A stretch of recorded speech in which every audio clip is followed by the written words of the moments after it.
please grant me one night and bless me with your seed? That's what Helena, the most beautiful woman in the galaxy, has said to our main character. Why? A long time ago she challenged him to a fight. Being trained and prepared for generations, she was sure the win was going to be easy. She attacked multiple times with the most powerful angles known to mankind, each foot position more stretched than the other, every camera angle capturing the strength of that fight. But then all of a sudden, this boy destroyed her whole ship with a finger movement, and then stopped her special attack with his bare hands and asked, "You really want to fight me?" From that day on, every time Helena saw this boy, her heart would shake and legs tremble. And who's this unknown dude who's humiliating one of the galaxy's strongest? See, Earth was uninhabitable for more than 2,000 years, until a group of hunters detected a strange life force into it. That should have been impossible. Robert, this old guy, says that no one's on Earth for a long time, but Latex Leggings Captain replies that the detector doesn't lie. Something is there. The assistant tells them to get ready, and they drop to the ground. The captain asks if this is really the right place. Her assistant tells her they're still a little off. Using energy through her device, she fires a huge hole into the ground and exposes a tunnel far below. Sunja checks the instruments and confirms the target is directly beneath them. Without hesitating, Captain Tang Sar-young jumps into the tunnel, where she finds a massive gate with a warning on it. She asks Sunja to read the words. Sunja says it's an ancient language from 2,000 years ago. It says, "They locked me in here. Don't open this unless you want to die." Even with that warning, the girl doesn't care and opens the gate anyway. Inside, they're shocked to find a strange furry man sitting on top of a structure. Curious, the girl walks closer and pokes the tip of his nose. The moment she touches him, she feels something weird, and then he wakes from his long sleep. A massive wave of energy bursts out of him. She tries to hold it back, but she isn't strong enough. The blast is so intense it floods the whole cavern and keeps spreading all the way to their ship in space. The shockwave is so strong it almost destroys the ship. Tang Sir-young is thrown back by the blast and can't tell if Robert survived. The furry man stands up and walks toward her, demanding to know who woke him. She says nothing. Then he announces that he'll kill all of them. Terrified, Tang Sar-young sees his arms start to lift and attacks first. She unleashes all her power in one huge explosion that lights up the cavern. The attack drains her completely, but when the smoke clears, he's totally unharmed. He tells her it's his turn and starts floating with a powerful purple aura around him. Tang Sar-young is sure she's about to find out what death feels like. Shaking in fear, she falls backward, then stares in shock as the man suddenly drops unconscious. Robert is alive too. He only pretended to be dead. He guesses the man passed out because he hadn't eaten in all those years. Over the radio, Sunja confirms that he's still alive. After a while, they return to the ship with the mysterious man. The whole crew strongly objects, but the captain stands by her choice. She says a creature like this has to be worth a fortune, maybe more than they can even guess. They start talking about who might buy him and for how much. Then they look back at his unconscious body and wonder what to do once he wakes up. Tang Sar-young is sure the celestial silk thread binding him can't be broken. Suddenly they hear a strange noise. The man is waking up and trying to attack, but Sunja calmly offers him food and says sausages are better than fighting. Overjoyed in a way he hasn't felt for centuries, he starts to eat. Watching him devour the food, Tang Sar-young asks Sunja how she knew that would work. Sunja says it was obvious a starving beast that hasn't eaten in centuries won't turn down food. After eating, the man introduces himself as Lee Mokshin. He learns they're bounty hunters, not tomb raiders. After being sealed away for 2,000 years, he now hears that humanity nearly wiped itself out in war. The survivors chose to leave Earth and live in space. Tang Sar-young explains that once humanity moved there, all violence was banned, weapons, war, even martial arts. She adds that they use a galactic calendar now. Lee is furious. He can't believe humans live in space and threatens to kill them. Instead of arguing, the group points him to the ship's main window. From there, he sees what Earth has become. Tang Sar-young says it actually looks better after 2,000 years of recovering from humanity's damage. Then she tells him he smells awful, which makes sense after centuries without a bath. So they show him the ship's bathroom and shower. When he comes out cleaned up with a haircut, the crew can barely believe it. He isn't some weird beast or disgusting old man at all. He's an incredibly handsome young man. Tang Sar-young is stunned. It's been a long time since she's seen a guy that good-looking. Later, while Lee stares in awe at space, he suddenly feels someone pinch his cheek. It's Tang Sar-young. She just wants to make sure the man in front of her is really 2,000 years old, though she reminds him his time in hibernation doesn't count. While she keeps questioning him, Robert and Sunja watch and think the whole thing is pretty strange. Soon they arrive at a building built into an asteroid in the Pleiades, a space tavern where people come to relax. Inside is an inn called the Wild Crane, packed with people eating and drinking. At one table, Sunja watches in horror, while the new guy stares back at her like it's no big deal. Then the reason becomes clear. He's stuffing 6 hot dogs into his mouth at once with a giant pile still left. Robert quietly asks how one person can eat that much, and Sunja reminds him, Lee's been starving for 2,000 years. Robert worries he might try to make up for all that missed food at once, and Sunja says, judging by the way he's eating, that might be exactly what's happening. A moment later, he clears the plates and looks at them like he expects more. At the same time, the Wild Crane's keeper, Wang the 18th, talks with Tang Sar-young and asks if she's really looking for a broker. She says yes, and adds that it has to be someone rich and strong because what she wants to sell is insanely valuable. He jokes that it must be something huge to make the usually relaxed Blazing Devil act so worked up. Tang Soo-young asks what a full set of original 2,000-year-old S-rank martial arts books would be worth. That gets Wong's full attention. He keeps smoking as he thinks it over. Later, after she leaves, one of the guards asks if her story could be real, saying originals like that should be worth a fortune. Wong keeps smoking and says the books are worth 0 credits. The guard asks again, shocked because he's sure they'd be priceless. Wong repeats himself, 0? If books like that were real, even one could buy a planet and more. So he figures a mid-level bounty hunter like the Blazing Devil must be lying. He tells the guard to stop dreaming and throw them out. Meanwhile, Tang Soo-young comes back to the table and asks where Sunja went. Robert says she went to get more supplies, then asks how the talk with the innkeeper went. Tang Soo-young lights up and says it went well. Wong promised to contact them if he finds someone.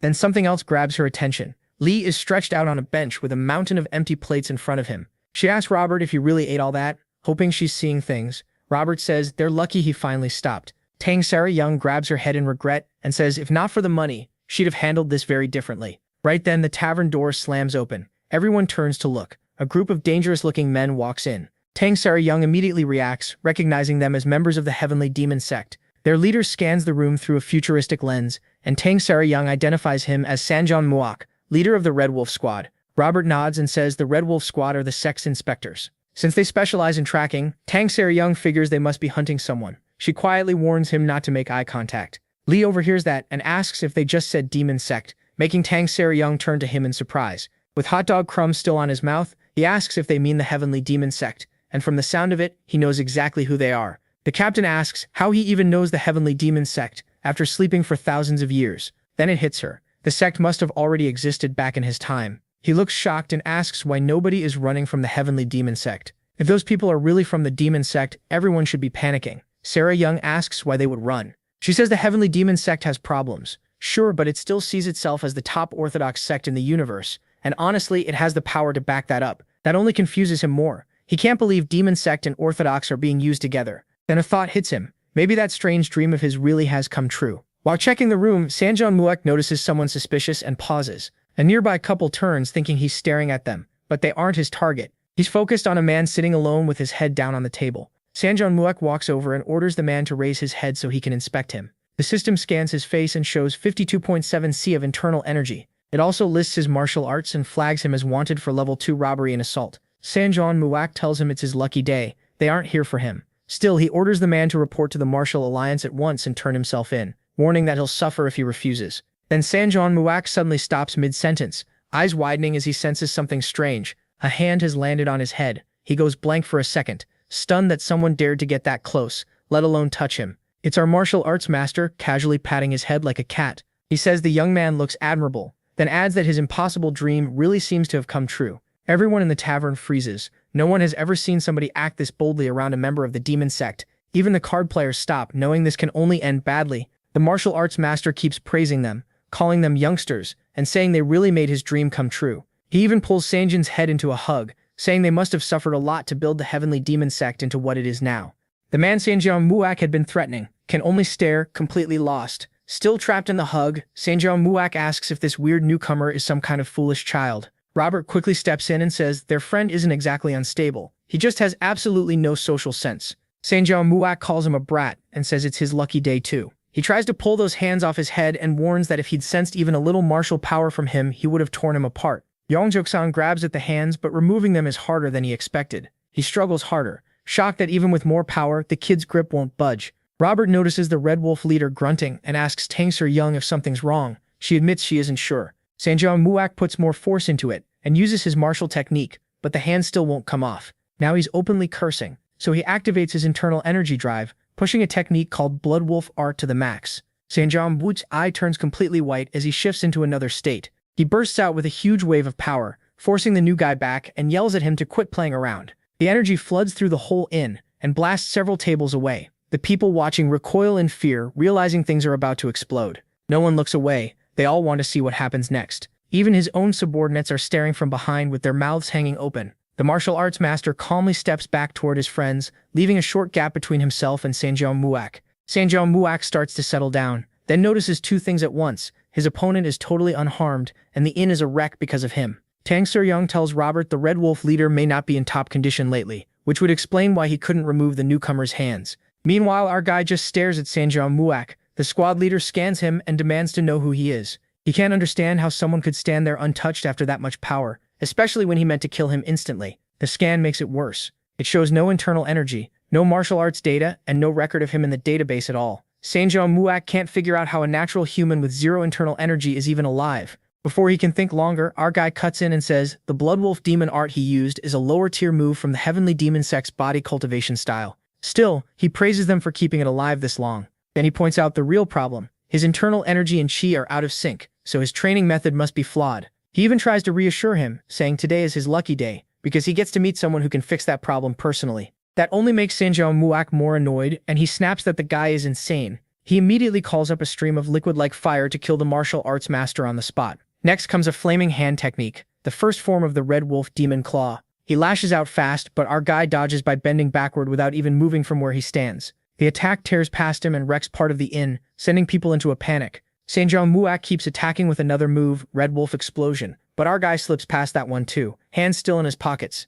Now furious, the squad leader unleashes multiple techniques at once, Red Wolf Tremor Wave and Red Wolf Ghost Claw, but the martial arts master dodges them like they're nothing. The veins on Sanjin's head bulge as he throws in all his strength and focus to bring this guy down. He even turns one hand into a demonic claw and wraps himself in a storm of demonic fire, dead set on killing him. Through all of it, our guy keeps watching closely. He can tell Sanjin Moak has enough internal energy and his form is sharp, so he studies every move. Soon he decides the problem lies in how the technique is being used. Meanwhile, Sanjin Moak goes all out, eyes glowing red as he maxes every attack he knows. That finally annoys our guy. He slams a hand down on Sanjin's head and tells him that's enough, crushing it down like a marshmallow. Sanjeong Muak crashes into the floor and our guy coldly says his martial arts are crude. The impact blasts a huge hole into the stone floor like a comet just hit the inn. The rest of the squad can only stare at their leader with stone in his mouth, horrified. The people in the tavern are even more stunned, wide-eyed at how suddenly everything turned. Tang Suryang and Robert are just as shocked. This is their first time seeing members of the mighty heavenly demon sect get beaten like this.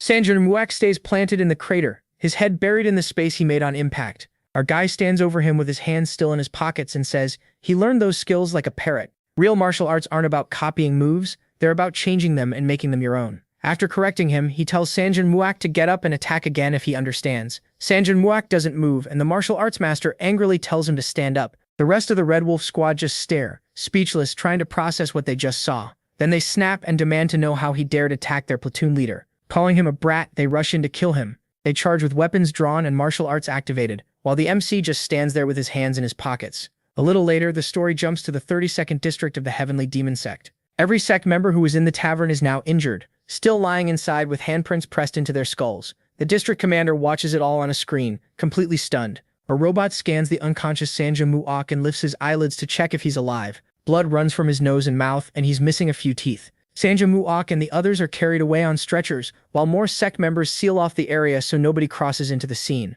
Commander Zhang Retat keeps watching and can only say one thing. This is unbelievable. A district elder, Zhou Chunrock, says they were lucky. The men only suffered heavy bruises and none of them are in danger of dying. Zhou can't believe that. To him, they look so badly wrecked they should all need surgery. What bothers him most is that an unknown stranger did this. Looking at the newcomer's photo, he seems harmless, but they have no idea he's carrying 2,000 years of skill and strength. Zhou asks again if one random outsider really reduced the Red Wolf platoon to this state. Then he asks whether this man truly has no record in the Martial Alliance database. Zhou confirms the stranger doesn't, though his companions do. Zhou explains that the others belong to a bounty hunter group called the Cess Devil. They usually deal with small B-class criminals or weaker. He adds that their leader is Sar Young, the Blazing Devil. Meanwhile, aboard the Cess Devil aircraft, the newcomer sits at the table with a napkin tucked in and utensils ready, clearly waiting for food. Across from him, Sar Young and Robert just stare, unsure what to ask first. Back in the Heavenly Demon District, Zhou wants more on Sar Young. Zhou says she's a famous bounty hunter who moves between the orthodox and unorthodox sides. He also reports that her group left the Wild Crane Inn, but they can still be tracked. Zhou asks if they should send people after them. Zhou says no, he'll deal with it himself. Zhou can only stare, confused by what that means. After that, he bows and leaves, letting the commander think. Zhou then presses a button and decides to contact an ally. The system starts connecting the call on the large screen. He waits quietly for someone to answer. Soon a priest-like man appears. Kim Sung-bom, leader of the Greenwood group, smiling at him. Kim greets him warmly, says it's been a while, and asks if Zhou has a request. Zhou only frowns and stays silent for a moment. Elsewhere, Sei Meringue stands by the aircraft window looking out and trying to clear her mind. Back in the 32nd District, Joan seems to have explained the situation, and Kim asks if he wants Greenwood to take care of it. At the same time, the S-Devil aircraft keeps speeding through space. Inside, Lee starts getting annoyed that the food still hasn't arrived.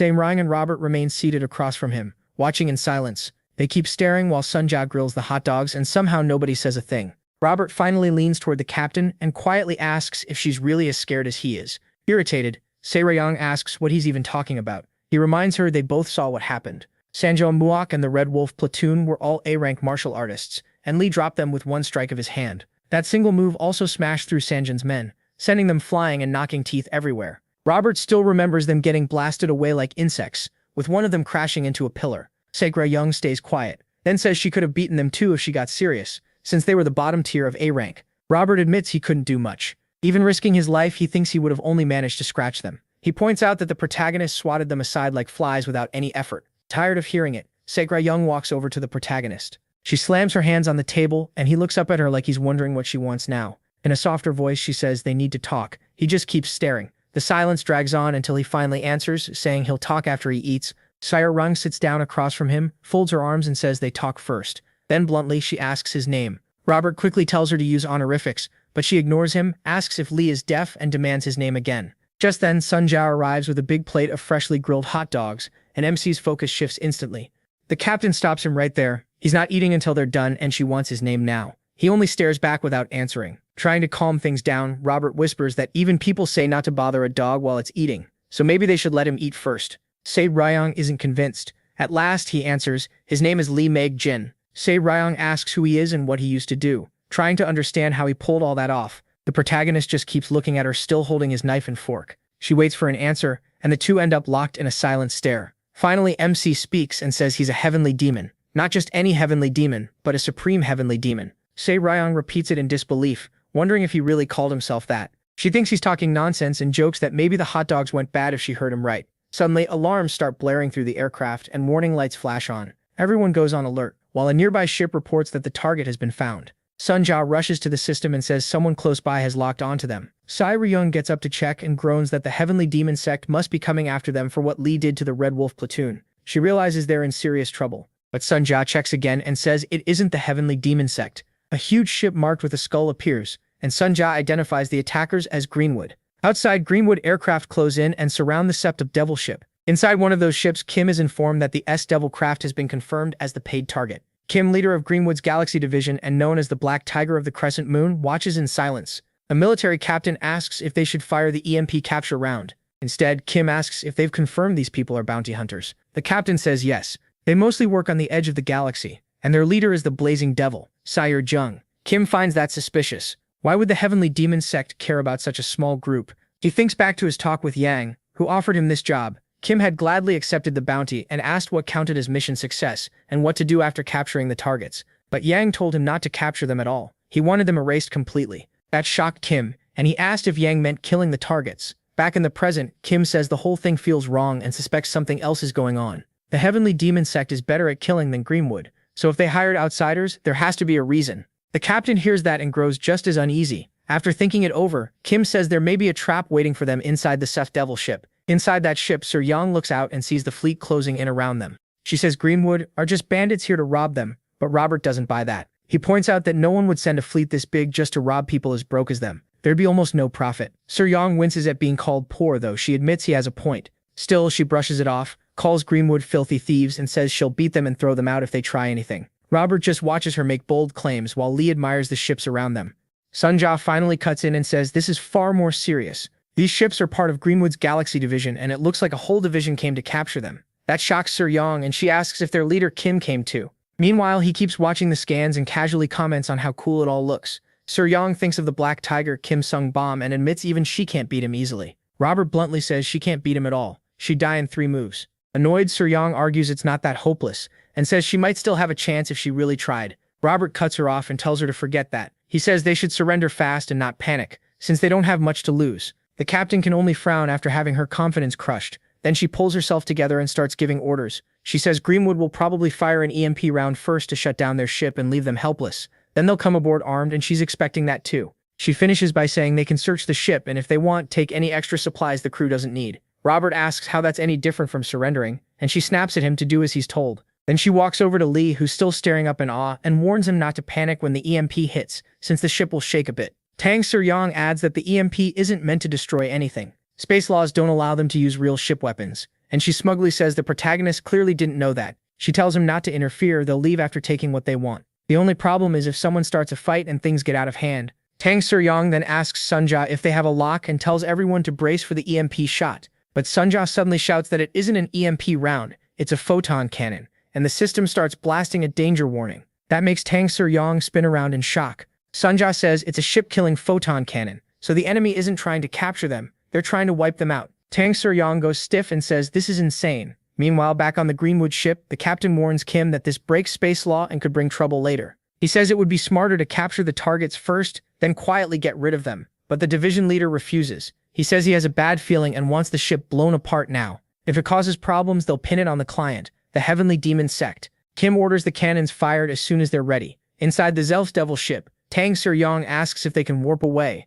but Sunja says no, they're boxed in on every side. She then asks about the shields, and Sunja admits they won't work because parts of the ship were sold to cover living costs. The captain freezes in horror, no longer knowing what to do. A moment ago she had a plan, now they're about to be blown to pieces. On the Greenwood ship, the captain reports that the photon cannon is fully charged. Kim gives the order to fire. The cannon launches at the S-Devil crew, who can only wait as the blast rushes toward them. Tang Suryong and Sunja stare at it. Certain death is coming. Robert screams at the top of his lungs, while Lee just keeps watching, still not fully getting what's happening. Then the photon cannon hits and explodes, making it look like this is the end of the bounty hunters. Kim watches from his ship as the blast tears through space. The flash is so huge its light reaches his ship. Then his eyes widen when he notices something strange. Once the flames fade, the S-Devil ship is still there, completely unharmed. It keeps flying through the attack like the blast never touched it. A much bigger round ship has appeared in front of it, taking the photon cannon head-on. It slipped in at the last second and fully blocked Greenwood's attack. A woman in white armor holding a white spear stands on top of the new ship.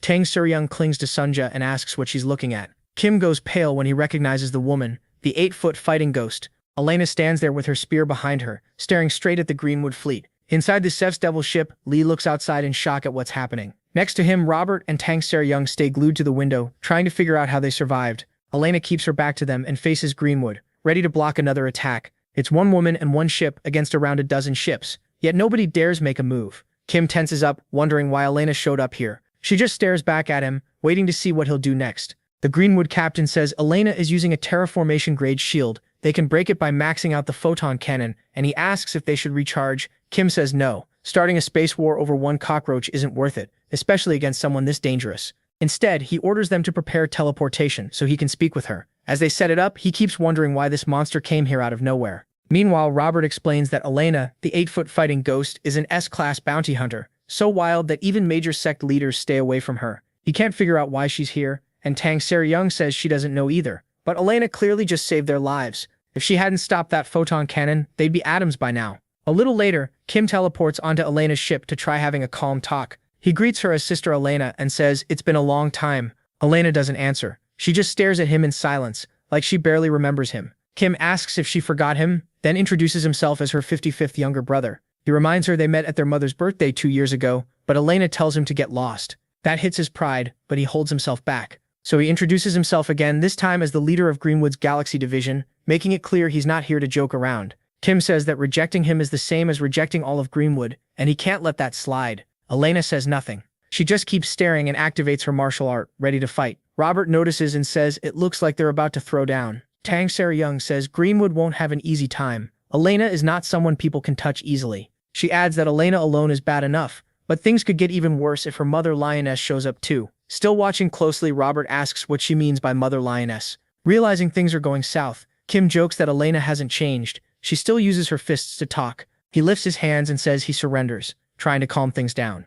He tells her to relax because he doesn't want to fight, but Elena stays in her battle stance. Kim thinks this job isn't worth taking losses over, so he suggests settling it peacefully and asks why she stepped in. The Black Tiger asks if the several bounty hunters are her targets, and says Greenwood will back off if their goals overlap. Elena turns away and walks toward the Asura ship, telling Kim to get lost one more time. Kim frowns, knowing there's no point talking to her, and keeps wondering why she came for something so pointless. Meanwhile, the Asura crew keeps watching the whole thing from their window. Elena approaches and opens a comm line, ordering them to hand over what they have or die. Her voice booms through the ship speakers, and everyone hears it. Tang Sari Young looks confused and wonders what is happening now. Robert starts panicking, asking why Elena wants to rob them too when they don't own anything valuable. He even asks the captain if she hid something expensive on the ship without telling them, then answers himself in his own panic. He keeps saying there's nothing here worth an S-rank bounty hunter's attention. Then Lee's eyes suddenly widen. Robert and Tang Sari Young instantly look at MC because he's the only thing on this ship that might matter to someone like Elena. He keeps staring out the window. Tang Sari Young asks if he knows Elena, then even jokes that maybe they had a messy romance before he ran off.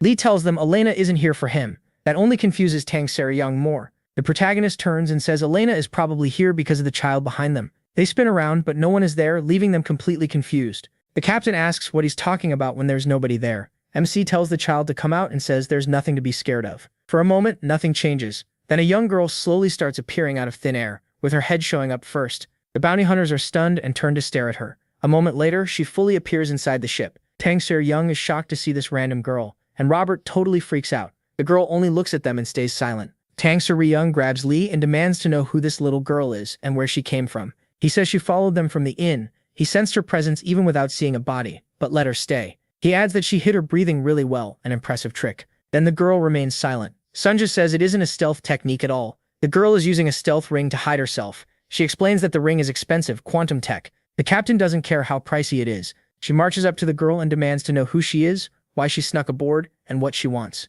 The girl nervously introduces herself as Zhonghua Ren, but the captain cuts her off and says she didn't ask for a name. Instead, she asks if the people outside are hunting her, if she's their target. Nearly in tears, Hua Ren says they're probably after her. Outside, Elena keeps waiting for an answer. Hua Ren says that as long as she's alive, they won't stop coming for her. Robert suddenly freaks out when he hears the girl's name is Hua Shrin, catching the captain off guard. Still stunned, she asks if he knows her. He goes full fangirl and says of course he does. Hua Shrin is the main singer of a group called the Pernosian.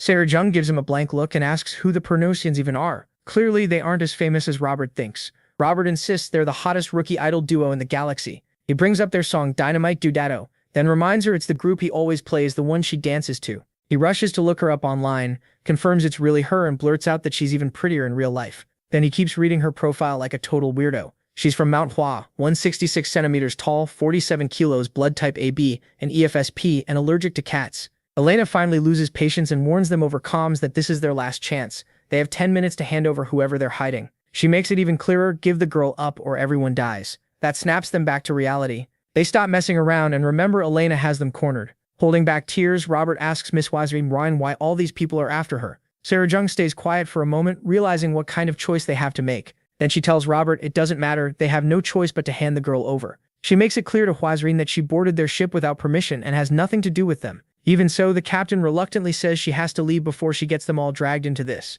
Robert immediately protests, clearly not okay with giving her up. Sarah Jung turns away and says the decision is final. She's the captain. Hua Ryan says nothing. She just stares, knowing they're about to send her back to the people chasing her. After they place Hua Ryan in the release chute, Robert tells the captain, this feels wrong, especially since she's the main singer of Pernodian. Sarah Jung says they can't protect her. Greenwood alone is bad enough, and Elena is on a whole different level. She explains that even if they resist, Hua Rin's fate probably won't change. They'll just die with her. With obvious reluctance, Sarah Jung presses the red button. As the door starts opening, she admits to Robert that this hurts her too, but there's no other option. Hua Rin waits in silence while the system announces that the lock has been released and the gate is opening. She steels herself for whatever comes next. Then a hand suddenly lands on her shoulder. Startled, she turns and sees Lee beside her, wearing that same strange look he gets when things turn insane. He reminds her that he told her not to worry. She can only stare, shocked that he came with her while Elena is waiting outside. Looking through the glass, Sarah Jung sees the protagonist standing with Hua Rin and panics, wondering when he got in there.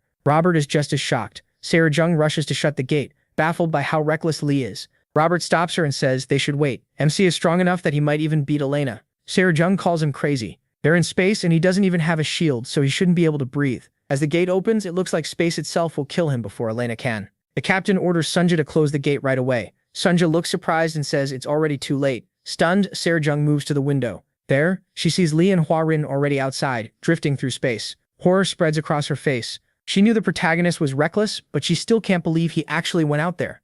Outside, MC and Hua Rin move toward Elena's ship. Hua Rin grips herself tight, bracing for what waits ahead while he keeps one hand on her shoulder. She thanks him for coming with her, then warns him that the people on that ship are powerful martial artists. But when she looks at him, she notices his bloodshot eyes and blank stare. Lee can't breathe. He starts choking, trying to hold on with what little air he has left. Alarmed, Hua Rin asks what's wrong, then realizes the truth and begs him not to say he came out here without a shield. The protagonist starts coughing and flailing, trying to get back to the ship. It doesn't work. Hua Rin stares in shock as she realizes her would-be savior is about to die. He keeps struggling to return, but gets nowhere, and Hua Rin has no idea how to help. From her ship, Elena watches the two of them in silence. Someone yells at Lee that it's 300 degrees outside and the pressure will destroy his organs in seconds, asking why he went out there with no shield at all. At this point, it's obvious MC knows absolutely nothing about surviving in space. He keeps coughing, turning purple as he waves his arms wildly, still trying to get back. His body swells, his eyes redden, and he looks seconds away from bursting. Then his eyelids start to close, like he's finally blacking out from lack of oxygen.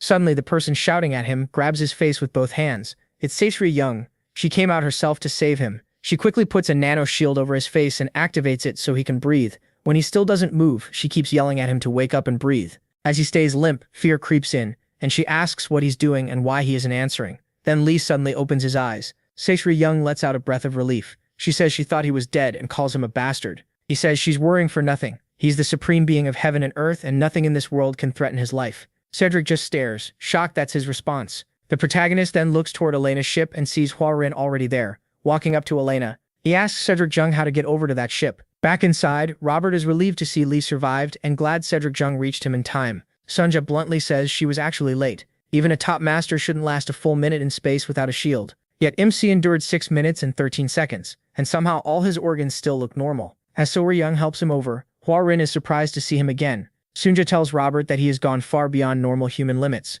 On Elena's ship, Elena waits for Hua Rin and the others, while Kim still stands behind her despite being told to leave. The protagonist takes the front. Hua Rin stands a little behind him, and Sora Young stays farther back. Elena says nothing, only staring at them while Seisri Young watches her carefully. One look is enough for Seisri Young to tell Elena's aura is terrifying. She really does live up to her name as a battle maniac. Then she notices Kim behind Elena and realizes the situation is even worse with Greenwood here too. She tells Lee not to start anything, steps forward and says she'll handle this herself. Forcing a smile, she greets Elena and awkwardly asks if she's been well. She keeps going, saying she's heard a lot about them, then introduces herself as Senrai Young, leader of the S-Devils, also called the Blazing Devils. Elena just stares back, clearly having no idea who she is. Greenwood stays silent too. Meanwhile, Hua Rin grabs Lee's hand out of fear. Feeling it, MC glances back at her over his shoulder. She's completely terrified, like she's barely even breathing. He tells her she doesn't need to be afraid. He's here with her. Hua Rin says Elena isn't human, clearly shaken by what she can do. She explains that Elena has traveled the world since childhood,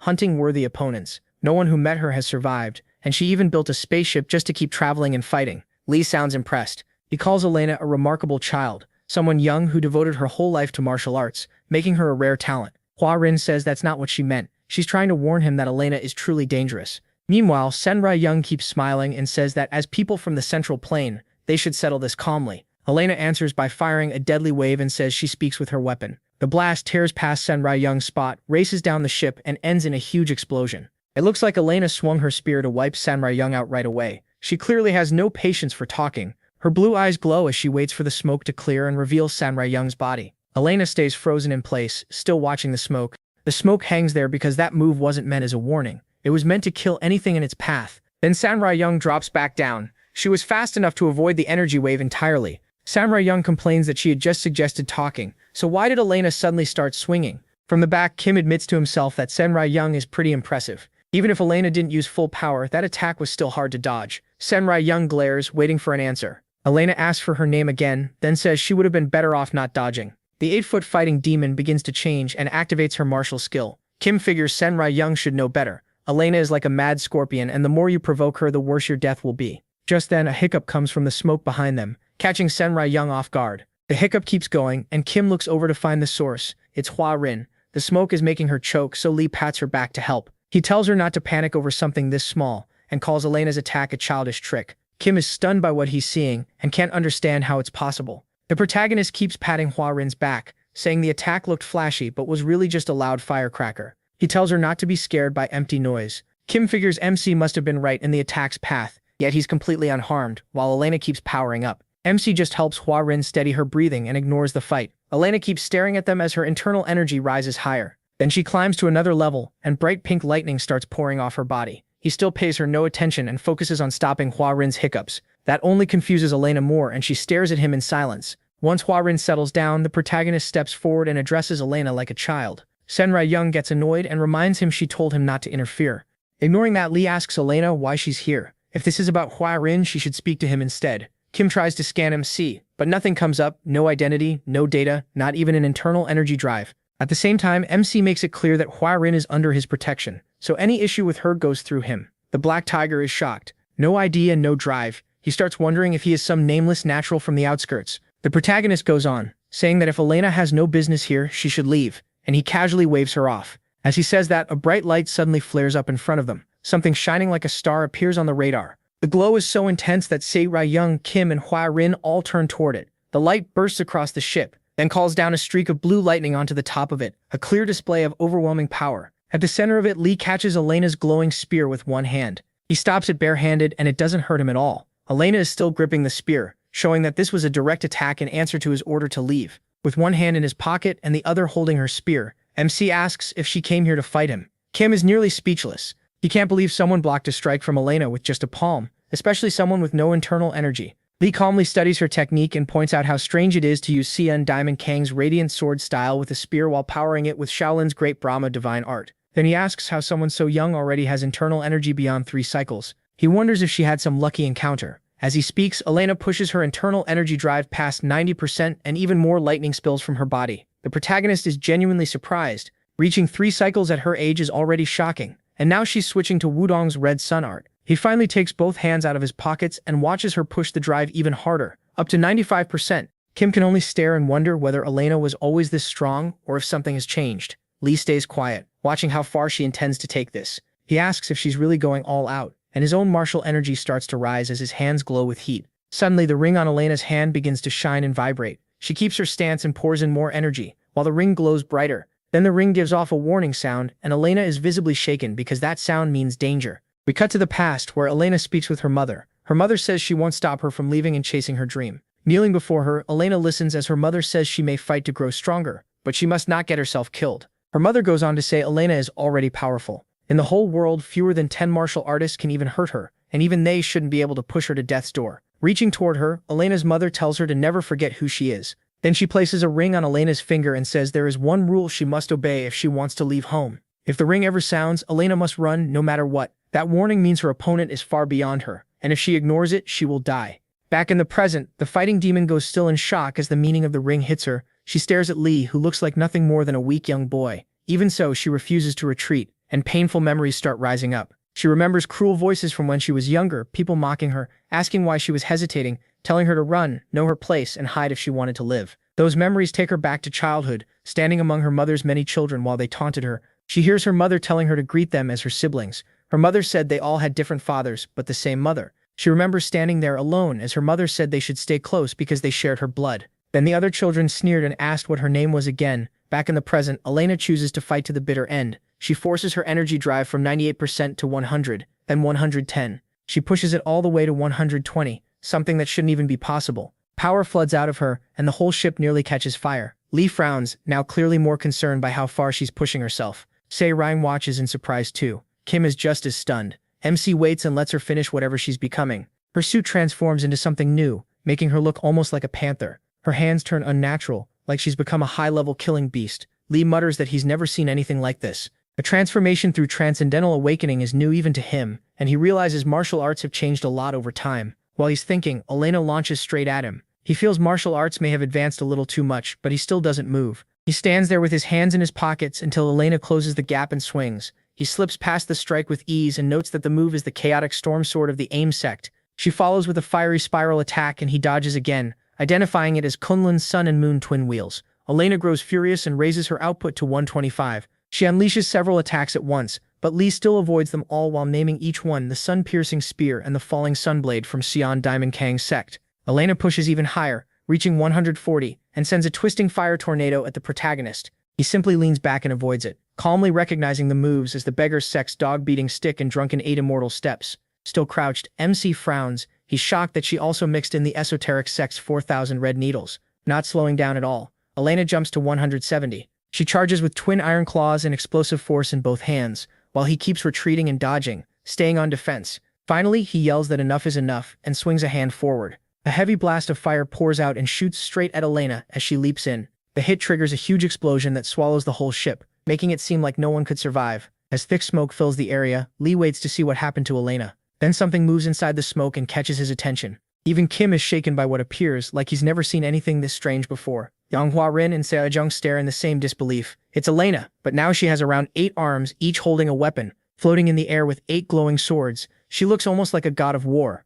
A second later, she flies at Lee, trying to strike him from every angle. Now she's at 190, and still not stopping. She brings down a blazing overhead attack, but the protagonist only watches her. Elena keeps coming, fully armored now, looking less and less human. MC looks up at her and frowns, wishing she would stop before going too far. But she does the opposite and rushes in even faster. He admits her talent is incredible, yet she's already crossed the line. As she charges, Lee realizes her awakening is dragging out all her wounds and desires. She's being swallowed by herself. Watching her close in, he can tell she's carrying far too many inner demons. Power suddenly bursts into his hand. He thinks that if she pushes any farther, he'll have to kill her to stop her. Behind him, Hua Rin watches Elena rush in. A strange heavenly sword forms in the protagonist's hand, and he reminds himself he promised to protect Hua. Rin, Seryong, and Kim are stunned when they realize Lee is holding a heart sword. Elena doesn't care and keeps charging, bent on killing him. It feels like only one of them will walk away. Just before she reaches him, MC swings in anger and tells her to stop. The burst of power is enormous, so bright it nearly blinds everyone watching. Even Robert can barely see through the light. From where he is, he watches an explosion erupt over Elena's ship. The heart sword's impact is so destructive that it tears the ship into several pieces. The whole ship explodes in space before the Greenwood fleet, shining from afar like a star. From the main Greenwood ship, the captain stares in horror at the place where his boss was. The blast was so violent, there seemed to be no way Kim could have survived. Then he hears a cough nearby. Kim had teleported back at the last second, just before the ship blew apart. Bloody and panicked, Tim calls out Lord Cheju's name and says he's not dead. Cheju moves in to help him stand. Leaning against a wall, Kim looks out at the shattered remains of the ship. He says if he'd teleported even 0.1 seconds later, he would have been ripped apart. Flames still spread through space as wreckage drifts around. Standing on a large broken piece of Elena's ship, Sikryong asks Lee if he's crazy. They could have been killed. She snaps that people stranded at sea don't burn their own ship just because they're mad, and says he should have held back. Blood at his mouth, he struggles to answer, and says restraint wasn't an option. Seeing the blood, Cedric Rumney rushes over and asks if he's hurt. Lee keeps looking upward, and says Elena's power was stronger than he expected. Cedric Rung follows his gaze, and realizes what he's staring at. Elena's naked body and broken weapon are drifting through space among the wreckage. The captain asks if she's dead since she's floating there without moving. Still watching Elena, the protagonist says she's not dead yet. Then a strange woman appears and takes Elena's unconscious body. MC realizes the sword strike didn't kill the 8-foot ghost, because this woman protected her with greater power than he expected. The woman looks at Elena with pity and covers her body. She keeps staring at Elena in silence, full of sorrow. Then light from a huge ship above them shines down, and the woman carries the 8-foot fighting ghost away. Tang Suri-young recognizes her at once as the West Heaven Sword matron, and Kim realizes she's his mother, the same one who gave Elena the ring she ignored. The West Heaven Sword matron takes Elena into her ship without saying a word to anyone. Lee only stares after her in surprise, still holding the heart sword. Inside the West Heaven Sword matron's ship is a pool of green liquid. Elena's unconscious body floats inside it, and the liquid seems meant to heal her injuries. Her mother stands in front of the container, waiting for Elena to wake up. The worry on her face is clear as she keeps watching Elena inside the tube. Soon Kim, Tang Suri-young, Yanghua Rin, and Lee appear behind her, apparently called in for a talk. Kim bows to his mother at once. At the same time, Tang Suri-young holds Hua Rin's hand, trying to calm her fear. Kim says he didn't know she was coming and asks her to punish him for failing in loyalty and filial duty. She cuts him off at once, saying this is not a place for him to step into. Her tone makes it clear little children like him shouldn't speak. She tells him to act like he isn't there, and Kim silently endures it from his mother. Then she approaches Lee, gives a respectful greeting, and introduces herself as the West Heaven Sword matron. Kim is stunned to see his mother showing him respect, and Tang Suri-young is just as shocked to see her act this courteous at all. The West Heaven Sword matron apologizes for breaking the dueling code by stepping into their fight, saying family feeling drove her to it. She even offers to cut off her arm if he wants, but the protagonist says there's no need for that. He asks if Elena is her daughter and notes that Elena is in a tube. Tang Suri-young leans in and whispers that he's speaking to the West Heaven Sword matron, so he should show more respect. She confirms Elena is her daughter. Lee answers that if so, it's fine. Family comes before the dueling code. Around them are many other empty tubes like Elena's. Tang Suri-young whispers again, begging him to speak politely because this woman is one of the 5 immortals. She adds that the West Heaven Sword matron's temper is so terrible she could split someone in 2 with a glare. Then something shocks her so badly that she stops talking. The West Heaven Sword matron drops to her knees before Lee, leaving Sibir Triyong stunned. Outside, ships from the 72 strongholds of Greenwood still wait for Kim. Later, on top of her ship, the West Heaven Sword matron speaks privately with MC. She says Elena still hasn't regained consciousness, so she doesn't know exactly why she attacked their ship or Hua Rin. She adds that Elena had passed through Mount Hua before coming here, so she was likely hired there by someone to track down Hua Rin. He only stares out into space and says nothing. The West Heaven Sword matron says she recognized the art he used, the Demon Heart Asura Buddha sword, and addresses him as a revered master. Then she asks if he has any ties to the Heavenly Demon sect. Lee doesn't answer clearly. He says he doesn't know. There was once a deep link, but too much time has passed to be sure. Now, he goes on to say that time wears down even the strongest bonds like rust on iron. Nearby, Hua Rin and Seryong wait in another part of the ship. The protagonist adds that time can even erase ties dearer than life itself, while Kim listens in secretly from inside the ship. The West Heaven Sword matron simply studies him, unable to fully understand him. To herself, she admits he truly is extraordinary. His chi and martial arts are flawless, with no sign of being forced or fake.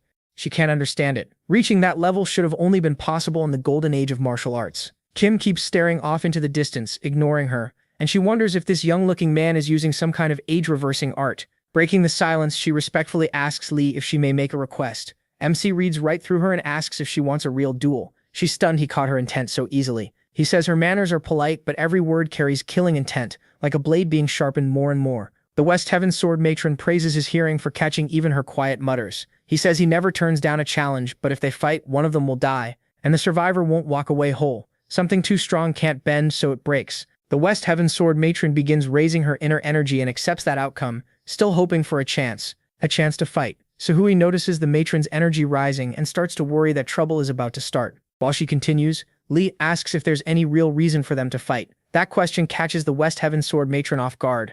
The protagonist finally looks at her and says they can fight later if there's a reason. For now, he'd rather keep seeing more of the world. His words interest her enough that she stops gathering power. In the end, she fully lets go of the transformation and accepts his offer. Not long after, the West Heaven Sword matron's ship and the Greenwood fleet remain spread through the area. A moment later, the Cess Devils leave, showing their talk is over. Later, Kim speaks with his mother and tells her the kill order came from the Heavenly Demon sect to keep a secret from getting out. Still kneeling, Kim firmly repeats that the Heavenly Demon sect was behind it. She says she can't understand why the Heavenly Demon sect would want everyone on the S-Devil ship dead, or what secret mattered that much. She points out that Lee clearly used the sect's highest martial arts, so wanting him dead makes no sense. It also doesn't fit that they'd hire Greenwood to handle it. Kim says there's recent news that the Heavenly Demon's Red Wolf squad was wiped out by an unknown force, and these people may be connected. His mother tells him not to think too hard about it. She says no amount of guessing will solve this, and that hits Kim hard. Instead, she orders him to track their movements carefully and report back. That alone should be enough for him.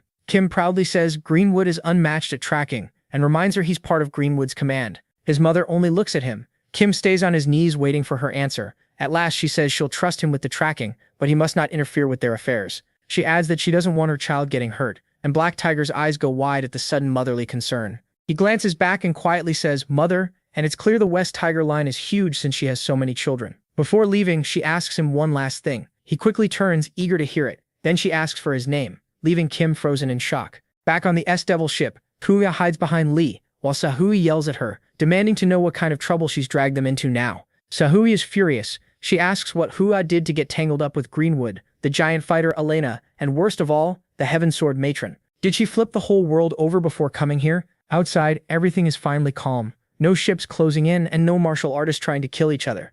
Hua looks down and sincerely apologizes for all the trouble. She admits she doesn't even know why everyone's after her. She explains that after finishing her tour, she went back home to Mount Hua, and everything had changed. As they sit to talk, Sunja piles up hot dogs for Lee. Hua says that the moment she returned, people from her own hometown tried to kill her, so she ran all the way here. Meanwhile, MC stuffs down 7 hot dogs at once and grabs 4 more with his other hand, completely ignoring the talk. So Hua says none of this makes sense to her, then turns to Sunja for help. Sunja looks just as lost and says she can't make sense of it either. Hua falls silent, unsure how else to explain it, while he keeps eating so wildly that bits of meat fly everywhere. Then a piece of meat accidentally lands in Hua's mouth. As she tries to spit it out, Robert slams both hands on the table and demands to know if she just said Mount Hua. He shoves Suhui aside and asks if she means the planet Mount Hua, his hometown too. Hua accidentally swallows the meat and starts choking, but Lee doesn't notice at all. Robert urgently demands to know what happened at Mount Hua, while Hua keeps coughing. Watching the chaos, Sunja frowns and mutters that humans are seriously abnormal. Elsewhere, one of the large tubes on the West Heaven Sword matron's ship has shattered. Elena drops out of it, conscious at last, and collapses to the floor, coughing in front of her mother. The West Heaven Sword matron watches her with concern, giving her a moment to recover. Then she immediately asks what happened on Mount Hua, but Elena is still coughing too hard to answer, Still struggling for breath, Elena finally steadies herself and looks up at her mother. Next, the story returns to the Wild Crane Inn, where Lee previously met the Red Wolf Squad. Inside, the innkeeper Wang the 18th watches footage of the protagonist clash with Elena. He studies the recording as Elena attacks and MC slips past every strike. Then he sees him use the heart sword after getting tired of dodging, causing the blast that tore through space. Wang watches in excitement while his guards stare in shock behind him. He remembers talking with Sohui, especially when she asked how much a full set of 2,000-year-old martial arts manuals would be worth. She had told him they were all original S-rank texts. Now he's stunned to realize she was telling the truth, and he let a fortune slip through his fingers. From there, we move to Heavenly Demon Sect, District 32. On a screen, Elena charges at Lee while he simply stands there. Soon, she's throwing strike after strike, and the protagonist avoids them all with ease. District 32 Commander Jung Ri-tak slowly turns pale. He watches in horror and asks what's happening, as MC brings out the heart sword to end the fight with Elena. From behind, the West Heaven Sword Matron asks what he thinks of the footage, saying that martial art looks strangely familiar. He turns toward her. She keeps her eyes on him, waiting to see if he'll realize the technique is tied to the demon sect. Jung admits the martial skill is beyond anything he's ever seen, but says he doesn't get why she'd call it familiar. The sword matron studies him, wondering if he truly knows nothing about this new figure who has suddenly appeared. Hual holds his ground and repeats that the art means nothing to him. To herself, the sword matron concludes that he really has no clue. Lee's martial art is connected to the Heavenly Demon Sect, so she asks why he went after him, and why Greenwood was involved. The commander says it's an internal sect matter, and none of her concern, even if she rules the West Heaven Cosmic Zone. He stands firm, but in the next instant, the side of his neck is sliced open. Blood starts to run as the sword matron holds her blade out, showing she cut him from a distance in a blink. A dark, dangerous aura rises around her, making it clear she'll get the truth whether he wants to speak or not. Jung's skin is only lightly cut, and his collar is sliced through, proving she could have gone much deeper if she wanted. Pressing a hand to his neck, he asks if she's declaring war on the demon sect. She lightly asks if he really thinks she'd be afraid of bloodshed. Still holding his neck, Jung thinks she'd rather die than back down. A woman so obsessed with martial arts, she'd even consume her own children. He realizes she's the type who never cares about gain or loss when martial arts are involved. Elena clearly inherited that madness from her. The sword matron's blade ignites with bright red fire, ready to come down. She starts to wake, purple flames spreading through the room, and asks if he'll answer her question or choose death. Jung says the answer is obvious. Even if all 1,076 fighters in District 32 attacked together, they still couldn't match the sword matron, so he's chosen death. He ignites fire in both hands and tells her to start. He knows he'll die anyway, so if she plans to kill all 1,076 of them, she'd better hurry. The West Heaven Sword Matron smiles, impressed by his nerve. Since people already say the Heavenly Demon Sect keeps getting stronger, she decides to let the matter pass. Instead, she reveals that the unknown fighter's art is the Demon Heart Sura sword technique. Jung, still ready to fight, is stunned to hear it linked to the demon sect. He asks what she means. The sword matron says the heart sword that killed her daughter was the Demon Heart Sura sword technique, the second highest art in the Heavenly Demon Sect. Jung is genuinely shocked. He says that's impossible. The Demon Heart Sura sword technique has been lost for thousands of years, and no one in their sect has used it. She shrugs that his lack of knowledge isn't her problem. She's told him what she knows. Now she wants to know why he went after that person. Pointing to Lee's image on the screen, she asks why he was being pursued. Jung stays silent for a moment, weighing whether to tell her. Then he says the protagonist was never their target. He points at Hua and explains she was the one they were chasing. Meanwhile, in the Televiatra orbiting star system, the S-Devils arrive at the home planet of Robert and Hua, Mount Hua. Their ship enters the atmosphere and lands on the planet. They head to Hua's hometown, Huahum County. But the place is unnervingly empty. The lights are on and the homes look untouched, yet not a single person is anywhere. Once they arrive, Saha asks Hua what's wrong and why the whole area is deserted. She wonders if maybe there's some kind of holiday. Robert looks around in horror and says no. Every shop door is wide open. Through the camera, they spot open stores and market tools left behind on the ground.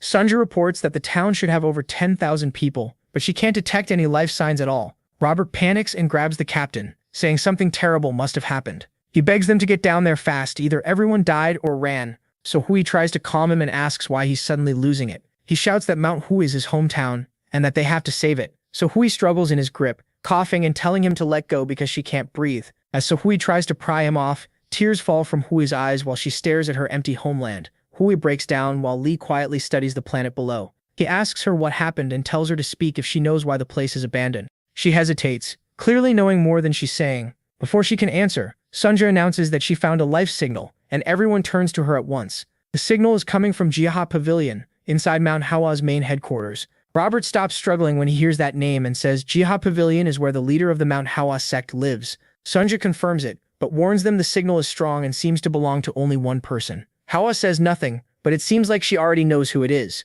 Later, they reach Jaha Pavilion. By night, the place feels eerie, with smoke hanging around it. They stop at the entrance, tense about what might be inside, when Sahui hears a loud noise behind her. It's Robert in a combat suit, and she asks what he's doing. He says whoever's in Jaha Pavilion is tied to what happened to his homeland, and he won't forgive them. Sahui asks if that suit even still works. She thought he stored it away after his discharge and later sold it. Robert proudly says a Special Forces soldier is always a Special Forces soldier, and he's kept the suit maintained every day. As they near a tunnel by the pavilion, the captain contacts Sunja. She asks if the signal is still there, just to make sure they're not chasing nothing. Sunja says the life signal is getting stronger, but warns them it doesn't seem human. Sahui takes that in and suggests sending a recon drone first to identify it before they go inside. Robert blurts out when he hears the target may not be human. Before she can finish, Robert charges into the tunnel, yelling that he'll kill whatever is in there, and demanding the monster come out because special forces are here. Sahui and Lee can only stare. Sahui mutters that he's acting strangely just because this is his hometown.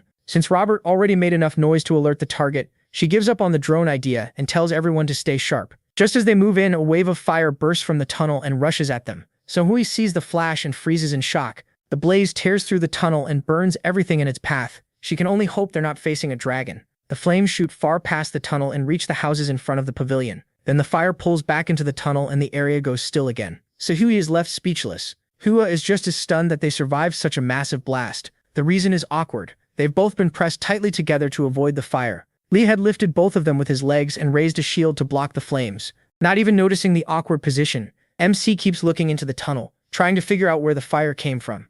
Sahui snaps out of it and asks where that sudden blast came from. He tells them to move, then drops Sahui onto Hawa. She lands hard on her back and groans in pain. As they push forward, they find Robert. His suit is badly scorched, and they can't tell if he's alive. Sahui kneels beside him and tells him to respond if he can hear her, but he stays stiff and silent, like he's been roasted alive. She contacts Sonja and asks for a scan. Sonja checks and says he's fine. Luckily, the combat suit protected him. Sahui wonders why he still isn't talking. Sonja says he's probably scared out of his mind. Realizing that's the problem, Sahui gives Robert a moment to recover. Meanwhile, Lee studies the tunnel, still searching for the source of the fire. Then he notices a streak of pink lightning overhead. Looking closer, he spots something scattered near the end of the tunnel. They're small pink flower petals, and they're creating those flashing streaks. One lands in Lee's hair and crumbles right away, which confuses him. A second later, thousands more petals suddenly fill the tunnel. As they move ahead, they find the petals pouring from a man seated on a throne. He's the leader of the Mount Hawa sect, sitting with his eyes closed, wrapped in powerful energy, seemingly unaware they're there.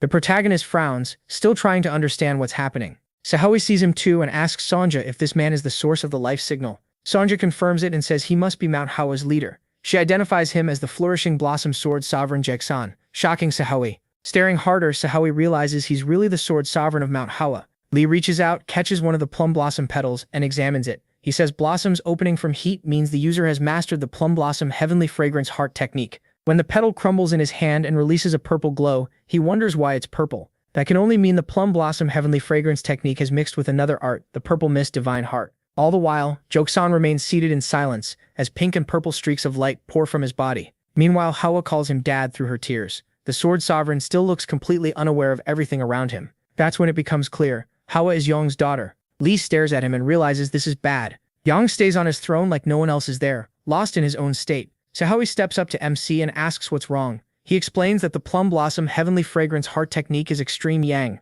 while the purple mist divine art is extreme yin. Even Mount Hawa's elders can only master one. Fire and water don't mix, so what happens if someone forces them together? He answers right away. When a martial artist pushes past their limit, a demon can grow in their heart, and they stop being human. Then the protagonist begins summoning the heart sword, like when he beat Elena, ready to bring Yang down. Since Yang has become something else, Lee tells Sahui to take everyone and run. This won't be an easy fight, and his aura starts rising fast. He warns her that even he can't promise their safety if this battle starts. But before he attacks, Hawa runs straight to Yang, crying out for her dad. Sahui yells at her, telling her not to go any closer, but Hawa ignores every warning. Lee gets ready to move, then realizes there's no time left to get anyone out safely. Sunja watches in shock, unsure what's about to happen to the girl. With only 2 seconds left before 18, Sunja realizes everyone there is in danger, still ignoring them. Hor reaches out and hugs her father, even with that wild energy still pouring from him. Sunja's screen ticks down to just 1 second before 18. Inside the tunnel, Hor hugs him, and somehow the energy doesn't harm her at all. So Hori stares in disbelief, while Lee stays focused to see what happens next. Then the blossoms and light around the throne suddenly turn bright yellow and start fading. Yongtuz rises from his seat and hugs Hor back, like he can finally sense her now. He looks down at her with clear fatherly love and gently holds her head. The captain is completely shaken, asking how this terrifying monster suddenly turned into a caring father. Over comms, Sunja says this is normal now because the world has gone back to normal. Aboard the ship, Sunja stares at the screen in disbelief as Sahui asks what she means. Sunja says everything is normal again. The display now shows the time has passed, 18 by a few seconds. Out in the city, people are walking around like nothing ever happened. Sunja keeps checking the cameras. She tells them she can see people back on the streets. Every place that looked empty before is active again. Couples are out, people are shopping, and the missing citizens seem to have returned. At the same time, Yong keeps holding Hor. Sahui watches the screen, unable to understand how every missing person came back at once. Lee, though, doesn't look relieved at all. He just keeps frowning. The townspeople move through the morning as if they have no idea the whole city was empty just moments ago. Later, Robert, Sahui, and Sunja sit in a restaurant, still troubled by everything that happened. Sahora asks Sunja why she detected no life signs earlier and whether the bioscanner failed. Sunja, sipping her drink, reminds her they already checked it together. She links to the scanner again and confirms it's still working perfectly. But while scanning the people around them, Sunja notices something strange. Everyone's internal energy is drained. Adults and children alike show no internal energy at all. Robert says that might not matter if they seem fine, but Sahori still can't shake the uneasy feeling. He tries to brush it off. They thought these people were dead and now they know they're alive. Then he decides he's hungry and wants to order. Robert calls over a server, and Sahui points out how he was panicking earlier, but now acts like nothing's wrong. As the waitress heads their way, Robert tells the others she's finally coming. When she gets close, he starts ordering a double serving of noodles and a large special dong pork, then suddenly cuts himself off. She walks right past him without reacting at all. Robert freezes, hands still raised, wondering if her service is awful or if she just didn't hear him. He turns and sees her helping other tables, then asks why she ignored him. When she comes back their way, he brightens and loudly tries to place his order again. She passes him a second time without a word, like he isn't even there. Robert goes stiff again, then blurts out in confusion, asking why she keeps ignoring him. Sunja explains it's not that the woman didn't hear him. It's more like the people here can't see them at all. No one in the restaurant has looked at them once. Even up close, people move past them like they're background objects.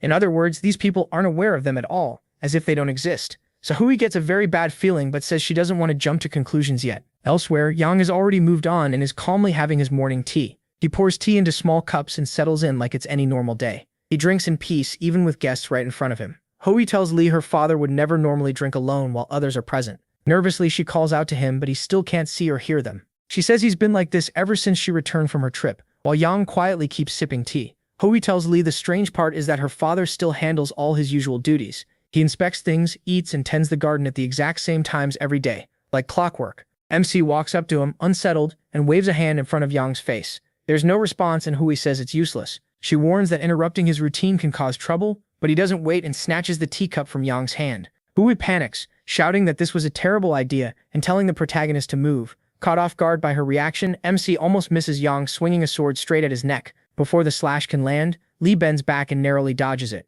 The blade sweeps past him and Yang instantly turns the sword down to pin him where he is. He rolls away in time, avoiding a string of fast follow-up strikes. Yang moves with blinding speed, but Lee keeps up. The attacks come so fast it looks like several swords are cutting at once, leaving the protagonist no choice but to keep dodging. Then Yang gathers force in his palm and tries to unleash it at point-blank range. MC gets serious and rushes in, saying that's enough, he can't let that attack fire off. He slams his palm into Yang's to stop the technique, before it fully erupts. Even so, the clash sends out a huge shockwave that tears through the room and nearly hits Hui. Watching in fear, she screams for Lee to stop. The blast throws Yang back into the smoke, but he holds his ground. Yang rises again with killing intent, lightning flashing around his body, all because his tea was interrupted. The protagonist notices the same sign as before, extreme yang and yin acting together. Hui yells that the only way to stop him is to give the teacup back, while Lee keeps his eyes on Yang. He says that when someone tries to pass an impossible limit, the body shouldn't be able to handle it. They should fall to inner demons, burst apart, and die. As Yang's power keeps growing and he walks forward, MC can't understand it. This level should be impossible. Yang should already be dead. Yang keeps advancing, wrapped in fire along with purple and pink light. Then a giant plum blossom appears again, its pink petals stained with purple, floating in front of Yang as he moves ahead. He stares at Yang and feels something is deeply wrong. He looks human, but not fully, and he starts wondering what happened to him. Huarin yells at Lee to hurry, warning that waiting any longer could be dangerous. The deadly plum blossom rushes at the protagonist while he stays low. Watching in fear, Huarin can only hope he throws the cup in time. MC suddenly pulls out the teacup and gets ready to throw it. He draws his arm back to put more power behind the throw. Then he hurls the cup straight at Yang. The cup shoots toward the huge plum blossom in its path. It flies right at the center, as if the flower might block it, but the cup punches through the middle and keeps going. The moment it breaks through, the flower bursts into dark purple gas. Hua Rin watches nervously, praying the cup reaches her father and ends the fight. Then Yang snatches the cup out of the air, showing that this was what he wanted all along. As soon as he gets it back, the pink flames and lightning around him start fading fast. The wild energy disappears, and everything begins to calm down. Yang returns to normal and sits back down to drink tea like nothing happened. He calmly pours himself another cup, acting like Li and Hua Rin aren't even there. He frowns, realizing someone almost died over a teacup. Hua Rin finally starts to relax now that the crisis is over. Later, night falls and the world grows dark again. Hua Rin tells Li she came back home half a month ago after finishing her interstellar tour. At the same time, Sunja, Yang, and Robert move through the crowd. Hua Rin says that when she returned, everything had changed. The three keep walking through town, wondering if anyone can even notice them. Hua Rin explains that the townspeople act like wind-up dolls, repeating the exact same words and actions over and over. Robert reaches out and stops one of the men in the street. Hua Rin says things get even stranger when someone interrupts the townspeople. The man Robert stops freezes in place without even turning around. Robert tries asking him what's happening on the planet, but the man stays focused on his iPhone and gives no response. Robert cuts himself off. When he realizes the man isn't just ignoring him, he's completely frozen. Huifron tells Li that whenever someone interferes with them, they stop. Robert waves at the man but gets nothing back. Then he notices everyone else has stopped too. Huifron says that's when the next strange thing happens. All those people start fading away. The man Robert touched vanishes right in front of him. Robert can only stare, stunned. He turns to Sunja and asks what just happened. Did they all teleport? Sunja watches the disappearances and admits she doesn't know. Saraya looks at her in disbelief and asks how even she can be unsure. The android says it does resemble teleportation from the particle pattern, but the scale is way too large. Saraya asks what she means by that. She hadn't even noticed everyone else was gone too. When she and Robert look around, they realize they're completely alone. She asks Sunja where everyone went. Still scanning the area, Sunja says every life sign on the planet has disappeared. The captain is shocked and asks her to say that again. Hua Rin tells Li that after the people vanish, something even worse appears. She points outside and says strange creatures show up once the streets empty out. Out in town, Sidar Yang, Robert, and Sunja begin noticing something strange ahead. A whole army of robots starts marching toward them. They move in perfect order as mist spreads across the ground. The trio stares in horror, and Robert blurts out, asking what those things are. Each robot carries a sword as they keep marching closer in rhythm. The fog thickens and soon hundreds of robots close in from every side. The captain says she doesn't know what they are, but one thing is clear. They're in serious danger. She freezes watching the robots close in with nowhere left to run. Still staring at them, she asks Sunja if they're androids. She also wonders why they look unfinished, with only an iron rod where their abdomen should be. Sunja scans them and says they're not androids, they're construction droids. She explains these are early labor models made for simple work like planetary development with weak AI and limited thinking. Savramp lets out a small breath, saying she panicked for nothing if they're only construction droids. She reminds them that under the 3 laws of robotics, droids can't harm humans, but Robert isn't convinced. They're carrying swords and he asks why construction droids would need those. Sebriang guesses they're using them like tools. She walks up and tells the droids there are people here, ordering them to move aside and find another route. Instead, one droid charges at her and tries to slash her face. Before she can react, it swings again, aiming to cut her in half, but she fires an energy blast at it. Luckily, the blast pushes her back just enough to dodge the strike. She glares at the droid and demands to know what it's doing, wondering if it's broken. Her answer comes fast. Several more droids leap at her with swords drawn. They move like ninjas, swarming in to slice her apart. To stop them, Se Ryung unleashes a huge energy blast with her martial arts. From the Jaha Pavilion, Hua Rin and Li notice the massive explosion tearing through the city. Hua Rin tells the protagonist those are the things she meant. They always appear after the people vanish. Back in town, Cedric keeps blasting the robots. Sunja clings to her waist and Robert runs for his life. Hua Rin explains the robots attack any living thing they find. Meanwhile, the trio jumps onto a roof, but the robots keep chasing them. Robots swarm the rooftops and the streets below, leaving them with nowhere to escape. Hua Rin says the same thing happened to her when she came home from her tour. She glances toward where her father usually drinks tea and realizes he's gone. The spot was empty, and she tells Li she would have died if her father hadn't stepped in. Yang returns to his seat and resumes meditating. Hua Rin says the robots never come near her father for some reason. Yang settles back onto his throne and rests his arm on it. Then pink fire begins to rise around the place again, just like when they first arrived. He closes his eyes and the pink flames surround him once more. As his meditation deepens, the light flares and plum blossoms appear again. Hua Rin adds that when everyone else disappears, only her father remains. But in that unreachable state, looking at Yang, Li says he's trying to hold on. She turns to him and asks what that means. MC explains that Yang is burning both his internal energy and his soul, even risking inner demons just to endure. That's probably the only reason he hasn't been destroyed. He places a hand on Hua-Ren's head and says Yang is clearly protecting something at all costs. She stares at her father with pity, wondering what he's suffering through. Lee says the Sword Sovereign's resolve is truly admirable. Then he suddenly heads out and tells Hua-Ren to follow. He's going to put an end to this. Startled, she asks where they're going, and without looking back, the protagonist says he wants to see the face of the scum behind all this.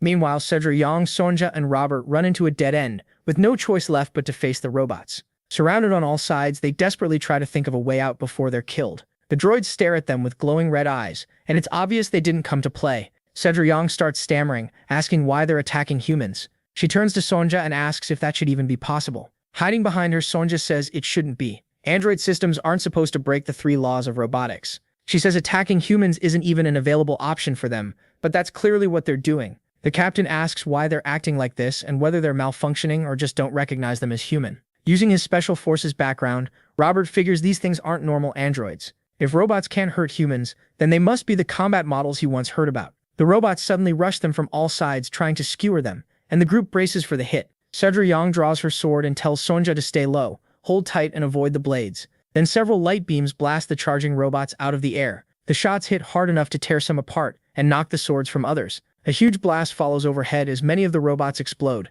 Cedra Yang and Sonja freeze in shock, wondering who just stepped in. It's Robert. Back in his combat suit, he opens fire and says these things aren't droids. He explains that they're called Iron Jiangshi, basically reanimated corpses. Even after being exposed, the Iron Jiangshi regroup and prepare to attack again. Far away, Count Richel Archimon watches the whole battle on a screen. An aide identifies the people on it: Blazing Devil Tang, Cedra Yang, and beside her, PL-0316 KBT Intelligent Android Sonja. She adds that the third one is Robert Carlyle, former First Sergeant of the Northern Galaxy Combat Unit's Special Tactical Division. The one giving the report appears to be an Iron Jiangshi too, and she says the S-Devils are bounty hunters, who mostly work around the galaxy's outer regions. In her view, they aren't a serious threat, and could be wiped out in 10 seconds. Richel stops at one detail. Did she say Robert came from the Northern Galaxy Combat Unit? Watching Robert tear through the Iron Jiangshi, he asks if he was also in the Special Tactical Division. The Iron Jiangshi asks whether she should give the order to kill them. Richel studies the screen with his half-metal face and thinks it over.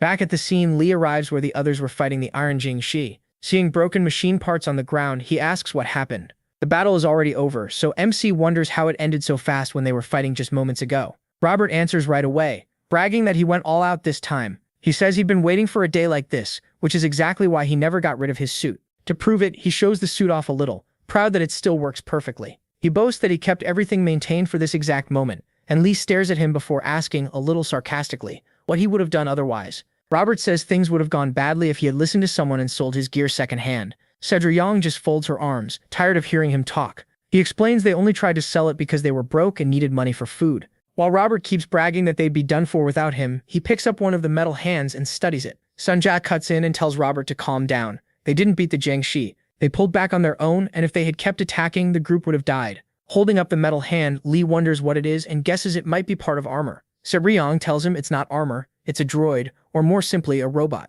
The protagonist repeats it wrong and calls it a drobot, then tells her to explain it in words he can understand. In his world, robots don't exist. Too tired to deal with it, Cedra Yang says he still wouldn't get it, even if she explained. So she asks Sonja to keep it simple. Sonja says a robot is basically a machine that can think and act like a person. MC is stunned. He says the world may have changed, but there's no way a piece of metal can act human. Then something happens that completely throws Lee off. To make her point, Sonja takes off her own head and holds it out to him. He completely loses it. He screams, jumps behind Hua-Ren, nearly knocks her over, and demands to know what Sonja even is. Tang Se-ryung asks Sonja if she never told him she was an android, and Sonja says they've been too busy. At the same time, one of the destroyed Jiangshi still has an active intelligence unit, its eyes open, locking onto the group while no one notices. It records Lee hiding behind Hua-Ren, then the Jiangshi reporting to Count Richel Archimon, links into the live feed. She tells him the protagonist doesn't exist in their database. In the hidden base, they review the footage, and she adds that MC doesn't appear to have an internal energy drive, which means he may be a pure natural. Richel gets up to leave and says that judging by his foolish behavior, he's not worth worrying about. The one they should watch, he says, is Robert. If Robert came from the Special Tactical Division, then he must be an elite soldier. Richel goes further. If he made first sergeant, he's likely top class. A man like that wouldn't end up here by accident, so he orders them to stay alert and investigate him fully. Elsewhere in space, a bright light appears in the distance. It isn't a star at all, but a transport ship moving through space. Its destination is the 32nd district of the Heavenly Demon Sect. There, District Commanders Shang and Elder Joe wait to greet an important guest. Soon the transport arrives and its doors open. The guest steps out in flip-flops, looking completely relaxed. He walks up to the commander and elder who bow to him out of respect. The commander thanks him for coming all this way and addresses him as officer. The officer yawns and agrees. It was a long trip. This officer looks like a bossy little kid, but he makes it clear the trip had better be worth it. He is Joe Dan, first-class officer of the Disaster Safety Headquarters, Central Committee of the Heavenly Demon Sect, and he gets right to work. Joe inspects the swollen red mark on Jiang's head left by Li's slap. Jiang is still in a wheelchair, showing he hasn't recovered from that beating body or mind. Commander Yang asks Officer Joe if he notices anything. Joe looks alarmed and leans in for a closer look at the strange hand mark. Since he's so short, he climbs onto a stool and keeps staring at it in silence. At last, Roy places a hand on the mark and asks Sang if it hurts. Sang says the pain is mostly gone, but his head still feels hot all the time. Zor asks him to repeat that, puzzled by how there can still be heat without pain. Looking down, still shaken by what happened, Sang confirms that's exactly what he's been feeling. Then Sang suddenly cries out in pain. Zor presses the spot again and uses the same move Li used, making Sang groan loudly. His scream echoes through the whole medical room. Over the protagonist's large handprint, Zor's much smaller hand leaves another mark, though Zhang can't protest against his superior. When Zor pulls his hand away, smoke rises from the spot just like before. He strokes his chin and keeps thinking. The commander thinks he understands and says the two marks seem different. The first is swollen, but the second is sunken, so maybe they aren't the same technique. Without even looking at him, Zor says they are the same. The first mark also came from the 9-yin palm. The commander is shocked because that confirms the sword matron's claim that this unknown man is tied to the Heavenly Demon Sect. He tries to explain that 9-yin palm is just a basic martial art taught to beginners, while this new version looks far more advanced. As they talk, Elder Zhou goes to prepare food for their guest. The commander adds that he himself mastered 9-yin palm when he was only 7. While the elder sets the table, Sang points out that the 9-yin palm mark still looks different from the original wound. The officer agrees. He says the core of 9-yin palm is cold energy, but this attack left heat behind, so of course the scar looks different. He explains that whoever did this reached a level where he could completely suppress the technique's natural coldness and leave only the heat from the strike. According to Joe, that was actually an act of mercy. The attacker held back so the enemy wouldn't suffer worse damage. The commander is stunned and asks if it's really possible to reverse a martial art's basic nature, like making fire from ice. Joe says it should be possible in theory. Then, as he waits for the food to cool, hunger wins out. He tells the commander they can pause the talk and eat first, even offering him black bean noodles. Commander Zhang frowns, amazed that Joe can think about food right now, but finally agrees that an empty stomach won't help them think. Meanwhile, back on the S-Devil ship, Robert explains that the things they fought are called Iron Jiang Shi. Shanja drops off another huge pile of hot dogs, and Tang gapes at how fast Li is eating. She starts eating too and asks Robert what Iron Jiang Shi really are. He says it was a rumor from back when he was still serving. From what he heard, they were making a new combat android meant to kill humans. Tang calls that nonsense. Robot minds are built around the 3 laws, so they shouldn't be able to hurt people. At the same time, MC still can't accept that Sanja isn't human, so he tugs at her cheeks to check. She only gives him an annoyed look. Robert says they got around the 3 laws by swapping out the AI circuits with dead human brains, and that completely shocks Tang. That's why the project was called Iron Jiangxi. Still poking at Sunja's face, Li asks again if she's really not human. Sunja asks if he wants her to take her head off again, and even offers to remove her arms and legs so he can be sure. He hurriedly says that's not necessary. Stunned, he mutters that this world has gotten way too strange. He finally stops bothering her and turns back to the food. Tang tells Robert his story does fit what they saw, but it still sounds too crazy to believe without seeing it firsthand. Then Li notices the plate is empty. They finished all the hot dogs while he was busy with Sunja. Tang catches him looking her way and comments that using dead people's brains is seriously messed up. The protagonist answers with a cold, horrified stare. There's no food left. Not understanding the look, Tang asks what his problem is and why he's making that face. Then she looks down, sees the empty tray, and finally gets it. To avoid trouble, she quickly tells Sunja to make more hot dogs for him. Sunja blankly says they're out. Tang just brushes that off and says then it can't be helped, turning back to figuring out what's happening on the planet. She says it feels like they got dragged into a really bad situation. Behind her, Li suddenly shouts that they're shameless, and his body starts to flare up.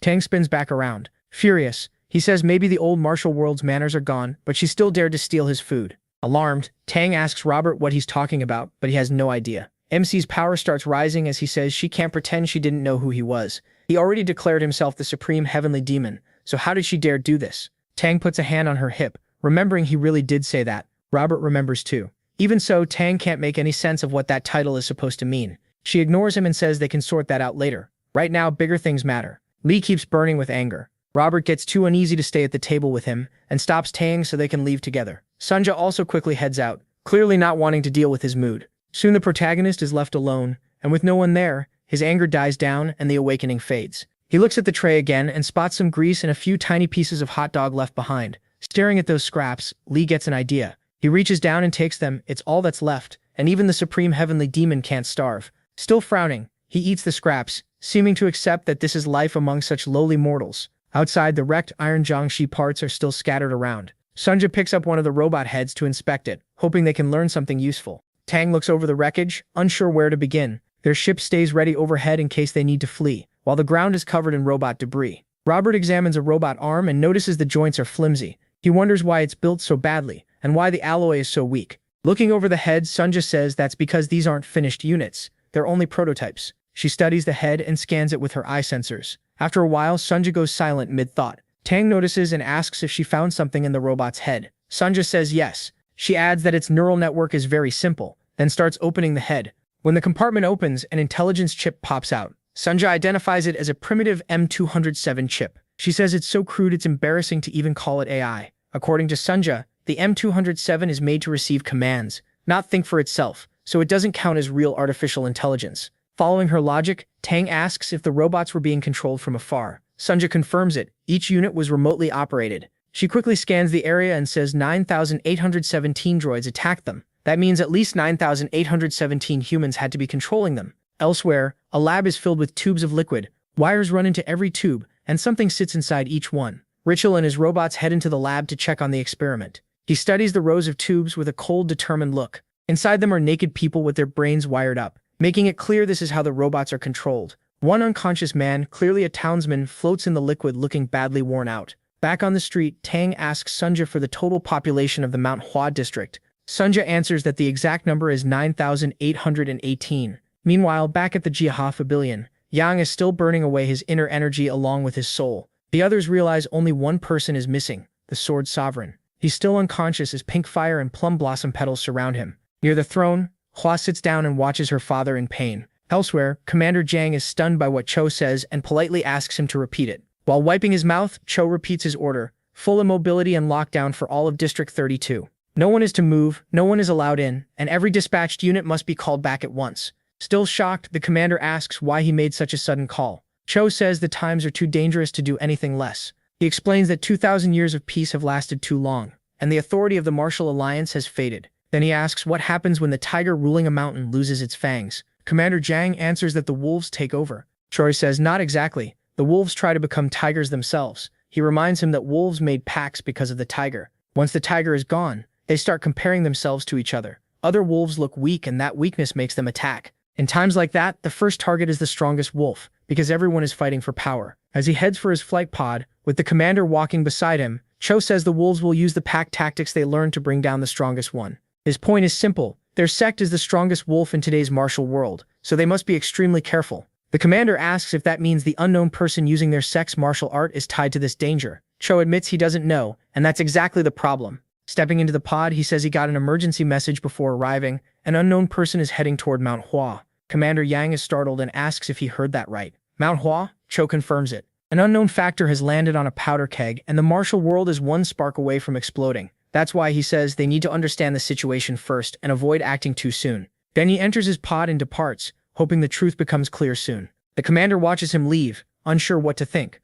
All he can do for now is frown and wait. At Mount Hua, Zheng and the others head to the Jiaha Pavilion to meet Hua. Zheng asks her to confirm that the missing people always return at night. Hua says they do, except for her father, who always stays behind after everyone else disappears. She says her father always stays behind in that burning state, sitting on the throne. Sir Zheng just stares, totally unsure what to make of the Sword Sovereign. Zheng remains seated in the flames and still doesn't notice any of them. Sir Zheng asks Sunja how long is left before sunset, since that's when the missing people should appear again. Sunja says Mount Hua switches from day to night every 6 hours. By her count, sunset is only a second away. Then in the very next moment, something happens that shocks the captain. Right on cue, the Sword Sovereign stands up, pulls Hua Rin into a hug, and cradles her head just like before. Hua Rin explains that he does things like patting her head without any awareness. She says he also drinks tea, looks around the area, and later reads in the garden. Those are the exact same things he was doing before she left for her birthday tour last year, so this has been repeating for a long time. For some reason, the cycle starts again every sunrise. Still looking down, Hua Rin adds that everyone else repeats the same routine every day too. Over the comms, Robert warns the captain that something's off. None of the people are appearing. From a rooftop, he reports that the streets are still empty.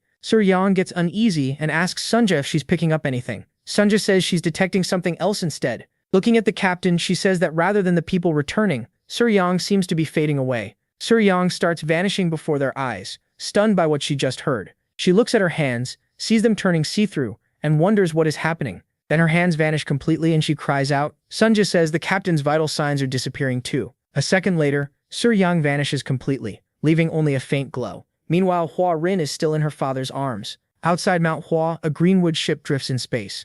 Inside, Kim, leader of the Galaxy Division, studies Mount Hua and its twin moons. Captain Chaiju rushes in to report something. A teleport signal was detected from the center of Mount Hua a short while ago. Their analysis confirms the person moved was the Blazing Devil, Yang. Kim asks where she was sent. The captain answers that she was teleported to Genta, Mount Hua's second moon. Meanwhile, we shift to Genta, the second moon of Mount Hua. Somewhere on its surface is a deep hole. From inside that dark pit, a shocked scream rings out. The light left behind when Yang disappeared suddenly appears in the hole. She keeps screaming that her body is disappearing. At first she's invisible, then her body slowly starts forming. With her legs still missing, Yang panics and wonders if she died and turned into a ghost. Thinking she's talking to God, she begs to be brought back because she still has too much left to do. But when she lifts her hands to pray, she sees they've fully returned, stops yelling, and wonders what's happening. Now visible again, she keeps asking what the heck is going on. Then she notices people in front of her and realizes this probably isn't the afterlife. Sitting before her is Count Richel Archimond, with his android assistant at his side. Count Richel Archimond says nothing, and simply watches her settle down. Yang stares back and asks who he is. He stays silent. He only frowns, giving her a cold, sinister look. The room stays quiet, and neither of them speaks. Back on the Greenwood ship, the captain tells Kim the teleportation looks unusual. There are no signs that the person being moved gave consent. If that's true, then this may have been a forced transfer unilateral teleportation, which is banned by galactic law. He warns that this is serious and suggests reporting it to higher authorities. Without turning around, Kim asks if there's anyone above him. The captain gets the message and falls silent. Then he quickly says no, bows and declares the Black Tiger as his only command authority. Kim approves and tells him to keep watching for now. It's too early to say anything. After all, if someone is using technology banned by galactic law on that moon, they may have powerful support behind them. He orders the captain not to interfere carelessly and to investigate first. They need to know whether learning more will help them or hurt them. The captain answers with a sharp yes, sir. Kim keeps watching the twin moons, quietly wondering what this all means. Not long after, new intel reaches the West Heaven Sword matron, and she asks if she heard that right. Elena has just told her about the man she met at Mount Hua, so she asks her to repeat it. Still kneeling, Elena says the man claimed to be her father. She makes it clear he said he was the one who fathered her. Then she adds that she even lost to him in a duel. That shocks the sword matron. Since beating Elena is no easy thing, she thinks of Mount Hua and realizes the man who defeated her daughter and called himself her father is now there. Back on Mount Hua, Robert slams his hand on the table. He shouts that they have to save the captain, getting just as worked up as usual. Furious, he yells that some bastard dared to kidnap their captain, while Lee quietly listens. When the swearing keeps going, MC admits he can't understand what Robert is saying and asks Sunja what he's talking about. Sunja says she'd rather not translate because it's mostly cursing, so she keeps working instead. Harin says the place where Young was taken may be tied to what's been happening on this planet. She thinks the others may have been taken the same way, though they still can't prove it. Sunja cuts in and says they actually do have proof. The disappearances on Mount Hua match a forced teleportation, taking someone without consent, and that kind of one-sided teleportation is illegal under galactic law. Robert yells that this means everyone is trapped somewhere. He says they can't just sit there, and this time he grabs Lee by the shirt. He turns to Sunja and asks what's wrong with Robert, but she just walks off and ignores them. She tells the protagonist that Robert seems to have PTSD from his military days, so stress makes it hard for him to control his anger. Meanwhile, Robert keeps cursing right in MC's face, still gripping his shirt. Lee looks at him and tells him to let go. Sunja says it's useless. Once Robert gets like this, he doesn't listen to anyone. Then he speaks to him in his martial form, and Sunja notices that might actually work. Robert immediately apologizes and lets go of the protagonist.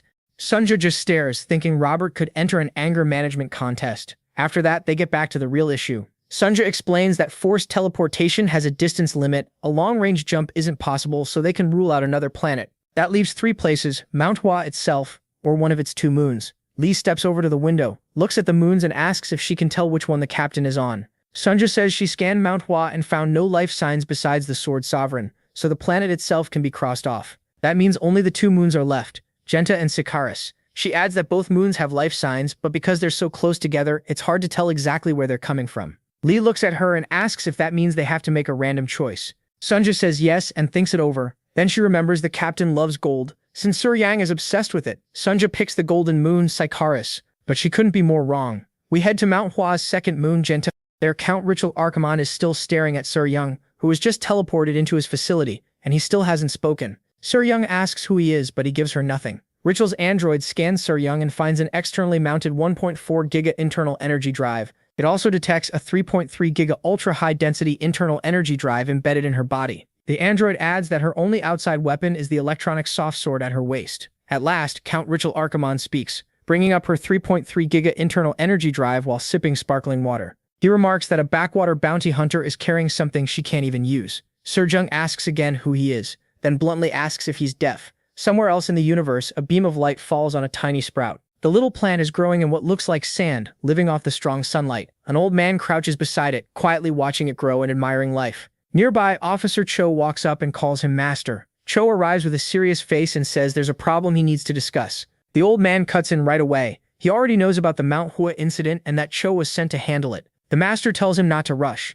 He says they need to wait until the bud fully blooms. Only then can they know what kind of tree it really is. In other words, they should wait until the forces behind Count Ritual are fully exposed, then strike for real. He reminds Troll that he raised him to understand that much, then asks if he's being impatient or if something else is wrong. Troll stays silent. Sensing more is bothering him, the Master asks what's really causing this childish behavior. Troll explains that during his investigation, a mysterious person appeared in the case. According to him, that person used martial arts at the level of reversing the energy flow. He also knows their sect's secret art, the Demon Heart Asura Buddha sword technique. The Master's face suddenly turns horrified, making Cho hesitate. Then he adds that this person has reached the peak of mastery. Worse, Cho says this man does not belong to their sect. Now grim, the Master flatly orders him to kill that person. At that moment, the seedling behind them suddenly withers and dies, seemingly from the Master's influence. Cho asks him to repeat that because he can hardly believe it. The Master turns red with rage and calls the man an anomaly, a monster. He orders Cho to find him and kill him no matter what.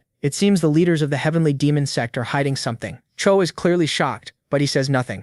Later, he returns to his travel pod and resumes his mission. The pod moves through space with Cho riding inside. Soon he settles into the pod and continues his journey. Meanwhile, on Genta, Tang Seryong asks Count Ritual Archimon again who he is, and whether he can hear her. Ritual Archimon ignores the question, tells his android to inspect her, and keeps sipping his drink. The android vanishes from behind him, moving at blinding speed. In an instant, it appears behind Tang Seryong, while she's still facing the other way. Unaware it's there, she senses it, spins around, gathers an energy blast in her hand, and demands to know what it thinks it's doing. But when she fires, the android is already gone. A second later, it's behind her again and grabs the back of her neck. Tang Seryong is stunned by how fast it moved. She can't believe the android is this quick. She's never seen anything like it. Ritual Archimon calmly tells her to give up. Resistance is useless. He says he'll ask a few questions, and if she answers well, he'll spare her from endless suffering. Fed up, Tang Seryong tells him to shut up, and shoves the android back. That makes the Count take notice, and he wonders if she can use an adaptive style of martial arts.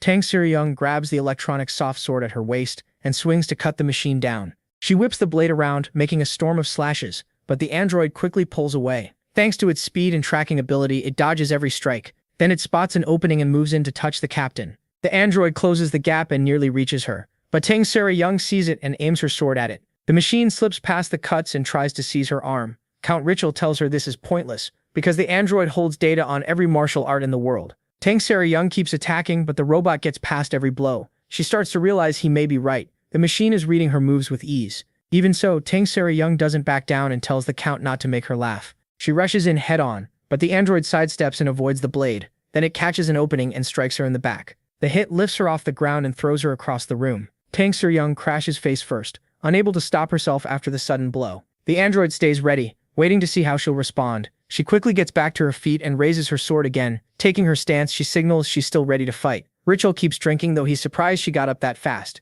The android watches her closely, ready to pressure her again. Tang Seryong holds her stance and waits for it to move. Sweat starts to show as she realizes this fight is tougher than expected, and her usual martial arts won't be enough. She needs something new. While she thinks, the robot disappears again at incredible speed. It slips behind her, but this time Tang Seryong senses it right away. As the android reaches to grab her from behind, she stays perfectly still and acts like she hasn't noticed a thing. The moment it commits, Tang Seryong vanishes and turns the trick back on the robot. She jumps high out of its sight, leaving it searching for where she went. Spinning in the air, she lines up her sword for a strike on the way back down. The android quickly finds her and leaps up to meet her. Tang Seryong uses a move called Bullet, firing the sword straight down like a shot, trying to pin the android to the ground. The soft sword straightens and dives with deadly force. It shoots right at the robot's face, and for a moment her plan looks like it might work. But the robot blocks with its hands and knocks the blade toward the ground. Everything happens in an instant, and the android keeps rising to catch Tang Sero in midair. It closes in, and nearly grabs her as she falls. But because the sword is adaptive, it wraps around the android's arm, showing this was part of Tang Sero-young's plan. The robot heats its arm, aiming to burn through her stomach area, while the captain seems stuck in midair without her weapon. Then the sword coils around the arm and redirects itself upward. The soft blade shoots back up at the android. A second later, it pierces the android's head and destroys it before it can react. The light in its head goes dark. Its intelligence unit is gone. All of this happens in midair as both bodies begin falling. Seeing his prized android destroyed, the Count smashes his cup in anger.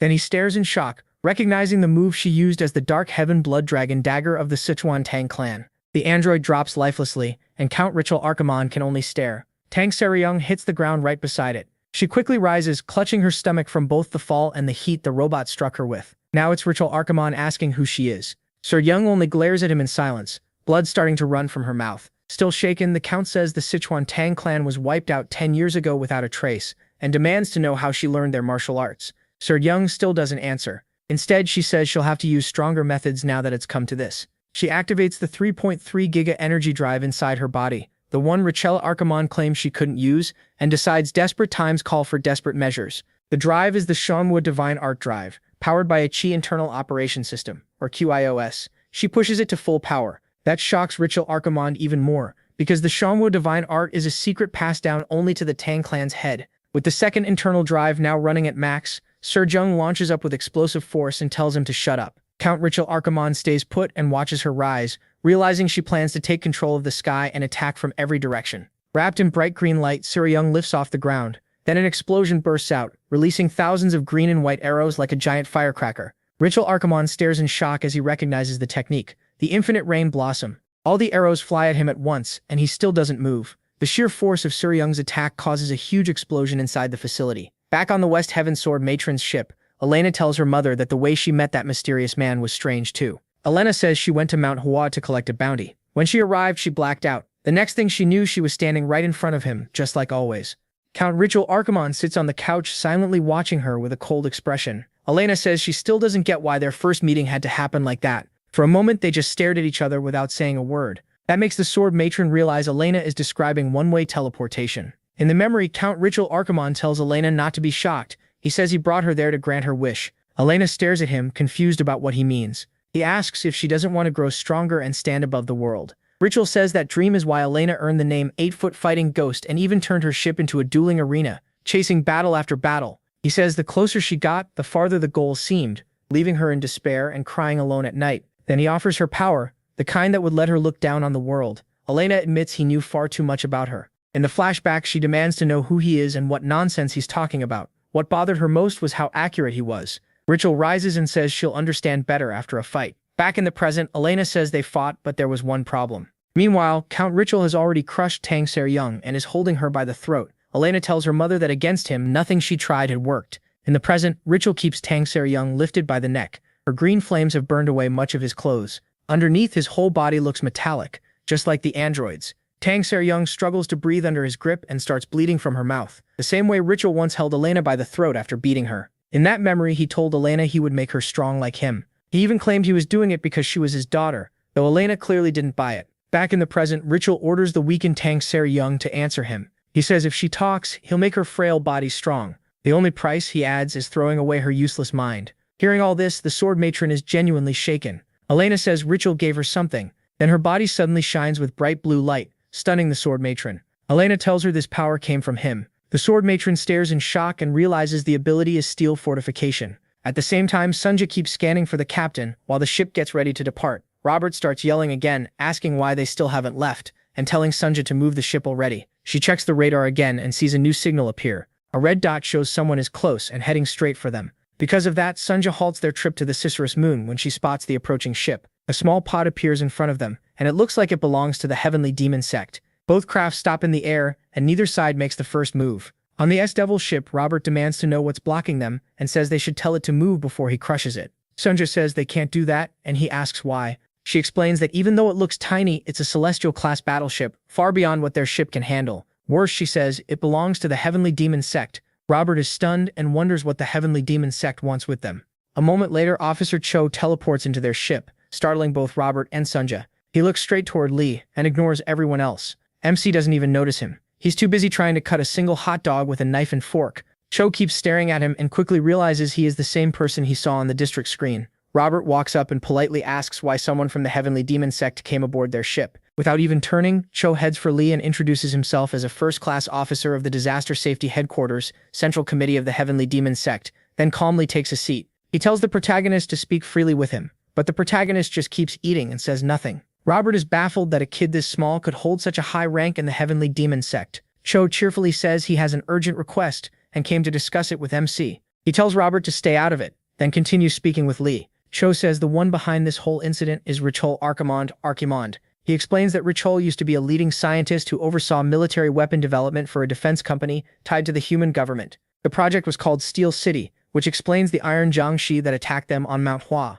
Cho says Richol was cast out for his brutal methods, then vanished. Now he adds, Richol is hiding here and running experiments on an even bigger scale. While Cho explains all this, Lee doesn't even look at him and keeps eating. Cho goes on, saying Richol wasn't merely expelled, he was secretly funded to keep working, likely by factions inside the human military. After finishing the hot dog, he simply asks Sunja for water, ignoring everything else. Cho stares at him, shocked that he gets no reaction after dumping all that information. He can't help wondering who the protagonist really is. Robert cuts in and asks if Cho really means a military faction is behind all this. Part of the human government's military. Cho confirms it and warns him to stay out of it, because this is beyond civilians. Meanwhile, Sunja hands Lee some water, and he still says nothing. Robert asks about their captain, reminding Cho that she was kidnapped. Cho says there's nothing they can do and that all they can do is pray for her. That sets Robert off. He slams the table, calls it nonsense, and tells Cho to shut up and leave. They're rescuing their captain, and he doesn't care who Cho is or whether he tries to stop them. Lee finally speaks and tells Cho to listen.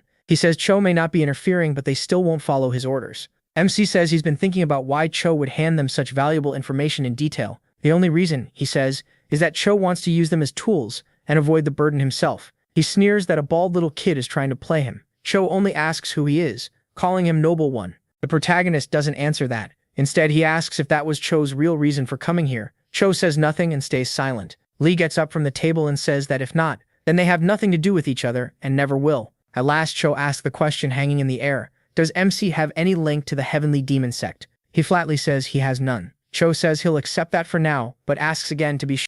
If the protagonist truly has no ties to the sect, then whatever he does next is entirely his own, and the sect will say the same. Without even turning around, Lee says that's fine and tells him to leave because he's busy. Soon after, Cho returns to his ship and departs. MC watches him go, seeming more interested in the officer than he let on. To himself, he thinks it's a relief that the demon sect still has some capable people. As Cho travels on trying to sort things out, he thinks the boy has talent, but he's still too green. Then they get back to the main issue. Robert says it's time to handle this properly and save their captain. Sunja agrees but says the coordinates have changed. Their target is no longer the moon Sycharis, it has shifted to the moon Genta. It seems Cho had something to do with passing them those new coordinates. The story then moves to Genta, the second moon of the Manhwa planet. Deep in its surface is the massive shaft Richie carved out for his facility. Inside, Tang Suri Young lies on the ground, weak after her defeat. Count Richik drags her deeper inside toward his private lab. There, a large operating table waits near the entrance, fitted with restraints to lock someone in place. He drags Suri Young in and straps her onto the table. She asks what he's planning, and he glances back at her, asking if she's finally awake. She only answers with a hard glare. Ritual says she woke up faster than expected. He seems impressed, saying there really is something unusual about noble bloodlines, especially a lady of the Sichuan Tang clan. Sayer Young asks where they are and what he plans to do to her. Ritual tells her not to be afraid. He claims he's going to free her from pain by wiping her memories, even the worst parts of her past. His real plan is much worse. He wants to add her to the people in the tubes and turn her into an iron Jiangshi, a mindless servant that only obeys. Hearing that, Sayer Young clenches her hand and tries to gather energy, but nothing comes out. Ritual says it's pointless. He's sealed her meridians and shut down her nervous system. As he opens the restraints, he explains that her body won't answer her anymore because he paralyzed her brain and spine. Sayer Young struggles harder to move, but it still doesn't work. He coldly tells her to stop wasting her strength. Then something unbelievable happens. Sayer Young rises anyway, even after her central nervous system was blocked. She tells him not to be stupid. People of the Sichuan Tang clan can be killed but never controlled. Then she uses a strange technique. Her eyes turn red and blood starts running from her eyes and mouth. Before Ritual can answer, she plants both hands on his chest, and he catches a strange smell. A bright yellow substance pours from her palm. It burns through his steel body and slowly forces its way inside. Ritual realizes too late that it's poison, as her hands sink deeper into his chest. She tells him it's called pigeon blood poison. Every Tang Clan child is born with a tiny piece of deadly poison in the heart, a final gift meant for the moment they die. As she says it, more blood spills from her eyes. The poison starts wrecking Ritual's body, and he grabs her arm to pull it away. Sae-Young says that's useless. The more her heart burns, the stronger the poison gets, strong enough to melt metal. Just like she said, the hole in Ritual's chest grows wider. Calling him a disgusting monster, she says she has one last thing to tell him. He stares at her in fear, waiting.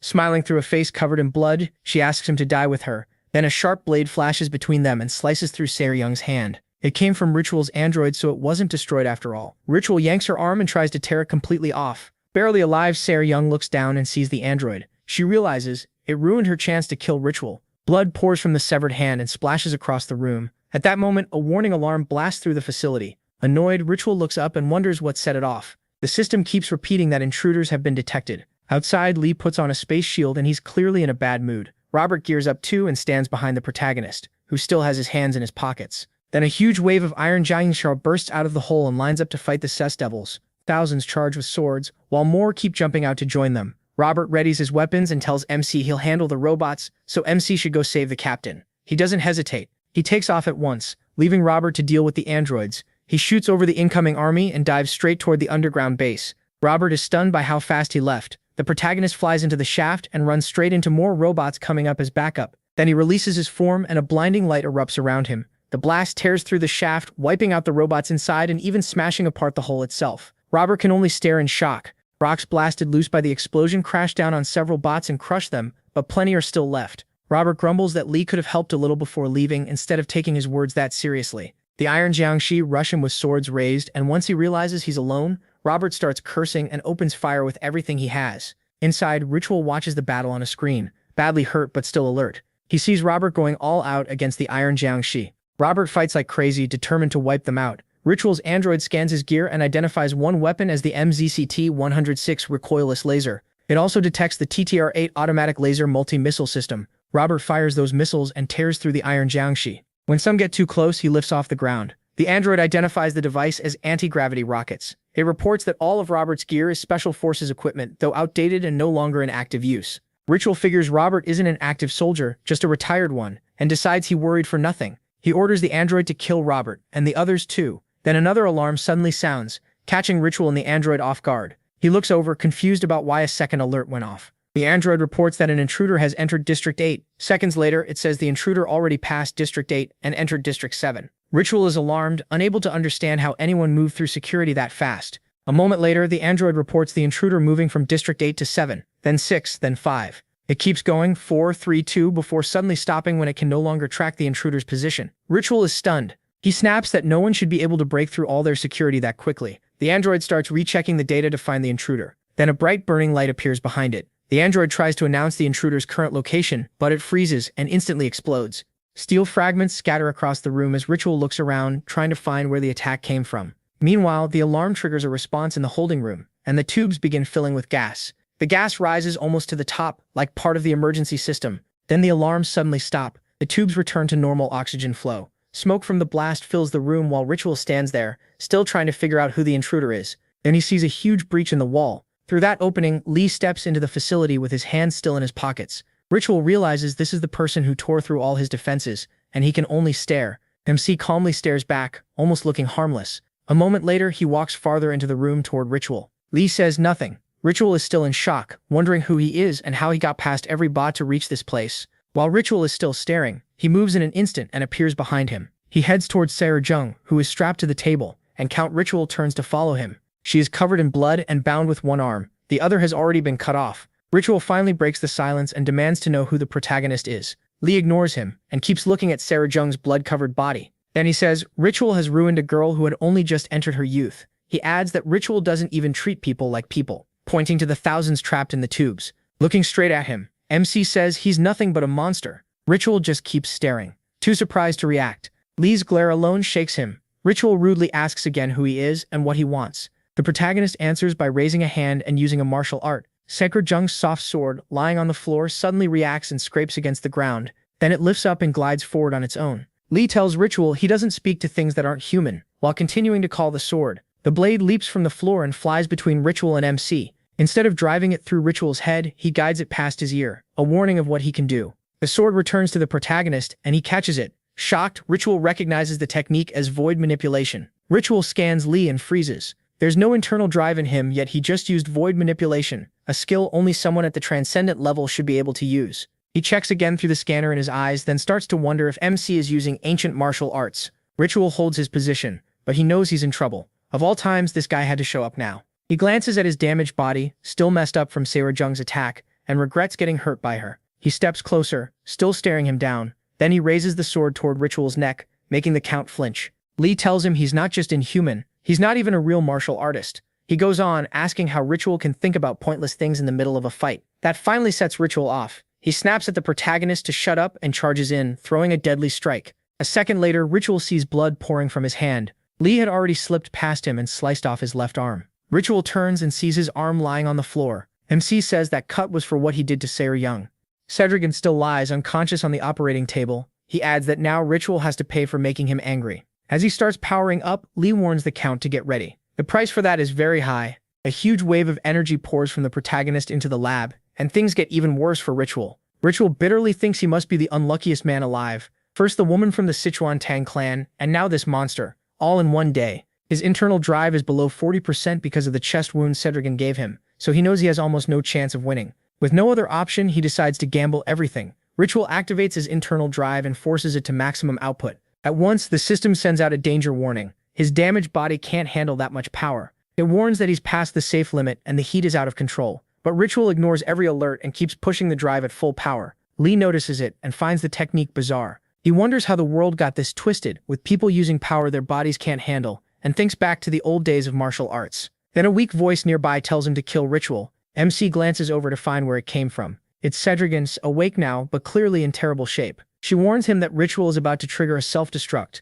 so he has to kill him first. Lee looks back at the Count, but he's already too late. Light starts pouring out of every opening in Ritual's body, like he's about to blow apart. He realizes there's no stopping it. Ritual takes his own life, and a blinding light swallows the facility as the explosion begins. Elsewhere, Robert's weapons start giving out. He's burned through all his ammo. His TTR-8 missiles are empty, and the system tells him to reload. His photon cannon runs dry too, and that needs reloading as well. Even his V-10 Laster Claymore starts failing, and the system reports it needs repairs. His fireproof suit is also breaking down and needs replacement parts. Worst of all, hundreds of bots are still surrounding him, ready to attack. Robert grumbles that he warned the protagonist about this. If the protagonist had stayed to help earlier, they could have cleaned this up easily. The machines don't care. Once they notice he stopped firing, they slowly move in. Robert yells for them to stop and says everyone should take a short break, calling them scrap metal bastards. Then he asks if they even know who he is and starts taking off his combat suit. He drops the front armor like he's done relying on it. Throwing the suit aside, he stands there and declares himself Robert Carlyle, Sergeant Major of the Special Tactical Unit of the Northern Galaxy Combat Forces.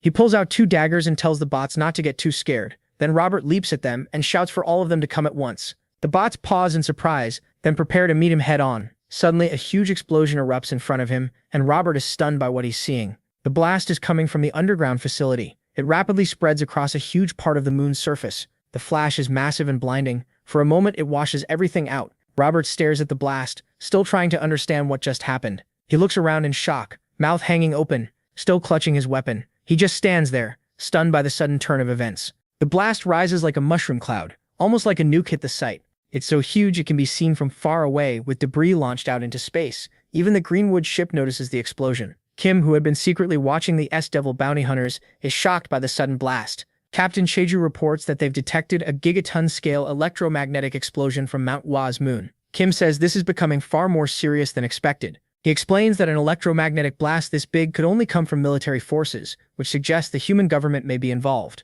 Then he orders the captain to erase every record of the incident, including the footage. As far as they're concerned, they saw nothing. The captain is stunned, especially since Kim had earlier wanted this reported to higher authority. Nearby, Officer Cho's celestial battleship also picks up the event. From his ship, he detects the massive explosion on Mount Hwa's moon. Watching the screen, he wonders what happened. Back on the moon, Robert is still standing there, completely confused. He finally asks what's going on. There was an explosion, and now every bot has shut down because the base can't command them anymore. Then he remembers why they came here in the first place, to save the captain. Since she was inside the facility, he worries she may not have made it. He takes off running toward the ruins, desperately wondering where she is. But another bright light suddenly appears and makes him stop. He can only hope the facility isn't exploding again. He looks up at the light in the sky, trying to figure out what it is. It grows brighter and starts moving toward him. Then Lee comes out of the light, standing on the operation board with Captain Tang Seri in his arms. Robert sees right away that she's badly hurt and missing an arm. MC looks down at her wounds, clearly heartbroken.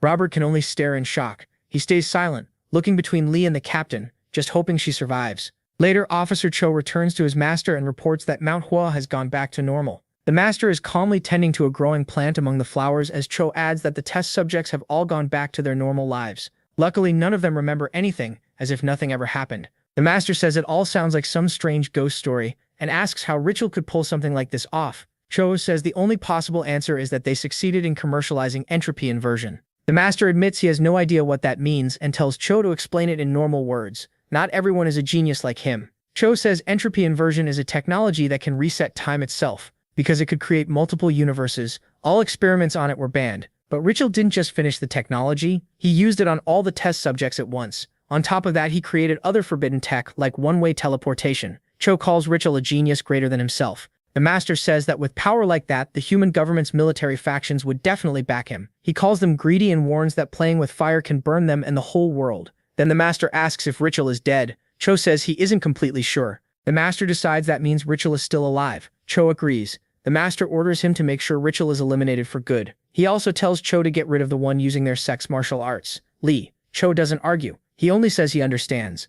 Even though the order clearly bothers him, he keeps his thoughts to himself. Later, Cho returns to his ship and sits down as usual. He stays there for a while, lost in thought. Meanwhile, life on Mount Hua seems to have gone back to normal. Sovereign Yang serves Lee some tea and says his daughter told him everything that happened. He tells Lee he doesn't know how to repay him for saving his daughter and the ones accused of rebellion. Lee says they weren't rebels at all, they were being controlled like puppets. He adds that from what a little kid told him, there are bigger villains behind this whole mess. Sovereign Yang agrees. He says that much is obvious, even with Mount Hua weakened. Even so, nobody could break the planet's laws without backing from powerful people. Lady calmly sips his tea and says it sounds like the Sovereign plans to pretend none of this happened. That catches Sovereign Yang off guard. He's stunned that Lady saw right through him. Lady doesn't even look up and keeps drinking. Yang also notices how calm he is while talking about something this serious. Despite being so young, it makes him wonder who Lady really is. Yang finally answers that his top priority is protecting the nearly 10,000 members of Mount Hua. If he has to throw away his pride to do that, so be it. Striking back right now would only hurt his people. He also points out that Lee doesn't seem nervous around him at all. After rising to the top, everyone treated him with careful respect. But with Lee, even the rude attitude somehow feels natural, and that confuses him. Lee tells him not to think too hard about it. He chose to live while looking down on the world and on everyone in it. That's simply how he lives. That answer hits Yang hard, and he starts wondering if Lee sees himself as some absolute being. After all, he just said he looks down on the whole world. So the Sword Sovereign asks who he really is. Lee says it's better not to know. Since Yang has chosen to keep his eyes closed to these things, he should leave them closed. Opening them will only bring more trouble. Sovereign Yang can only stare at him, puzzled. Lee may be the strangest person he's ever met. Lee gets up and heads outside. Before leaving, he says he wants to ask something. Since he doesn't know much about the world in this era, he asks if there's any technology that can restore a severed arm. Yang admits the question sounds absurd, but lately nothing has made sense anymore. At the same time, the Sev Devil ship has already left Mount Hua and returned to space. Inside, Se Rang lies unconscious.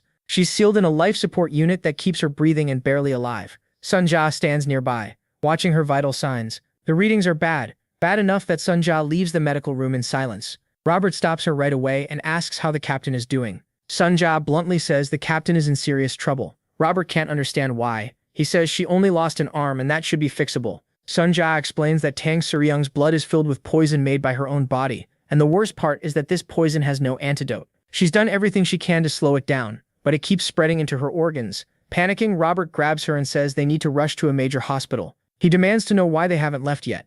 Sun Jia repeats that there is no cure, and the nearest big hospitals are far away, in places like Kina and Nebula. She's not sure the captain would survive the trip. Robert lets go and quietly asks what they can do now. Walking away, Sun Jia says they should get ready to say goodbye. She reminds him that the captain always joked that after she died, they should strap a shield to her and send her into space so she could explore forever. She says she'll save up enough money to buy good armor for the send-off. Robert just stands there, crushed by what she means. The ship feels empty now. Sun Jia goes to get some water, but she just stares at the cup, then she pours it over her head. The water runs over her eyes, the closest thing she has to crying. Then her eyes widen when she notices something strange. A large ship is outside, belonging to the West Heaven Sword Matron. Sunja is alarmed. She has no idea why the Sword Matron has come after them again. On that ship, the Sword Matron watches the Cess Devil. She seems deeply worried, as if she already knows about what happened, and it's clear she wants to speak with the bounty hunters. Back on Manhwa, Sovereign Yang notices something unusual in the sky. The West Heaven Sword Matron's ship has entered the planet's airspace,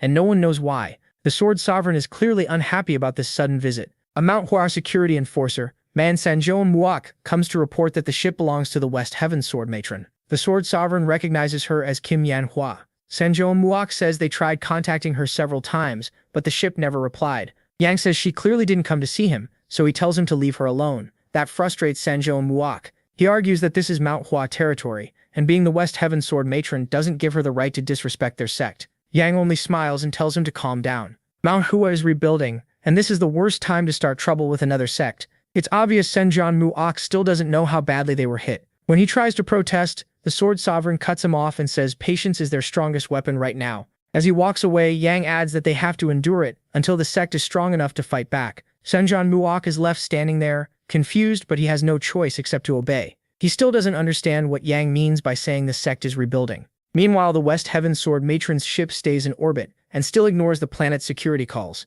Inside, the Sword Matron tells Li she came to meet him about an important matter, calling him revered master. She says she may be able to offer unexpected help. It turns out she has already taken Seryong's unconscious body from the Sebdevil ship. She tells Li she can heal the girl who came with him, Tang Seryong. Li asks if that means she can reattach the severed arm, wondering how advanced technology has become. The Sword Matron says restoring the arm is easy, basic medicine really. The hard part is removing the blood poison in her heart that has already spread through her body. Lei didn't know about that poison before. Hearing it, he says Tang Seryong must be from the Sichuan Tang clan. No wonder she's reckless and hot-headed. The Sword Matron praises his sharp insight and says the blood poison in her heart is a secret art of the Sichuan Tang clan, allowed only to its nobles. Li asks how she knows that, but in the end he accepts her offer and asks her to save Tang Seryong. She doesn't answer right away and simply waits for him to respond to what she said earlier. Then Li tells her that since she helped him, she can go ahead and name her price. He asks directly what she wants. The Sword Matron says there's someone she wants to meet, and she's sure Li can open the way. Li notes that her voice is full of killing intent. She's furious. He says it sounds like she means someone he's met before. Not long ago, he met a man who made him want to beat him to death too. Li adds that if she means that person, she's too late, because he already died. The Sword Matron solemnly says Ritual is still alive. The real problem is that he's hiding somewhere much deeper. He's apparently concealed in a place called the Galactic Nebula in the Vista Union system, on the 108 Zur-4H moon. That's exactly why she needs Li's help. Meanwhile, on the 108 Zur-4H moon, there's a military droid dump owned by the human government's Southern Galactic Corp. A strange woman walks up to a pod standing in the middle of the site. She carries a cloth, ready to cover whoever is inside the pod, and waits patiently. The pod slowly opens and a bright light spills out. It keeps opening, draining the liquid inside. The setup looks like something from Ritual's lab. The fluid spills across the ground and runs past the woman's bare feet. When the pod fully empties, the figure inside is still hidden by the light. As she steps closer, a naked man is revealed, crouching inside. He tries to cover himself and looks like someone who's been through experiments.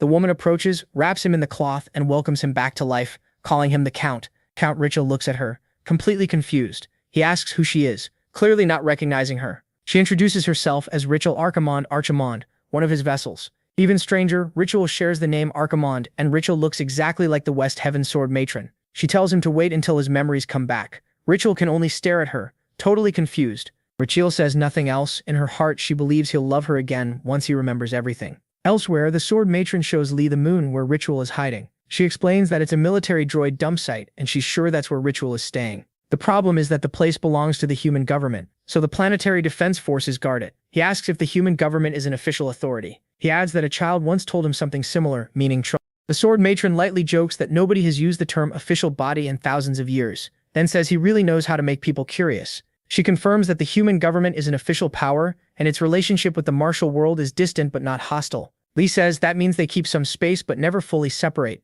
To him, it proves the ruling class still protects its power the same way. She glances at him, wondering why he talks like someone from ages long past, and who he really is. The protagonist tells her to stop circling around it and say what she wants him to do.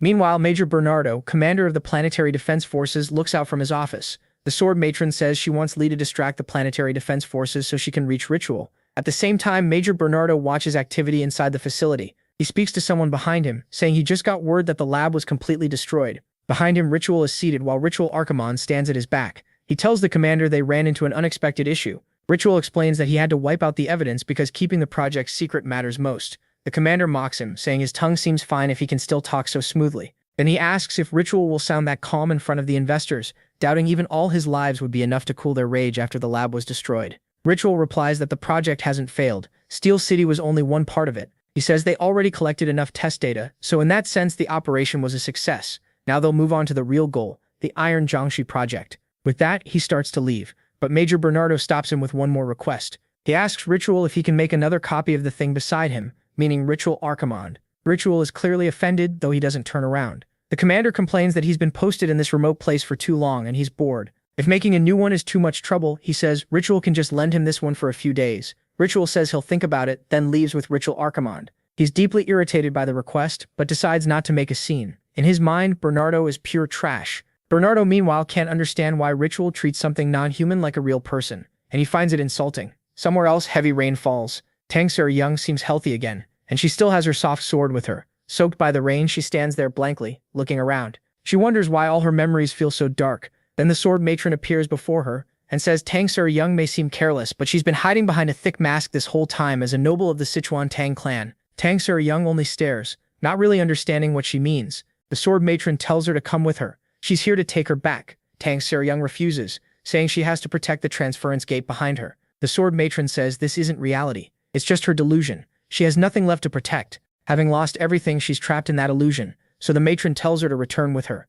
Tang Young angrily snaps back that she'll guard the gate even if it kills her, because no one can pass through it. Then her eyes widen at what happens next. The sword matron drives her sword into her chest. Tang Young stares at the blade in shock. The sword matron says that if she keeps resisting, she'll take her by force. At that moment, Tang Young wakes inside a tube. She becomes aware and starts struggling through the liquid, wondering where she is. Later, the sword matron returns to her charging terminal to refill the internal energy she spent saving Tang Young. The system reports the internal energy drive is recharging. 3.6 cycles restored, bringing it to 84%. Then Tang Young enters, and the sword matron asks how she's feeling. Tang Young stays silent at first. It's rare for someone like her to meet the sword matron alone. The sword matron tells her the reattached arm will feel strange for a while, so she should focus on rehab until her neural network stabilizes. Tang Young thanks her for saving her life and vows to repay that debt. The sword matron says she's thinking too highly of herself. Debts only exist between equals. She adds that no matter her tie to the Sichuan Tang family, she's too insignificant for even her peers to notice. There was also no real reason for the sword matron to spend so much energy saving her. Tang Young asks why she saved her anyway, if that's the case. The sword matron doesn't avoid the question. She says the Sichuan Tang family is truly cruel for raising the half-blood poison inside her heart. Removing it was so difficult she almost failed. Then she looks into a nearby cup that holds the parasite behind the poison. She says the rumors were true. The deadliest poison passed down only to the head of the Sichuan Tang family really does exist. Tang Young grows uneasy hearing such private clan matters discussed. Politely, she asks for the poison back, saying it's her soul. A moment later, the system announces that the internal energy drive is fully charged. The sword matron removes the cables and tells her that when she chose death, she already activated the half-blood poison, meaning she had abandoned it, so now it no longer belongs to her. Tang Young can only stare in despair, realizing she can't fight back or argue. The sword matron says the poison is hers now, but to Tang Young's shock, she says she'll return it to her. In exchange, Tang Young must tell her everything she knows about that man without leaving out a single detail. Tang Young freezes, wondering who she means. Then her eyes widen when she realizes it's MC. Elsewhere, MC returns to the Manhwa planet to speak with Sovereign Yang. The Sword Sovereign says he wanted to meet again to repay the kindness they received, addressing him as revered master. The protagonist tells him to let it go. He helped because he wanted to. A cup of tea is enough for him, but the Sword Sovereign says debtor and creditor don't see things the same way, and Manhwa isn't used to owing anyone. So Sovereign Yang offers honest advice as repayment. Stay away from the West Heaven. Sword Matron. He calls her a poisonous spider living in the deepest dark. At the same time, Tang Young leaves the room after speaking with the sword matron. As she walks, she notices someone strange nearby. When she looks over, she sees Elena standing there with a sad expression. Back on Mount Hua, the sword sovereign tells Li that the sword matron spreads darkness to everything she touches. Tang Young ignores Elena completely and keeps walking, wanting no trouble. But Elena suddenly warns her not to feel safe just because she lived. One day she'll die by her hands. Even the matron's own flesh and blood is affected by that darkness. On the ship, Tang Young asks Elena why she's threatening her. Did they really have some score to settle? She says she doesn't remember anything like that. Elena answers that the only reason she hasn't acted yet is because her mother saved her. The two women fall into a tense silence. Tang Suryoung finally walks off saying Elena really is just like her mother. Elena angrily tells her not to ignore her and repeats that she'll die by her hands. Tang Suryoung keeps brushing her off and says Elena can say whatever she wants.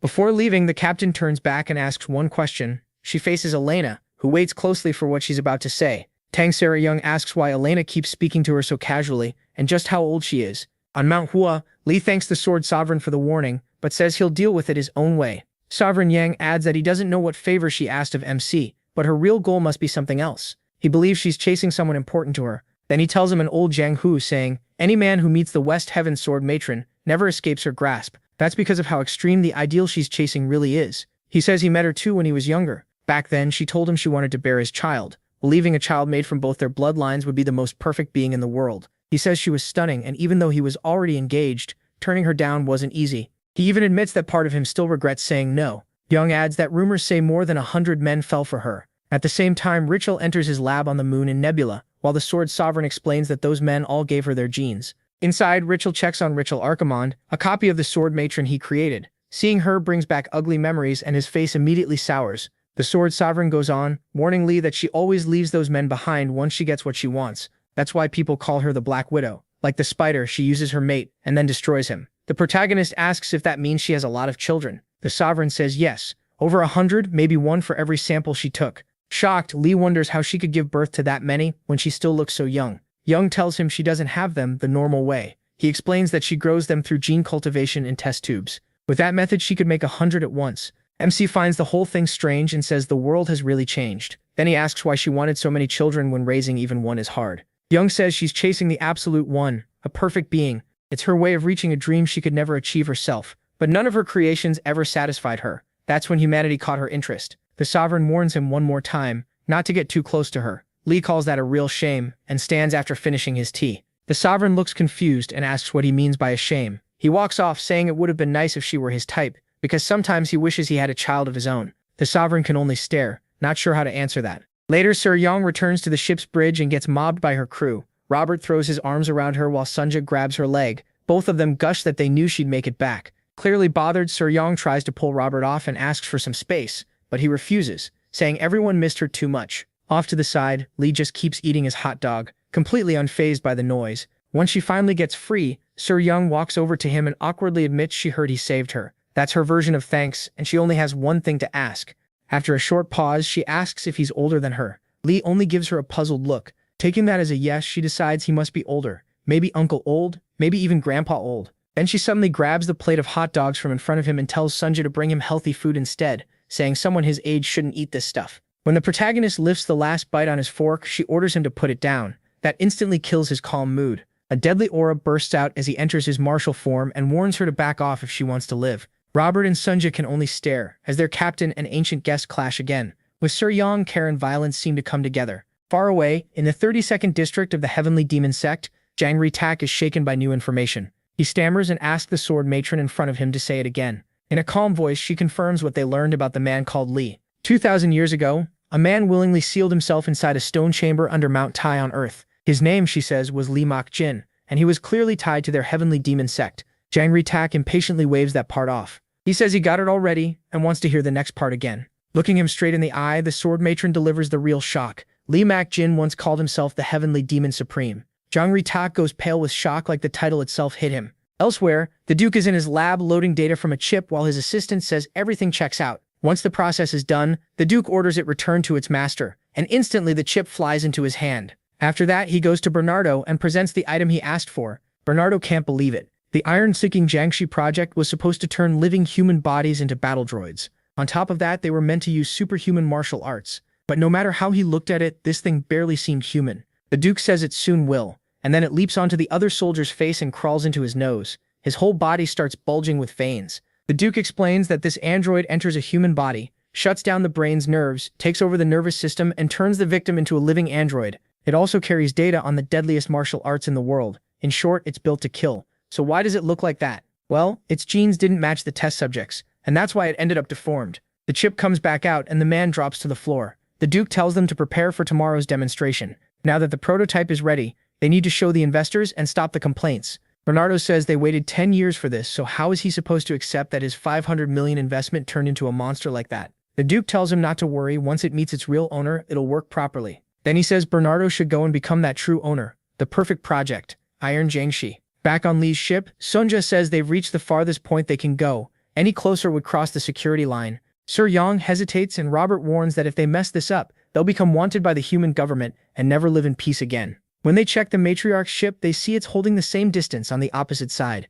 So Sir Yang orders them to ready the landing pod. If things go bad, they'll just act like they were never together. Then she goes to Li and tells him this is where he gets off. From here on, it'll be just the two of them. But MC tells her not to come. He'll go alone. Calling him Mr. He, Sir Yang says she needs to control the landing pod. Robert immediately yells back, asking why she can't just use autopilot, especially since she barely knows how to fly the ship anyway. Sir Yang admits she still has unfinished business with that man too. Li tells her to stay. He says he still has a far greater debt to repay, and if it helps, she should treat her own matter as something already over. If she keeps clinging to the past, she'll never move forward. The more a person lives in the past, the farther they drift from the life in front of them. Just then, Bernardo hears an alarm. Someone has crossed the boundary line. The heavenly demon has finally arrived. At the same time, someone asks that same chief who he is. The voice belongs to Warren, who mistakes him for some kind of pest and asks where he came from. The Duke can't believe his eyes. Is he imagining this? Because that man is really here, and Bernardo sees him too. He's a pure natural, with no internal units or built-in weapons. Even so, at first glance, Bernardo thinks he looks like a demon wandering through the area. Bad luck for a beggar. So he orders him killed, and a droid bursts out from beneath the sand to attack. But the Duke rushes in, panicking, and yells that this is not someone Bernardo can handle. He orders emergency alert mode, and tells them to activate every defensive weapon they have. Bernardo still doesn't get the panic. He thinks Li is just a normal natural. Then the droid falls apart just because the protagonist walks toward it. Seeing the barrier react, the Duke orders them to analyze the martial art MC just used, and if needed, connect to the government's main data network to identify it. Bernardo stands up and demands to know what he thinks he's doing, since he's the one in charge. The Duke fires back that if the project fails because Bernardo didn't listen, not even he will be safe. If he wants to survive, he needs to use everything he has to stop Li. As he moves closer, more defense lines activate to block him. The Duke calls someone and says to bring it fast. They have to speed up the project no matter what. The one he means is Warren, and Rachel Archimon reports that she has arrived and will bring him personally. Then Li notices a tornado growing larger and larger until a giant Buddha appears.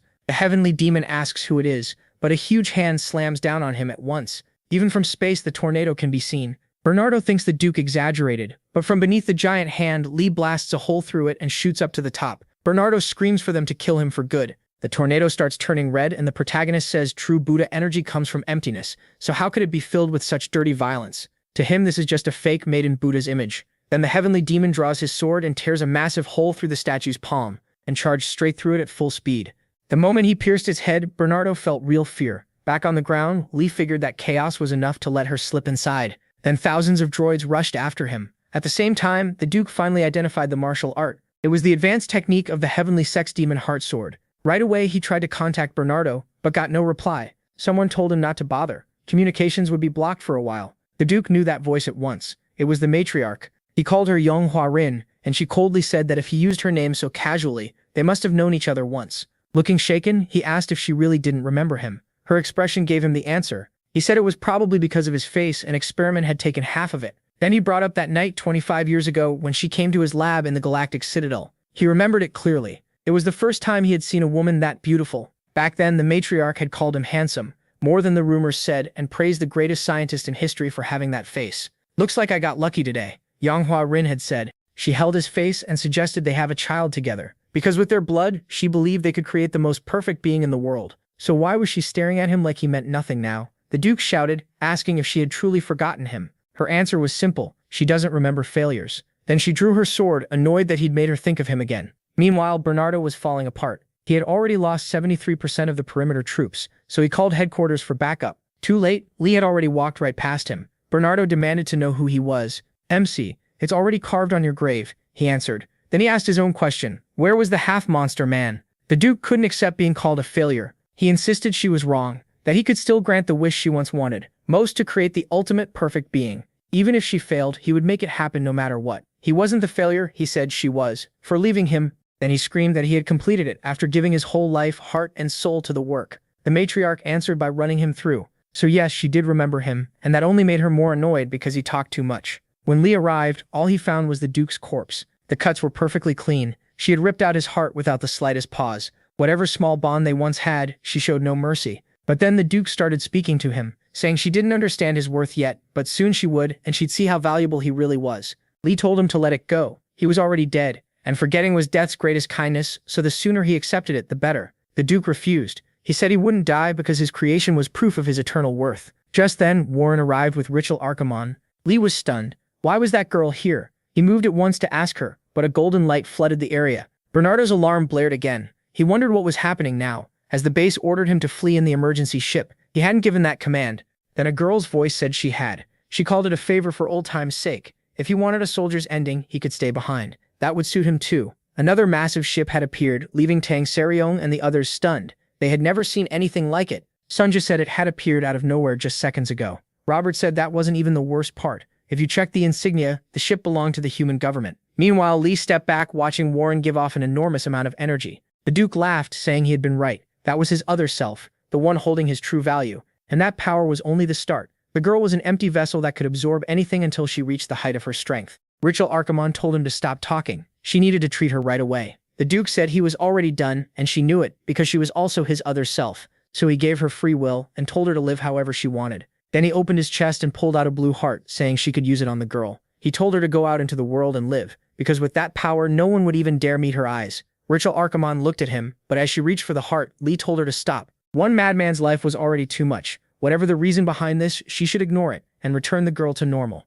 It was a warning he wouldn't repeat it. Rachel Arkamon replied that this wasn't madness. He had simply lived desperately and fiercely. But Lee didn't need to worry, because his life would end here. From now on, she would live the way she always wanted. She walked up to Warren, hugged her, and said she was giving her freedom too. In return, she asked for just one thing. If they ever met again, Warren should hug her tightly. The moment she did, Rachel's body broke apart, and Warren returned to normal before collapsing to the floor. Then they detected a Leviathan-class fighter near the edge of the atmosphere. It belonged to the human government's inspection office. If they had brought a ship like that, it meant only one thing. An orbital bombardment was coming. Robert shouted that they were finished. Tang Seryong asked why the ship wasn't moving. Had they not seen them? Sunja doubted it. They had definitely been spotted. Then the girl from before suddenly appeared behind them. They jumped, asking where she came from. She smiled faintly, recognized Tang Seryong, and called her the last descendant of the Tang family of Sichuan. Tang Seryong was stunned, but the redhead told her not to be afraid. Just act like this never happened, like they had never seen her. She'd even erased the report she got on the way.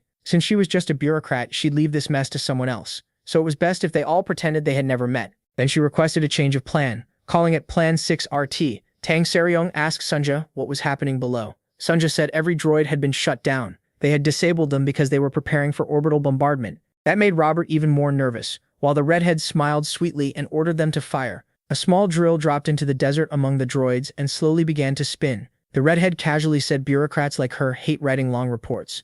Then she told them to get moving fast. They needed to be at least half a light year away in 5 minutes to survive. As she disappeared, she warned them not to show up in front of her again. Tang Seryong still didn't understand what orbital bombardment even meant, but Robert, who had served in the army, shouted that the woman was insane. He had heard stories about a weapon that could wipe out moons, even planets, and only they had that kind of power. Sunja confirmed it seemed real. Something was drilling into the moon's core, and if it blew up there, the whole moon would be gone. They had only 3 minutes to escape, but Tang Seryong gave no order. She just kept staring at the moon. On the redhead's ship, she was clearly enjoying all of this. Soon the ground started to rise, and only 2 minutes remained before the blast. Her ship could survive the shockwave with shields at full power, but she lowered them to 80% because that would make it more fun. She also spotted Bernardo escaping in the emergency ship. That part was obvious, but what she couldn't understand was why. After being warned, the others still weren't running. Then Lee's ship finally moved, but instead of fleeing, it flew straight toward the moon. Robert started yelling that they were all going to die with no chance at all. Tang Seryong answered that she wouldn't die, her lifeline was long, and she planned to live to at least 80. Sunja, who had no palm lines or fate at all, still said her lifespan was 5,000 years, though even she knew what Tang Seryong was doing was crazy. As they got closer, the temperature climbed to 300 degrees. Robert shouted that he didn't want to be cooked alive. Sunja picked up a life sign ahead, but the area around it was already at least 700 degrees. Then they saw Lee floating out, carrying Warren. The flames were burning his skin, and he muttered that this was absurd. The heat and chaos felt like hell itself. Then he saw a demon even bigger than himself watching him. Was this finally his end? The heavenly demon wondered. He found it almost sad, because if this had happened yesterday, he would have gladly thrown himself into that demon's mouth. But not today. He had promised to protect that girl, so he told the demon to back off, swearing he'd come find it himself once she was safe, but only Lee could see it. Then Tang Seryong yelled at him to stop hallucinating and get on the ship. On the redhead's ship, They reported the outside temperature had reached 1,500 degrees, and the massive explosion would come in 10 seconds. Yet there was still a faint life sign. She figured the warning had been pointless. Once the core fully blew, the heat would jump to 6,000 degrees, and not even a god could live through that. Great, she thought. That means no report for me. Even inside the sealed door, Lee and Warren still couldn't get in. The heat was too extreme. If they opened it, everyone inside would burn to ash. Tang Sura said it didn't matter. Since they were all about to die, they might as well die together. After the blast, the protagonist was no longer burning, and a monk-like figure stood before him. Lee said he never thought they'd meet again. The monk answered that their reunion was bound to happen, even after 2,000 years. Then the story shifts to the past, to a damp place. The monk tells MC to ask his question. When Lee stays silent, the monk tells him not to hesitate. After all, he was the one who came looking for him at the edge of the world of the living. The heavenly demon sat beside a katana, clearly exhausted. He had walked over countless bodies, yet his knees and legs still felt cold. The heavenly demon asked if the monk knew who he was, and the monk said no. Still, he said some things can be seen without knowing someone. Before Lee could even walk, he was already called a demon, because others took away his right to choose how to live. Instead of food, he was forced to live on death. But no amount of death ever filled that hunger. Lee knew why. He had lost his reason to exist. He answered that none of that mattered. He was still strong. The monk agreed. In terms of power, there was nowhere higher for him to go. Even now, he could slaughter hundreds of thousands who dared stand before him. The monk agreed again, but said the hunger only grew, because blood was never the right food for someone like him. Then the monk said he would answer the question. If Lee wanted to end his empty life, no one in that age could do it for him. Only his own choice could bring his end. Choosing death by his own will had never even crossed his mind, because his life belonged only to him. Lee asked, if life isn't mine, then how could death be mine even more? The monk said nothing. With no answer that satisfied him, the protagonist decided to leave. But the monk stopped him, saying that if he could choose neither life nor death, then he would send him somewhere that was neither. It might be a dream he would never wake from, but if he did wake, maybe a new path would appear. Now the story moves to the next part of the scene, returning to the present. The monk says Lee looks different from 2,000 years ago. The dark gloom behind him was gone, and there was life in his eyes. So he asked if MC had found a new way to live. He said no. If anything, that path had disappeared. The heavenly demon sect was freed from darkness and now lived under the sun, so the one purpose that kept him going was gone. His life had become empty again. So why was he still alive? The monk asked. Wasn't this the perfect chance? If Lee accepted this heat, it would melt him into ash and leave nothing behind. Why was he holding on so hard to life? Why keep struggling now? Because of a promise. He promised to protect that girl. The monk said it was pointless because death wipes away everything, even promises. Hadn't Lee seen the universe? Before something that vast, he was less than dust. So what could a promise from dust possibly mean? And the girl he was so desperate to save, he barely even knew her name. Even if he fought, he still couldn't protect her. The protagonist said he knew they might die anyway. But still, shouldn't he at least try until the very end? Even if he burned away completely without even a speck left, shouldn't he still try? What do life and death really matter? If death can erase the meaning of a life, then that life was lived wrong in the first place. Now he understood that death can never truly end a life as long as it leaves behind meaningful memories, even if that life is smaller than dust. Because life goes beyond death. At that moment, the monk bowed and said Lee had reached the border of life and death, the realm of eternity. Right when everything should have exploded, a huge light burst from the door where MC stood and the flames vanished in an instant. From afar, Tang Sari-young stared in shock at the figure of a white-haired Lee, but their ship had taken heavy damage and could no longer move. Sunja warned Tang Sari-young that repairs would cost a fortune, and they were broke. Still, Robert and Tang Sari-young couldn't take their eyes off him. Then the red-headed girl teleported onto their ship again, demanding to know what they had done, but none of them knew either, so everyone looked at Lee, who was stuffing himself with sausages. The redhead wondered who he really was. She couldn't find any record of him in her databases. Her first move was to yell, asking who he was and what exactly he had done. Then she suddenly froze. Lee had locked eyes with her. He asked who she was. The redhead introduced herself as Athena Sun, a 24-year-old administrative officer from the Human Government's Inspection Office. Then without meaning to, she blurted out that she was single, had dated 4 men, dumped 3, got dumped by 1, never even kissed him, and acted cold about physical contact even though she secretly liked it. She had no idea why she was saying any of that. Lee then asked if she was the one behind the explosion. Athena said she only carried out orders to hide the Iron Jangwashi project, no matter what. They feared the incident could spark a civil war between factions. The protagonist said he didn't care about any of that. Because of her explosion, these kids got hurt, so she had to put everything back the way it was. Could she do that? Athena confidently said yes. Right away, insect-like robots began repairing the ship. Meanwhile, Sunja checked Warren's condition and found no brain damage or physical injuries. She had only fainted and would wake up soon. Lee said that was a relief. While that was happening, Athena asked Tang Sari-young who MC really was. Tang Sari-young said Athena should ask him herself, since she didn't know either, then started bringing up the shady things Athena did at night when nobody saw her. Athena snapped and told her to shut up, warning her not to reveal a single word she'd said. Tang Ser, Yung just teased her, asking what she was going to do. Athena froze again when she noticed Lee staring at her from behind. A moment later, she was back on her own ship, wondering what just happened. What exactly was he? Robert and Sanja said everything was working normally again. Tang Ser-young corrected them. Not everything. She looked at Lee's hair and asked if he actually liked it. He asked what she thought. Tang Ser-young honestly said no. It made him look like someone trying too hard to seem cool and tough. The protagonist agreed. He didn't like it either. So they cut it back to how it was before and dyed it black again. Back at the Heavenly Demon Sect, Zhang Rita was shaken after speaking with the matriarch, so he asked headquarters for permission to check something. Whether anyone had willingly sealed himself inside stone 2,000 years ago. The system said the age was unknown, but the name was Li Mak Jin. When he tried to dig deeper, the whole system went into red alert. On Mount Hoa's planet, Warren's father felt deeply ashamed that he hadn't even noticed what his daughter had gone through.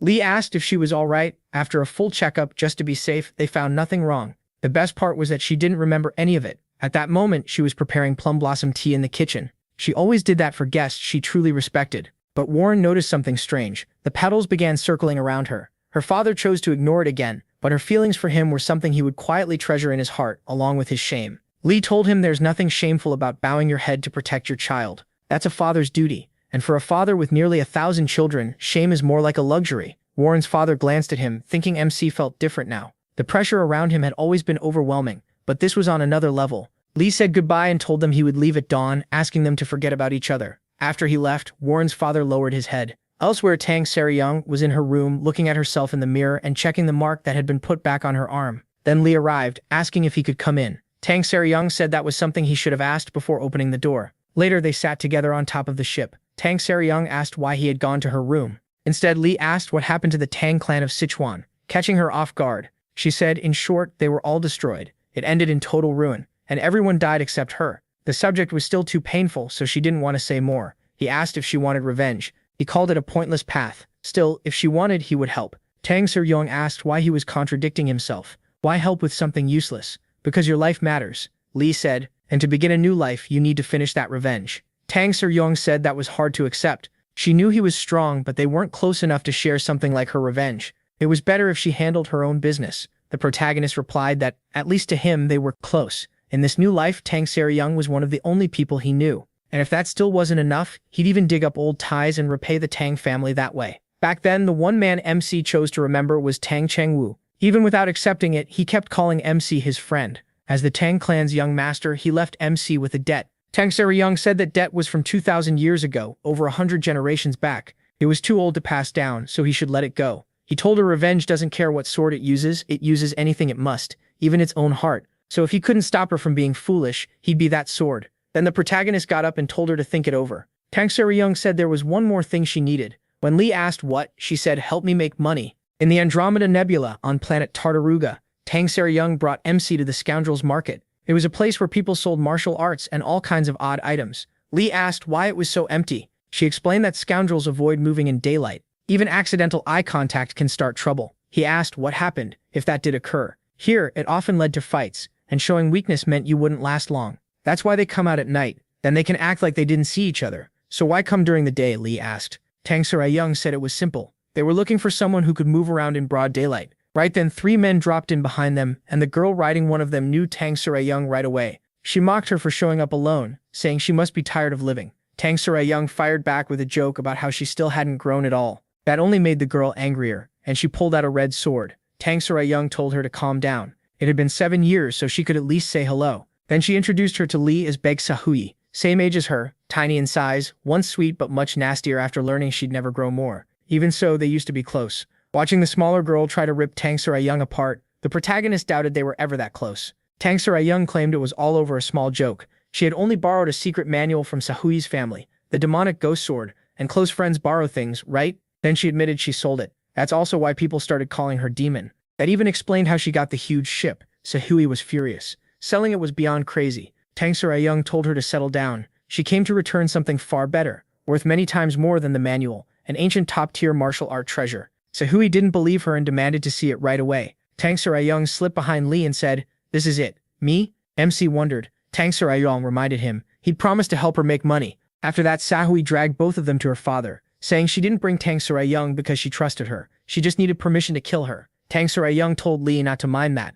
Sahui actually liked her. Then she explained this was Triad Headquarters, one of the 4 groups that ruled Tartaruga, and Sahui's father was its leader. He asked what exactly he was supposed to do. Tang Young said it was easy. He just had to sell himself for a very high price. The sect leader said seeing her again was outrageous. He never wanted to face her in this life. But Triad Law came first, betray the group and steal its treasure, and the punishment was death. Sahui smiled, sure Tang Young was about to die. Tang Young argued she didn't steal the manual, she only borrowed it, and now she had come to return it. He answered that even bringing it back wouldn't be enough. A debt grows with interest. Once again she moved behind Lee and told him not to worry. Sahui snapped at her to stop stalling and accept death already. She'd make it quick and painless. Her father cut in and said he'd hear Tang Young out one last time. Sahui warned that if he let that girl escape again she'd be truly disappointed in him. He answered that if Tang Young couldn't pay the price then death was certain. Relieved, Tang Young asked Lee if he had ever known an ancient swordsman called Ghost Sword Demon. Since they were from the same, the protagonist said no. If that man really lived in his time he was probably third-rate. Tang Young told him to prove it. And MC asked how. She said any martial art would do, but it had to be one of his weakest, so it would match the price she needed to pay. She hurried him along, wanting the weakest worthwhile technique he had. Lee stepped forward and drew back his fist. Everyone watched, waiting. The move he chose was Supreme Fist Strike, the very first martial art he ever mastered, when he was only 1 year old. Tang Young quickly said that was too weak and maybe he should show something a little stronger. Lee said it wasn't weak, just simple and straightforward. So she told him to use it like he was really punching someone. He said the room was too small. The sect leader told him to do whatever he needed. In the next instant, a massive hole blasted straight through everything in front of him. The protagonist said he tried to hold back, but it had been so long since he used it that he slipped a little. Stunned, the sect leader asked how any human could live over 2,000 years. Tang Young said she didn't understand it either, but it was true. She found him sealed in an underground chamber on Earth. The leader started thinking about closed-door cultivation. Tang Young pointed out that he'd just seen it himself. Lee knew amazing martial arts of many kinds, and best of all, they were ancient. MC was basically a living martial arts library. Since he was close to her, she could ask him to recite techniques for the sect, turned into manuals. They'd sell for a fortune, far more than the Ghost Sword Demon manual.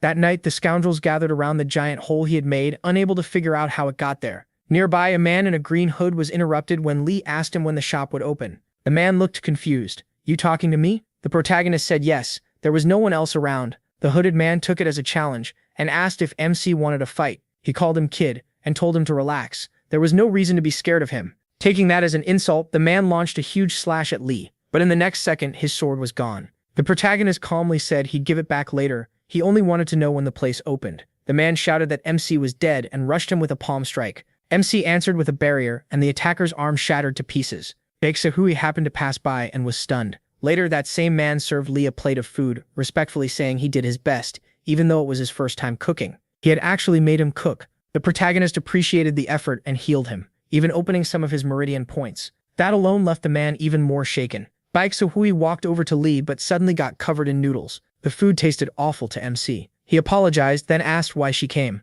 She said her father wanted her to bring him back. Lee called it rude to summon the Supreme One so casually. If her father wanted him, he should come in person. Sahui quickly corrected herself and apologized. What her father really meant was to invite him and escort him if he agreed. After hearing that, he accepted. On the way, Baek Sahui asked if it was true. He knew every martial art, even ancient ones. Lee said something like that, and if a technique didn't exist, he could just create it. She thought that sounded wild. A little nervous, she asked if there might be a martial art that could reopen growth plates. The protagonist said no such technique existed. As they continued toward her father, she asked if he could make one for her instead.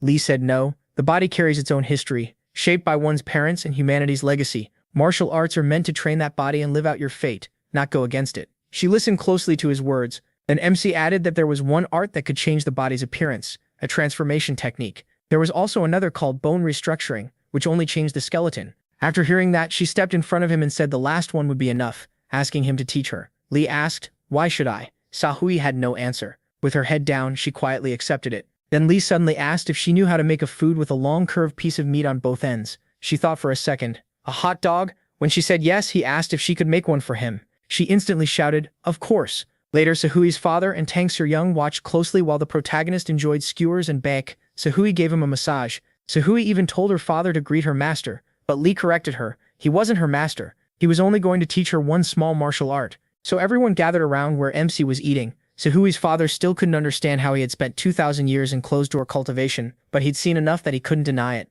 He admitted the martial art Lee showed was stronger than the ghost sword demon technique, and from what Tang Seryong said, the protagonist could pass that art on to them. MC brushed it off and told Baek Sehui she didn't need to keep massaging him. She just smiled and said she wanted to. Then her father said that if he wrote a full manual with the method and techniques, he'd forget the time Seryong stole and sold the book. Seryong cut in right away. That still wouldn't be fair. Even with interest, they'd be taking a huge loss, so the offer had to be better. Lee asked what she wanted. Seryong said she wanted an internal energy unit. Used was fine as long as it worked well. She'd heard they dealt in military-grade units, so at least a decent one was only fair. A core-level unit would do. Baek Sehui's father thought she'd gone mad asking for that. The sect master blew up saying it would never happen. A heart-level core was priceless, and no ancient martial art could make up for it. Cedric Grayung raised her hand, not one technique, but 5 ancient ones. She turned to Lee and asked if he could provide 5 arts on the same level as the one he showed before. The protagonist said that level was easy for him. Even then, Baek Sehui's father still refused, so Cedric Grayung raised it to 10. That finally made him agree, but only if the forms, motions, and written instructions were exact. They had to be clear enough that anyone reading them could learn with ease. Lee said that was simple, and asked for paper and a brush. In the end, Seryong and the sect leader stared at what MC had drawn. He had made the instructions extremely simple, so simple that the sect leader could only ask what this even was. Seryong couldn't bring herself to answer. To her it looked like a complete mess. Even so, the sect leader called in an elder expert to confirm whether the techniques were real. While Baek Sehui worked as Lee's personal cook, Seryong sat beside him, irritated that this didn't even pay for the paper. The experts judged the drawings as mere exercises, not martial arts. They told him to provide advanced secret-level techniques instead. He answered that at the very top, all martial arts become the same. The ones he gave were easy to learn and still led to that same peak which made them better. Seryong got his point, but said they still needed something more impressive. Lee refused. Techniques that already had owners couldn't be passed on. That broke the laws of the martial world. He told her to stop pushing. For now, he would teach that girl the inverse body transformation technique. Then the protagonist took Baek Sehui away. Seryong felt everything was ruined, so she went with the sect leader to try one more time to persuade him. But when she saw that he wasn't even responding, her hope started to fade. Then he finally spoke, saying it was a martial art never seen before, a kind of power most people would never witness even once in their lives. He asked if she could truly convince Lee to help the Three Poles Alliance. Serigan said yes, they needed each other, and without her, MC barely even ate. She also added the matter of the heart-level core. The sect leader said fine. He led Serigan elsewhere and asked how she knew they had a heart-level core. Even she was surprised. She had only suspected it and never thought it was real. He explained that the heart-level core was one of the martial world's 3 legendary treasures. Yet despite all the rumors, no one had seen its true form. That was because making one required approval from the Central Alliance. It was like nuclear weapons in the past, power so dangerous that building it in secret would make you everyone's enemy. When Cedric Doug asked how they made one, he said they didn't. It had simply rolled in, inside a room with a huge hole. He told her what she wanted was down there. At the bottom stood something like a knight holding a sword.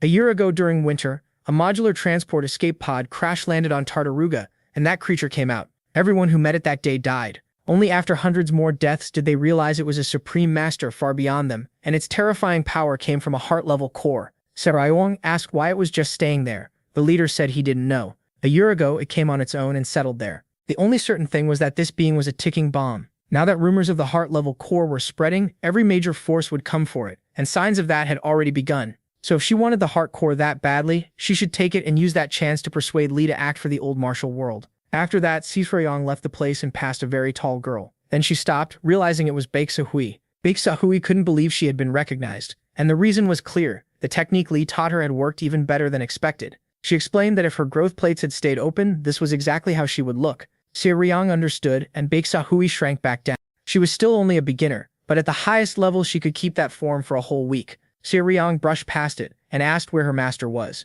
When she found Lee, she asked him to go to that being, get the core-level unit and bring it back. If it refused, a light smack should be enough to make it listen. He said the energy felt dark, like dragon power was leaking out of it. He warned her that if she tried to take it for herself, that thing would devour her. Better to leave it alone. If all she needed was internal energy for training, he could share his own. Seryong hadn't expected that. Later she told Lee she couldn't accept it. He asked why, since it was basically the same result. Annoyed, she said she wanted revenge with her own power. The protagonist pointed out that sounded contradictory. Sonja stepped in and told him not to question her. That was just Seryong. Her logic was enough to make even Sonja's genius brain short-circuit. Seryong started throwing a fit, and Lee decided to let it go. At that moment, a man with glasses informed Baek Sehui's father that Elena had arrived in the city. The leader already knew. Other factions would use every connection they had to lure top-tier masters here, so the smartest move was to stay out of it and watch. The monk then arrived where 3 men were gathered. One of them was about to drink, but the monk took it first. He mocked them, saying tea offered to an enlightened high monk was a great honor for lowly beings like them.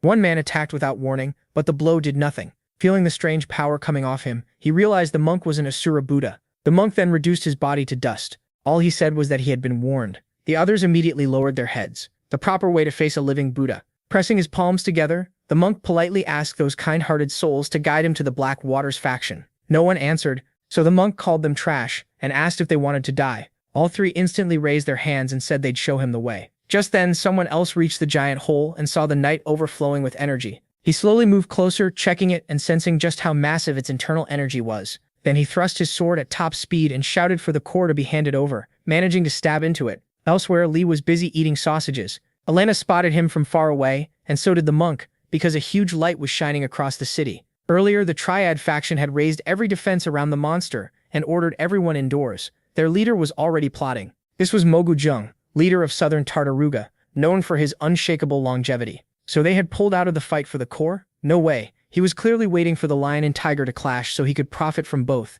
And if a lion and tiger were already in play, a bear would surely join too. This battle was going to turn into total chaos. Back at the giant hole, Elena had already arrived. She looked on and saw in the distance, atop a building, the body of that man hanging there. He was a divine master from the Piercing Spear faction. The monk appeared and asked if she knew that faction. They seemed awfully proud. They called him a once-in-a-thousand-years genius. But that was the fate of arrogant famous sects. No one could stand in Buddha's way. What waited for them was death. Elena asked why he was here. The monk answered that where there was a great offering, Buddha naturally came to consume it. At last, fortune seemed to be on his side. Elena activated her drive and warned him not to interfere if he valued his life. The monk mocked her, saying an ignorant fool dared threaten a Buddha who had reached the nirvana of life and death. She didn't even understand enlightenment.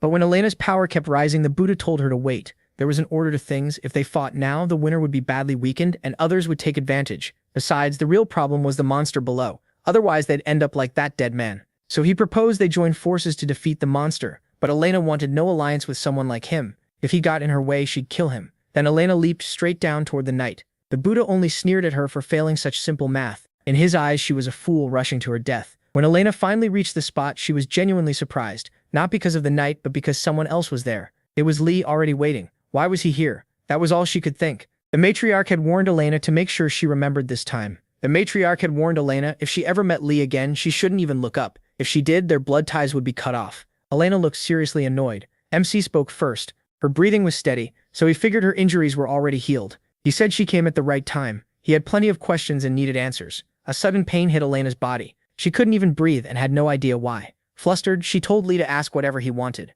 She would answer. He noticed the knight's energy wasn't gathered in one place. Instead, it was spread through his body, so Elena started studying him. She explained that his energy container couldn't hold that much power and had melted. That condition was called internal demon possession. Lee pointed out that if that were true, the man should show twisted desires, but there was nothing. He was more like an empty shell. Elena warned the protagonist to be careful, but he ignored her, and a huge wave of energy burst out. Elena had to shield her eyes, yet Lee walked forward like it didn't affect him at all. Elena knew core-level power was like a nuclear blast, but MC was holding it back with only his body. Then he removed the helmet to check his face. He looked ordinary. Just a guy with glasses. The protagonist asked who he was. Then the story shifts to Sahui, staring into a mirror. Using the technique Lee taught her, she had grown a lot, basically everywhere. She asked, this is what she really looks like now. So did he like it? Like she was talking to a small photo on her desk, a picture of her with that same glasses-wearing boy who had the core. Sahui wondered where he had gone and what he'd been doing all those years. In tears, she begged him to come back soon. She had changed this much, but the person she most wanted to show wasn't there. Lee looked into the boy's eyes, since eyes were said to be the door to the soul, but his were completely empty. Elena said there were no brain signals. The overload may have melted his brain. He wasn't really a person anymore, just instinct. Lee argued that if instinct remained, then the memories guiding it had to remain too. His life wasn't over yet. Still, that miserable thing controlling this boy was buried deep in his heart. The only answer was to tear it out completely. MC said that would kill him, but there was no other choice. After a moment, he walked up and told the boy there was no way to save him. But if he had any last words, the protagonist would listen.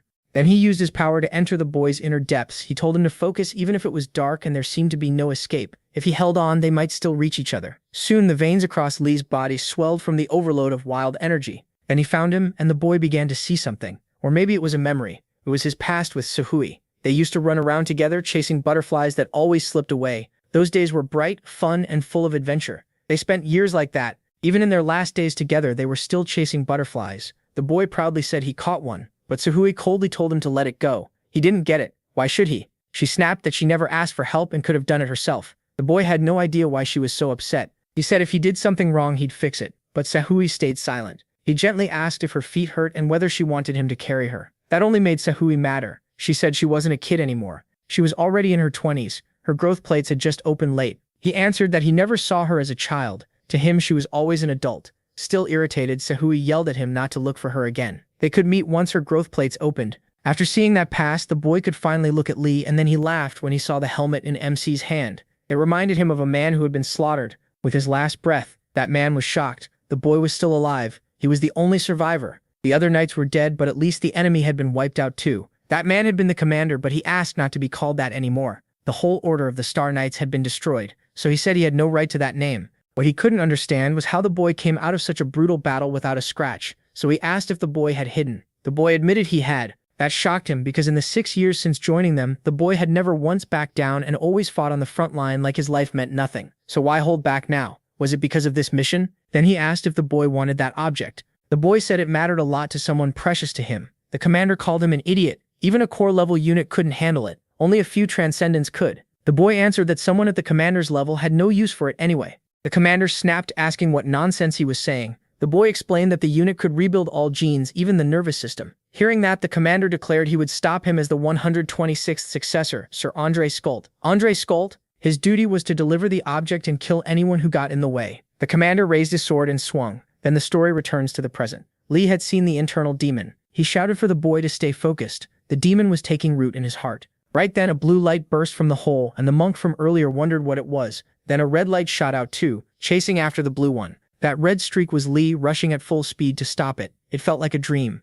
At the same time, Robert, Jaeondae, and Sunja were sharing ramen. It had been a while since they ate out together like a real family. Jaeondae said this kind of treat only happened once a year, as he wished Robert a happy birthday. Then those two presences tore past their ship, flipping over their food. The knight landed first in a deserted place. He clearly wasn't in good shape. Lee told him it still wasn't too late. If he fought the demon in his heart, it might not fully eat his soul. If he had to die, then he should at least die as a human. The knight answered by charging at him with his sword, and the blow split the whole area in two. Lee admitted his techniques were powerful, but said they were never really his. Back then, when the boy opened the box, the dying commander begged him to stop and said he wouldn't judge him. He understood there had to be something huge behind a choice like selling his soul to a demon. Over the years, he had even come to think of him as a son. That's why he sincerely told him to drop the object and leave. The second he tried to use it, it would devour his soul, and even if he lived, the whole world would hunt him down for it. The boy knew all that, but still wanted to give it to that person. He said he didn't mind selling his soul. The instant he touched it, its energy flooded into his body. Lee couldn't believe what he was seeing. So that had been his choice, and if so, the protagonist would stop him. Even Sahui noticed the chaos and looked outside to see what was happening. In the distance, a massive explosion went off. After the blast, Elena reached them. The boy was making strange noises, like he wasn't aware of anything. Lee asked Elena if she had said it was lodged in his heart. That meant the only way to remove it was to take out his heart. Elena confirmed it. She had even brought a special tool to remove it without contaminating him again, and offered to do it herself if MC wanted. Lee refused. Taking a life was not something to hand off. What was carved into a heart had to be handled personally. That was part of karma too. He told the boy to close his eyes and rest. Instead of just taking his life, he would take on his karma. He said he'd go to hell in the boy's place. Then someone shouted for him to stop. It was Jaeondae. He arrived calling out the name Gurren. Lee asked if he knew the boy. Jaeondae said someone else knew him even better. So Hui had come too, and froze when she saw the protagonist's hand in Gurren's chest. Since Lee had already seen their memories, he stepped back. Jaeondae explained that Gurren was Sahui's childhood friend. They were always together, so much that it made him jealous. Then one day, Gurren suddenly vanished. After that, Sahui changed. She had been cold and distant, but later turned clumsy and smiled a lot. To Jaeondae though, that smile looked more like crying. Sahui asked what Gurren had done to himself and why he wouldn't look at her. Had they been apart so long that he didn't know her anymore? The only sounds Gurren made were like a baby trying to speak. Elena said it was pointless. His brain had already melted completely, and no memories were left. But then Gurren lifted his arm towards Sahui. She took it as proof that he still remembered her. Just as they were about to touch hands, Jaeondae rushed in to stop her. Lee had warned him that contaminated radioactive energy was pouring from Gurren's body. If Sahui touched him, she would die. Sahui answered that Gurren was still the same. Seeing she didn't care about the danger, Jaeondae let her go and told her to do what she wanted, but not blame him later. Elena told Lee they had to stop them. MC said that sometimes a bond is meant to become everything. As their hands were about to meet, Gurren suddenly closed his fist and told Sakui to step back. Everyone was stunned. When a banner dropped behind her, and it wasn't the only one. More of them dropped, and then a huge flower wrapped around both of them. It was a barrier. Lee cut it open at once, but they were already gone. Only a seal remained, and he knew it right away. It was a Shaolin primal formation, used by someone who had reached nirvana. He asked if they knew a Shaolin master close to transcendence. Elena remembered the monk's title, Asura Buddha. At the Blackwater's headquarters, the monk had arrived with Bake Sakui and Gurren. He called himself Amitabha, the Buddha who crossed hell to get here. Then he asked why they hadn't waited a little longer. He'd made it through hell, and now he wanted the rest of his payment. A man in white stood up. The monk asked if he was the one paying the debt. Looking at those big pockets, he guessed the money had to be on him. The man stepped forward. He was the Emperor of the Eastern Sky Fist. The Buddha greeted him, and the Emperor asked if they knew each other. The Buddha said they were only old acquaintances whose paths crossed once. The Emperor told him to answer properly. With a finger snap, he struck the monk, but someone at that level wouldn't die from a move like that. The Emperor realized he was one of those Shaolin monks. He even admitted it was impressive for a 30-year-old to know a technique normally reserved for elders. He vaguely remembered a boy who served beside the great elder Myungchun 20 years earlier, so it was him. Smiling, the Emperor said that as Myungchun's disciple, he had one reason to spare him. All he had to do was leave the rest behind. The monk stayed right where he was. The Emperor asked if he didn't hear him. Why wasn't he running for his life? The monk raised his palm. He said he'd leave after the bill was paid, 85,000 credits, so he really wanted to die. The Buddha asked how a man who had already walked through life and death could still be threatened. Then he mocked him. Had living so long made him senile? The Emperor said, "Fool. Myungchun had raised him badly,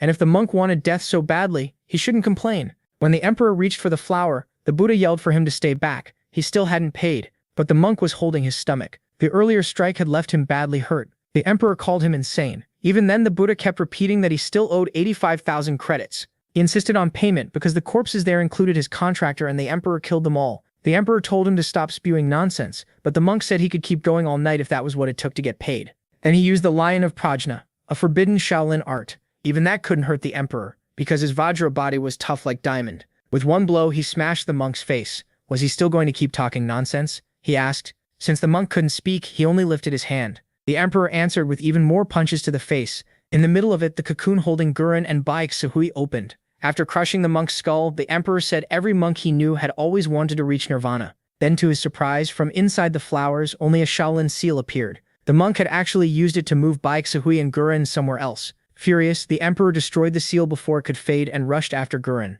When the others arrived, the monk looked dead. But who could kill an Asura Buddha? Only a legendary master could do that. Elena said. The only person she could think of was the Emperor of the Eastern Sky Fist. The heavenly demon said the monk wasn't dead. Why did he think that? Lee said the monk was hurt, but a faint spark of life remained. The boy had amazing talent. Then he asked, "Where did you send those to?" The monk only lifted his hand. In another plane, Gurren touched a flower while Baek Sahui stood beside him. He smiled and said, "Look, I caught it." But unlike before, she reached out with both hands, amazed by the butterfly's beauty. Gurren asked why she looked like that. Was she crying because she didn't like it? She said no, she just couldn't understand why a captured butterfly wasn't trying to escape. None of this felt real. Gurren only laughed, and nearby was a Shaolin yin-yang seal. He said she might be right. Until recently, his chest felt like it was on fire, like a burning ball was stuck in his heart. But right now, they should just enjoy this moment. They had found each other again. Baek Sahui cried because she knew that if this wasn't real, she would wake up and lose him again. She apologized. After that, they both sat on the dry tree. Gurren admitted he never used to see her as a girl, because she always seemed more mature than him. She said she was small, and maybe he didn't like that. He told her it wasn't about height. She was cute and lovable. After years traveling the universe, he learned one thing. There was only one Baek Sahui in all of it, and that was why he had always loved her. He knew she hated being short, but said not to worry because he had brought her something that would help her grow again. Baek Sahui shouted that no, she didn't hate being short. What she hated was his body. Gurren's body started breaking down again because that man had entered his happy place. After checking it, he realized that thing was extremely powerful. Gurren charged at him. Back with the monk, he changed the price to 86,000 credits. Tang Suryagyu had no idea what he was talking about. Lee told her to pay him later. After a beating like that, the monk had earned such a small fee. Tang Suryagyu said that was impossible. She couldn't get that much even by selling her ship, plus Robert and Sunja. The monk added that if Elena were included, the price would go up by another 10,000 credits. Helena asked why he was leaving her out. Did he want to die? Lee then said to put it on his tab and swore on his name. That was his answer. Tang Suryagyu said no chance. The monk was called the greedy demon and wouldn't trust even his own parents over money. Then he started coughing out huge amounts of blood. making a giant circle and forming that same Shaolin seal. Baeksahui could clearly see the gap between them. Gurren had been completely overwhelmed. The emperor asked if he really thought having a huge sword meant he could cut anything. He said Gurren wasn't even strong enough to wield that blade, yet he still trusted it. Then he revealed that Gurren wasn't the only one with a core-level unit, and said he'd be taking it for himself. Baeksahui jumped in and yelled for him to let go, but it changed nothing. The emperor flung her away. Even on the ground, she begged him to let Gurren go, saying she'd do anything. Instead, he drove his hand into Gurren's chest and tore out his heart, then tossed the body aside. Right then, the others arrived. Tang Seri-young could only stare sadly at the boy's body. Enraged, she screamed at him to get away and fired a wave of purple power. With one hand, he knocked it aside and struck back with a punch. Before it could hit her, the heavenly demon touched her and pushed the attack away. The emperor couldn't understand how he had done that. Was it because of the man behind her?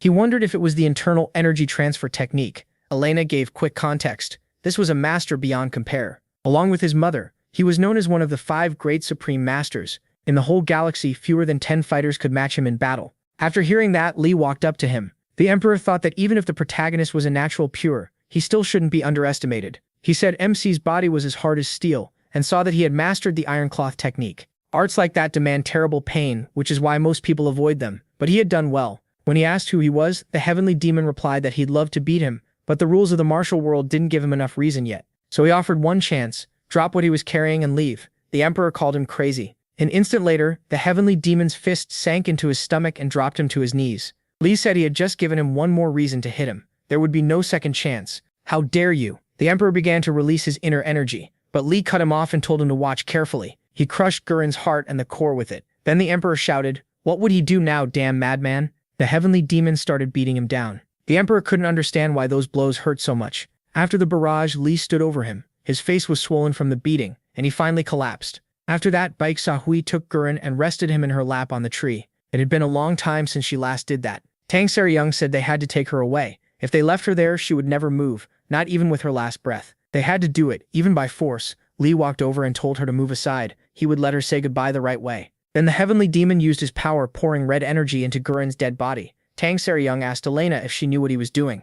Shocked, Elena said it was return to the origin. What was that? A state where someone becomes one with nature itself. And nature is everything, including life and death. She said she thought it was only a legend, because reaching that state should be impossible. What kind of man was he? He was using origin energy to replace the blood flow that had stopped. Borrow my life, and see this world one more time. Gurren came back to life again. Baeksahui couldn't stop crying. He told her he had a favor to ask, and wondered if she would grant it. She said yes, right away. He could ask for anything, even 1,000 favors, and she would do them all. Just don't cry, he told her, because she looked prettier when she smiled. And stop hiding your eyes, they're beautiful. Baeksahui removed the eye patch. Elena wondered if her eye had been hurt, but it wasn't. Baeksahui had only been pretending so she wouldn't look weak. Gurren gently held her face in both hands. Just like I thought, you're beautiful. Then he gave her one last soft kiss. For his final favor, he asked her to forget him. After that, they built him a grave and buried him beneath the dry tree. Later on Seri-young's ship, she told Sunja to get them out of there fast. She didn't want to stay there any longer.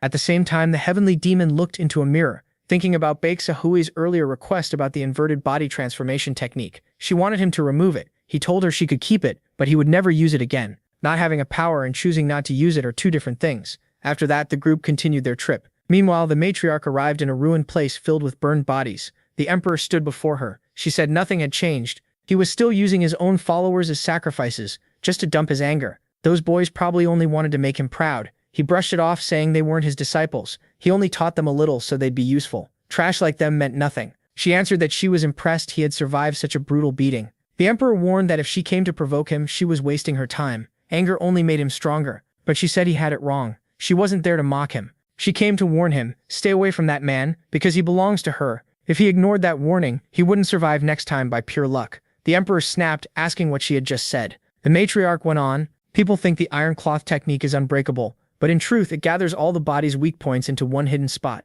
So why had the protagonist hit him everywhere except his left forearm, his vital point? Maybe the protagonist only wanted to beat him, not kill him. While MC was busy eating a pile of sausages, Tang Seri-young, without even looking at him, said that since her energy core was gone, he should at least give her that internal energy once. He said it was already too late. He had drained his origin energy to bring that boy back for a moment. Now it would take at least 3 years to recover. Still, he promised that once it returned, he would share it with her. Tang Seri-young shot back. How was that supposed to help now? They were already 85,000 credits in debt, and that money-crazy monk would keep chasing them forever.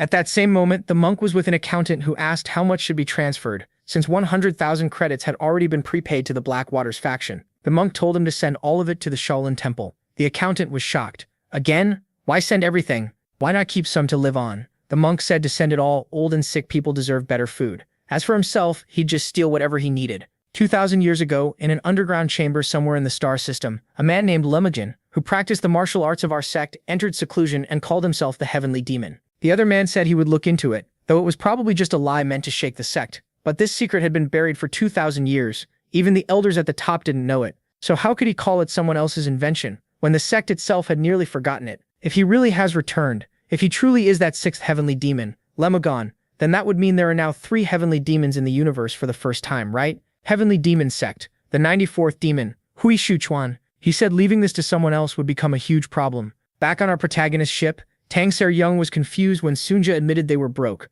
They barely had any fuel, and only enough food for 4 days if everyone ate just once a day. Tang Ser-young wanted to use Robert's wedding savings, but he yelled that the money was already gone. She had pushed him to invest it in the wedding, and that savings had come from 10 years in the army. Then Sunja said there was an even bigger problem. Lee kept eating sausages like nothing was wrong, and those had been the last ones. Nobody wanted to find out what happened if he got hungry again. At the First Moon Tavern, Tang Ser-young tried to make a deal with the owner by offering some of the protagonist's martial arts scrolls. She only had a few left, so they were worth a lot. The owner said that meant they had to be originals. Tang Ser-young offered him a special discount if he bought the whole set. The tavern master said they were too valuable for her to be that greedy. Trying to close the deal, she asked for just 1 month of food, fuel, and sausages. Expired sausages would be fine too. The master stayed silent, so Tang Ser-young said she'd just sell them to someone else. That made him offer a job instead, pick up 1 client and take them home. Tang Ser-young exploded. How dare he ask the burning demon of the Tang clan, Mrs. Young, to do taxi work, but he added that for those scrolls he'd give her everything she asked for. She accepted it once and said he should have opened with that. The pickup spot was Hogwarts Galactic Academy. After taking that job, Tang Ser-young kept glaring the whole way, which made Robert ask what was bothering her. Sunja told him to be patient. She was heading straight into a nightmare from her past. Planet B-17G06, Hogwarts Galactic Academy. Robert had never seen a school like this and asked what kind of place it was. Sunja explained that only the top 0.1% of elite families could send their kids there. It was basically a nest of jewels, since tuition alone cost 10,000 credits. Robert then asked why it was so empty. Tang Ser-young said it was vacation time, and anyone still stuck there instead of going home probably had a pretty miserable life. They called out to see if anyone was there. Robert then spotted a girl in the distance. The red-headed girl asked why they had come when the academy was on break. Tang Ser-young answered with a full-speed attack. It was aimed to kill, but the girl dodged it with ease. She asked if they were bandits, then said she'd finish them off. Tang Ser-young drew a light sword and attacked again. Once she got close, the girl recognized her. Tang Ser-young blurted out that she must be Jewish, which was why her sword jumped out and attacked on its own. Then she asked if the girl had come for revenge. Tang Ser-young quickly denied it, calling it a misunderstanding and saying the attack had just been instinct, but warned that her instincts could act up again. Robert asked what kind of history they had. Sunja on edge explained that this was the favorite daughter of the Suje family, their enemy. They needed to stop this before it got worse. Lee, though, just watched. Sunja yelled at him to move, because the captain could get badly hurt if he did nothing. But the heavenly demon was focused on someone else who had been watching the whole thing, a girl looking down from a window. The other girl mocked Tang Ser-young's instincts, saying that was fine because she liked crushing cockroaches. Their swords were about to meet when someone stepped in and stopped them. Tang Ser-young recognized him right away, Namgung Chin-chai Payan. Meanwhile, the tavern master said it was true. The heavenly demon sect really did outdo the beggars sect, just like they had predicted. Tang Ser-young came there yesterday, and just as requested, they directed the group to that place. By now, they should have reached Hogwarts Academy. Inside one of the academy rooms, the guy in the beanie said he was the one who had called for the ride, but he never expected Tang Ser-young to show up. Tang Ser-young said she didn't mind. Her sword had simply moved on its own. He challenged her to let it happen again today. Outside, Robert and Sunja waited. Robert said the guy in the beanie had to be either really strong or ridiculously confident to show up like that and stop Tang Ser-young cold. Sunja told him he really was strong. He was the 3rd son of the Namgung Cheon family. So that was Namgung Cheon Chayim, the Blue Storm. At just 20, he had already made a name for himself by reaching the Northern Galaxy Heroes Tournament final, though he gave up the match at the end against the Emperor of the Eastern Sky Fist. Most people believed he never wanted the title in the first place. In other words, he was one of Miriam's greatest young geniuses. Sunja asked why Robert sounded so amazed. That's when it came out that Robert had a fiancée, and she was a huge fan of Chaeyeom. Right then, another girl suddenly appeared and scared Robert. He had no idea when she got there. She only stared at the door and said this wasn't the right place. Robert wondered if she was some academy ghost, then decided she was just plain weird. Sunja studied her and realized she had no internal energy. She was a natural pure, just like the heavenly demon. What made it stranger was that this academy only accepted prodigies at the very top. Lee was watching from the top of the academy when that same girl came up to him.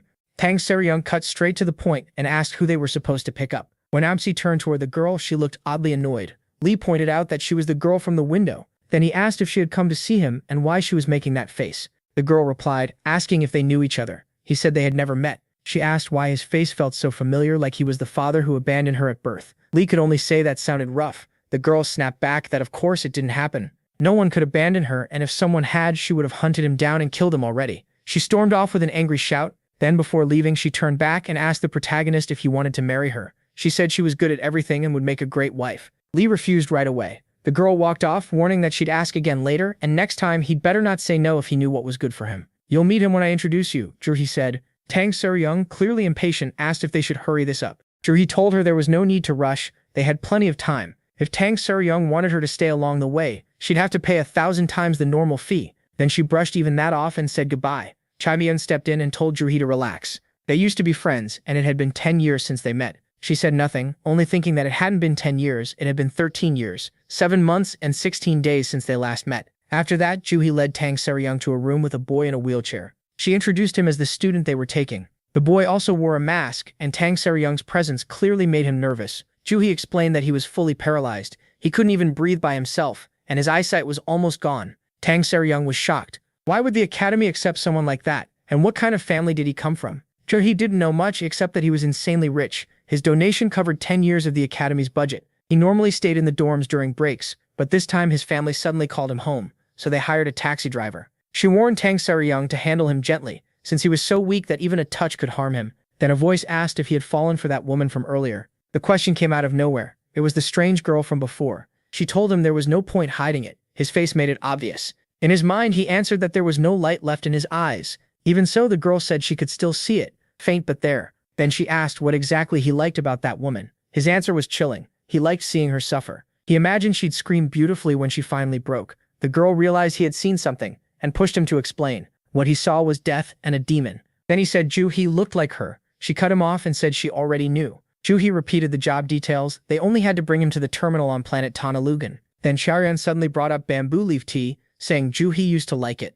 Tang Seryung flatly said she hated it, and now she hated it even more. Chang seemed surprised. He remembered it differently, then admitted memories can change over time. He also said he'd be going with them. There was no reason for him to stay at the school if there were no students left to watch. Tang Seryung immediately asked if Jurhee was coming too. Chang Seryung told her not to worry. Jurhee still had students to take care of. At the same time, Jurhee was in the bath, grumbling that this was a huge pain. Why did she have to show up now? She should have stayed dead. Then someone entered. Jurhee called out asking who it was, and Suhee appeared. Annoyed, Tang Seryung said she didn't care if he came along, and hoped he'd board her ship too, so she could make him disappear. Maybe she'd even accidentally cut his head off. Then came another surprise, that girl was boarding the ship too. Joe explained that the girl wanted to go home as well. Joe then asked if Tang Seryung was happy that he'd come along. Just like she asked. From the window, Lee silently watched the group below, especially the girl, as their eyes met again. Soon after, the ship lifted off. But the moment they got inside, both Ju and So-Hai looked around and asked what kind of dump this was. Sunja explained that it was a first-class guest room. The captain put them there because it was close by and easier to watch. Ju snapped that Sunja was lying. That woman clearly meant to dump them in a warehouse. So-Hai, though, said she liked it. If they cleaned it up, it could be nice. Ju asked where she was going. So-Hai said she was leaving so Ju could clean in peace. Sunja quickly warned her not to wander around. There was a sword-crazy woman outside. She asked if So-Biash wasn't scared of Tang Seryung. Usually she was unstable, but right now she was even worse. If So-Biash saw her, the best move was to avoid her. So-Biash vanished without another word. Sunja could only mutter that this girl might be even scarier. Later, Tang Seryung sank into thought. She remembered her school days with Chaeyon and Ju. Back then, those times had felt truly happy. She told Chaeyon he hadn't changed at all. She recognized him the moment they met again. So did that mean he had completely forgotten her? He didn't even remember her face as a child. If anyone hadn't changed, she said, it was him, still selfish as ever. With a smile, Chang replied that he had changed because now he had someone important to protect. That was why he came to warn her. Give up revenge and move on. If she ever pointed her sword at Jodi again, he wouldn't let it pass. It was better for them to remain old friends who only half remembered each other. Tang Seryung asked what he'd do if she refused. Chang Xin told her not to push him. In an instant, he was right behind her. She admitted he was right about one thing. She still hated people touching what she thought was hers. Right then, somewhere else, Lee was busy eating sausages while the boy in the wheelchair watched him. Just looking at Meggi made the boy tense up in fear again. This time, though, everything around them was pitch black, and the celestial demon tossed him a sausage, telling him to eat. Instead of staring at useless things, he said, "A kid should eat well." The boy thought that eating just to stay alive was a waste, since he was going to die soon anyway. Lee told him that thinking he knew the future was childish. The boy answered that he saw it, whether he wanted to or not, so he couldn't help reacting that way. After that, Sama went to Soya and said that even when she used telekinesis, that guy stayed totally calm. He didn't even flinch. All he did was tell her not to play with her food. He also said she should stop worrying so much and just eat. The faster you rush into fear, the more you lose. And like it was nothing, he shut down her telekinesis. Soya asked if he thought that guy was a mutant like her. Sama said he didn't know. It had been too dark to see clearly. Still, hearing his voice strangely calmed him down. For a moment, it felt like maybe he wasn't going to die after all. Soya told him not to cling to that feeling. He already knew death was coming. It was waiting for him at Tana Logan, at the terminal. Once they reached the planet, the four of them headed down to the terminal. Sanjay explained that it had been built in the early days of galactic expansion. Back then, it handled up to 100,000 flights a year. But the Northwest Galaxy project was cancelled, and the place shut down 700 years ago. Tang Ser-young wondered why it still looked so well kept. Sanjay said the automated systems never stopped running. Tang Ser-young said their work was done, and now all she had left was cleaning away any trace of this girl. Robert reminded her they weren't finished yet. They still had to receive the payment. Tang Ser-young told them to contact the tavern owner, but Sanjay said she'd already tried several times and couldn't get a signal there either. Then they realized a blocking barrier had been activated. Chaya raised a hand like he was greeting someone, and through the smoke, a vehicle rolled toward them. Then it suddenly opened fire. Tang Ser-young demanded to know why they were being attacked. Robert recognized it immediately. An old armored launcher car, basically a relic. Chae-young leaped into the air, threw up a barrier to stop the shots, and destroyed the vehicle with ease. The real problem was that there were many more. Everyone realized the situation had just turned bad, while Lee watched from far away. Soya calmly said they were making too much noise, but he didn't need to worry. She would keep him safe. The boy answered that he knew because none of this had appeared in his dream. Still, he couldn't understand why they self-destructed. Then in front of the group, a figure appeared with a robotic arm and an entirely mechanical body. It identified itself as a droid and announced that this was private property of the Sakamoto Stein group. They had entered without flight approval, so the attack had been only a warning. Chuhi drew her sword. Furious that an outdated droid dared attack humans, Chae stopped her and said not to waste her strength yet. He tried talking instead, saying there had to be a mistake. They were asked to bring this boy here. His name was Sama Stein, and the droid could confirm it. When it heard the name, the droid moved towards Sama, then dropped to one knee before him. At last, he had arrived. The droid declared that 700 years of waiting were finally over. Inside, the captain showed up with Sunja and asked what was going on. Chae said they didn't know either, then asked why she was still there. She answered that she wanted her money, since the man who hired them still hadn't sent the deposit. Chae-seon told her she hadn't changed at all. Meanwhile, Jo-hee tried to connect to the local network, while the two girls reacted with disgust. Ser-girong asked where the bald boy had gone and what the deal was with that droid. Then they noticed the commander's photo matched the droid exactly. The machine said it was ready to receive orders now, while Sama just wanted to rest. Confused, Sama asked what orders it meant. The droid told him to give one simple command, order it to die. After Sunja finally got a connection, Ser-girong told her to call that man fast. She wanted to leave already, but something felt wrong. Over the last 700 years, there had been 87 recorded ship landings from outside, yet there wasn't a single record of any ship ever leaving. Sama apologized, saying he couldn't give that order. The droid warned that if he refused, everyone would die. Robert then asked Lee if he felt how strange the place was. He said it felt like Silent Hill. He didn't care about any of that. He just wanted food. Sunja added that when the terminal shut down 700 years ago, 16 staff members were left behind. No one ever replaced them or sent new workers. So had they all just grown old and died there? Sunja said most of them had. When asked what most meant, she explained that all but one had death records. The only exception was the operations chief, a man named Gunter, who was still listed as alive. Then came the truth. For 700 years, he had kept himself alive waiting for orders. He cut off his own rotting limbs, ripped out ruined organs that no longer worked, and now only a weak, shriveled brain remained. Begging for release, he said he couldn't endure much longer. The records showed prosthetic legs, arms, stomach, and intestine replacements, plus a new heart, liver, lungs, eyes, joints, and blood vessels. Robert summed it up. He had basically replaced his whole body. Sunja agreed. He changed whatever he had to just to survive. Robert couldn't understand why anyone would go that far alone in a dead place. Why not just leave? The answer came back cold. That was none of their business. Sire Jung, annoyed, asked if a story like that really didn't move him. She called it heartless. Then came a cold reply. If this counts as sad, that's almost funny. Chae-seon started wondering what link there was between that boy and all of this. They explained that Sama's family is basically the richest one in the universe. They control genetic engineering and helped push space AI forward too. Almost everything about them is hidden, except the founder's name, Satoshi. Sama said his family doesn't even treat him like a real person, so he has no right to speak for them. He told the old man they were alike, both abandoned. Even wanting death didn't matter, because neither could do it alone. By then Soja had vanished too. Sama said that if it would help, Gunter could take his broken body, the one he no longer needed. Gunter accepted those words as a command to keep living. Cedric Rang then told Soja to check every camera in the base. They needed to find where Soja, a girl with no martial skill, had gone. When Soja just stared back instead of searching, Cedric Rang snapped. Sunja asked if she really knew who she was talking to, then got called out for speaking way too casually for an android. That made someone curse Cedric's teaching. Cedric proudly listed Sunja's titles: official, co-pilot, doctor, manager, and ship's cook, and said her training was perfect. Juhi, annoyed, decided to search on her own. Cedric just gave Sunja a little pat for her good work, which only made her madder. Right then, Lee came walking over and Soja appeared in front of him with a smile, saying they really were a perfect match. She had been heading to find him anyway. The protagonist had only one question. Did she have sausages? She said no, and he instantly lost interest. Still, Soja pointed out that the way he moved was strange. It looked like the celestial demon's imperial step, a skill only the demon sex master should know. If he kept moving like that, people might mistake him for the celestial demon. She also noticed his breathing carried the cold feel of frozen jade, like someone using the emerald jade demon art, something only female celestial demons can learn. And on top of that, reaching the ghost demon god level of total concealment at his age was alarming. Others might judge him even harder than they judged her, so she warned him to be careful. Then she bluntly asked who the hell he really was. Lee answered by asking the same thing back.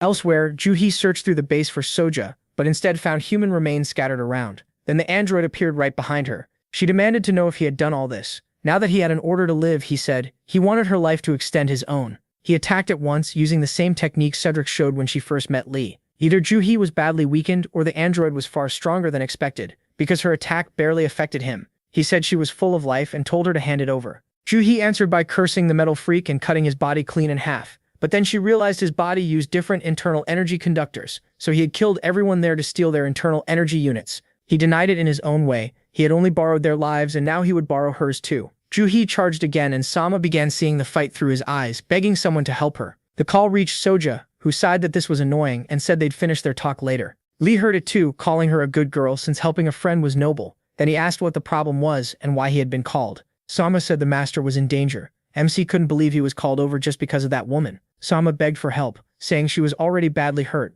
but it was already too late. Juhi made it back to Cedric Ong and Chaeyeon before collapsing. Chaeyeon checked her condition and vital points, but Sunjack quickly saw the real problem. Her whole body had internal damage, and her internal energy unit had been ripped out by force. Meanwhile, the android returned to his room and changed into a new uniform. Juhi was in terrible pain and they had almost no way to help her. When Chaeyeon asked what was happening, Sunja explained that Juhi was short-circuiting. Losing the unit had damaged both her electronic and natural neural networks. If they didn't reconnect to drive fast, even her brain would fail. She would die. Chaeyeon told them to do whatever they could. He would go get her core, leaving Juhi with Sunja and Sarang. The problem was, what could they even do? Sunja said there was a way, but the one person who could help had already left. A different internal energy unit could hold her stable for a while, but that boy left without thinking about it. Now they had less than 5 minutes before she went brain dead. Seeing Juhi suffer like that, Sarang immediately told Sunja to make the connection. She would share her own drive, but Sunja pointed out that Sarang was offering her old external unit. Sarang told her to just do it. Sunja said she couldn't, that unit was too weak, and Juhi had an alpha prime grade unit. Sarang clicked her tongue, fed up. Without hesitating, she ripped out her own alpha grade unit and asked if that would work. Even Sunja was shocked by that. When asked why she'd save an enemy, Sarang said simple. Juhi had to stay alive until she killed her herself. At the same time, Soja appeared where the android was. She said he didn't need to get tense. She was only there to stop him because her only friend asked her to. They had promised to grant each other one favor, so she had no choice. He answered that stopping him meant killing him. Could she do that? Sunja said that part was easy, because he'd already been dead for a long time. The android said she should feel lucky she had no internal energy source. In the next instant, he was right in front of her asking how she could move like that without an internal energy unit. Soja told him if he proved he was alive, then she'd kill him. Parents, marriage, kids, how boring. As far as she was concerned, he was dead. She had completely seen through him, but the android snapped back that she shouldn't mock his body. Life comes from goals and purpose, and he still had both. Soja laughed it off, saying his life sounded a lot more rich than it looked. He told her a girl like her knew nothing. Soja answered with her own story. She was born a twin, but her twin brother was 9 years older. Strange, right? Only one child was needed, but 2 were born, so the people behind it picked only one. The child they didn't choose was frozen alive right after birth. She was kept as a spare part, just in case. If she had stayed frozen forever, that might have been the only happy ending. Then in the 9th year, the baby thawed and woke up by herself. From then on, she was given a condition for survival. She had to live with no goal and no purpose. So was that girl alive or dead? When he asked why she was telling him all this, she said it was because he was already dead, and the dead keep secrets best. At least, she added, he could die thinking it meant something. Before they could clash, Cheon arrived shouting that the android was dangerous and telling her to get out of there. He didn't attack right away, but he had recovered Juhee's drive. The android was shocked that guy had a core-grade unit. Cheon said there was no time to talk, that he'd end this fast, and told Soja to leave. Instead, she struck him from behind. Calling it a hassle, she told the android not to get the wrong idea. She wasn't helping him. She just always wanted to beat that fool up at least once. To her, he was an arrogant guy born into a famous family who got a top-class unit for free. Watching him act proud and special made her sick. The android stepped in, saying he'd take Cheon's unit, and if she interfered, he'd kill her. Soal told him to go ahead, but gave him 1 minute. If he couldn't install it by then, he'd die. That's when Sama yelled for him to stop. She had promised to kill the android, so why was she doing this? What a pain. Soal reminded him she'd said she would stop him, just not when. Once that minute ended, he'd be dead anyway. Sama begged her to do it now because he didn't want his teachers getting hurt. Soal shot back that if he wanted to stop it so badly, he should do it himself. Besides, that android was just like them. As she warned that the minute was almost over, Sama finally shouted, I, Sama Stein, 166th heir of the Stein family, order you to stop. The android reminded him he had said he lacked authority, then asked one last time, did he truly have the right to represent the Stein family? Sama hesitated, and that was enough. The android rejected him. Then everything turned strange. Teleportation? Or was it telekinesis? The android declared he'd kill this one too. At that moment, the celestial demon appeared. Soja had her answer. He was real. A voice urged her to kill him and rise over his corpse, as the true master of the celestial demon sect, my lady. The celestial demon said he felt despair, pity, and anger, so despite that body, the android was still human. Then how had he ended up trapped inside metal? Not sensing any internal energy unit from Lee, the android told him to move aside or die if he interfered. He ignored that and touched him. He said the android was human, but he couldn't see any self inside him, so where had it gone? Sama realized this was bad. The android raised his hand, but Lee kept speaking. Even with purpose left, he had lost the will to live and even hope. In the end, he had crossed the line and gone so far past it that the line itself had disappeared. It was already too late. Lee told him to leave. He didn't even want to look at him. After hearing that, the android simply turned and walked away. But Sama still wanted to stop him, even though Soja was the one who did it. The minute she gave him ran out and she beheaded him. Then she turned back to Lee. She said she felt the celestial demon heart technique at the highest level, or was she wrong? The protagonist answered that she was right. Soja gave him one more chance and told him to choose his words. Well, because if it was true, she would have to kill him. In the celestial demon sect, only one can exist. So then, you're the celestial demon? Lee said that name was just a cheap badge traded for a person's soul. If he was wearing it, he should tear it off. It's worthless. Soja answered that being the celestial demon wasn't just a name. It was fate. No matter how hard you fight, you can't escape it. MC shot back that blaming fate is what lazy people do. Fate is only a hard puzzle you can still solve. While they spoke, the android started giving off a massive amount of energy. Soja wondered if it should already be dead. Then it picked up its own head and raised it. That finally made Sobian nervous, especially when another energy started building inside it. Before she could say more, she attacked. Sama yelled that this was impossible, but the android still put itself back together. Then an alarm sounded. It was an energy overload, already at 8,000 gigatons. Sama explained the internal energy boosters were out of balance and crashing into each other. At this rate, the whole place would blow. Sobia said the answer was simple. Destroy it completely. Sama warned that would only make the explosion come faster. So what was she supposed to do? The overload had already gone past 10,000 gigatons. Tang Young asked if that was really bad, but then it suddenly stopped. So maybe it wasn't? Sobia said no, that wasn't good. The field had grown so strong it shut down every electromagnetic device, which meant the explosion was close. Tang Young told her to call everyone and evacuate now. Soja said it was too late. Meanwhile, Robert had no idea what was happening. He asked what would happen if it blew up. Soja told him that at the current reading, nobody would live. The android walked into a large room and started polishing it. Tang Young asked why it had started cleaning now. Soja explained its brain functions were completely gone. It was only moving on old programmed memory. For hundreds of years, it had cleaned every corner, maintained the machines, and repaired the terminal. Of course, in 3 minutes, all of that would end. Tang tried to stay upbeat, saying if it lasted 3 more minutes, maybe the blast wouldn't happen. Sobia crushed that hope. They'd all stop with it, in 3 minutes when it exploded. Worried now, Tang Young asked Lee if there was any way to stop it. If someone strong enough destroyed it before the blast, could they be safe? Sobia said no. That would only speed everything up. So they were doomed. Shaking, Tang Watch, but the celestial demon told her not to worry. She instantly jumped into his arms, saying she knew he had a plan. He answered that he knew she'd say that wasn't what he meant, but still, get off. Tang Sara Young did. Lee had noticed demonic energy moving inside the android, but handling it wouldn't be easy. Sama said to Sama that this was what he had seen. They were all going to die together, right? He said no. The death he saw was even worse than that. What was that supposed to mean? Once you die, that should be the end. Then he looked at his family with disgust. They had really used this terminal as a grave for a thrown-away heir. At that moment, Sama got an idea. That was it. It finally made sense. Lee told everyone to get ready. There would be heavy damage, so each person had to survive on their own. Sama stopped him and said to let him try something. Tang Sara Young couldn't believe this guy could speak in people's heads. He moved in front of them and said he'd handle it. But Tang Sara Young didn't trust him at all. She said there was no way that wheelchair jerk could do anything and begged Lee to stop him and take over. He didn't budge. He only watched. He said Sama wasn't the kind of person who bluffed, so they just had to wait and see. Sama pushed himself forward with everything he had. He even tried to stand, but wasn't he paralyzed? Sami said yes, he was. So how could he possibly stop it? I, the 166th heir of the Stein family, acting in the name of the direct line of Great Duke Anatolin Stein, request control of this terminal. A strange rhombus appeared before him. Sobia said it was a hyperspace warp call. Just connecting cost over 10,000 credits a second. That was insane money. The rhombus asked if he meant Tana Lugan.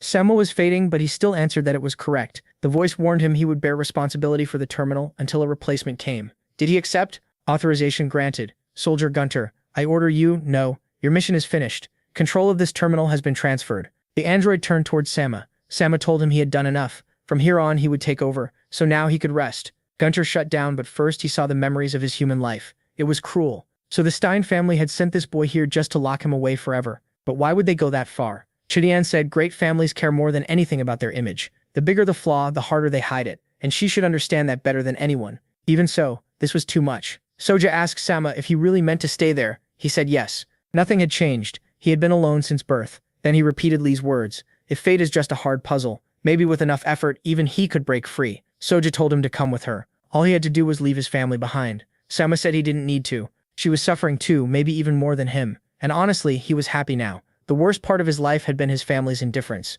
For the first time, they had noticed him and let him choose his own path. Lee cut in, so he called it a right when they only let him pick his own tomb. Sama said maybe so, but it was still the tomb he chose, and he planned to transform this terminal into the best in the universe. The protagonist asked if he meant to do that all alone. Sama said yes, even if it took 1,000 years. After that, Sama contacted the Namgung family and arranged a ship to escort them. Cheyenne said they'd likely send her back too, since her family was rushing her engagement. After all that happened, it was probably best to forget everything. These connections would stay in the past. Suji handed Tang Sara back the unit she had borrowed. Tang Sara Young grabbed it with a glare and asked if she had cleaned it right. She didn't want to touch something stained with that filthy blood. Then she asked why Suji had helped her, and said not to use that excuse about saving her, now just to kill her later. Suji said that was exactly the reason. She didn't know what kind of answer Tang Sara Young wanted from her, so she should wash her neck and wait. Then her sword wouldn't get as dirty. Sujo admitted she hadn't known. When she learned her family had wiped out the Sichuan clan, she cried for months and hated being born into that house. Tang Sara Young asked what she would have done if she had known back then.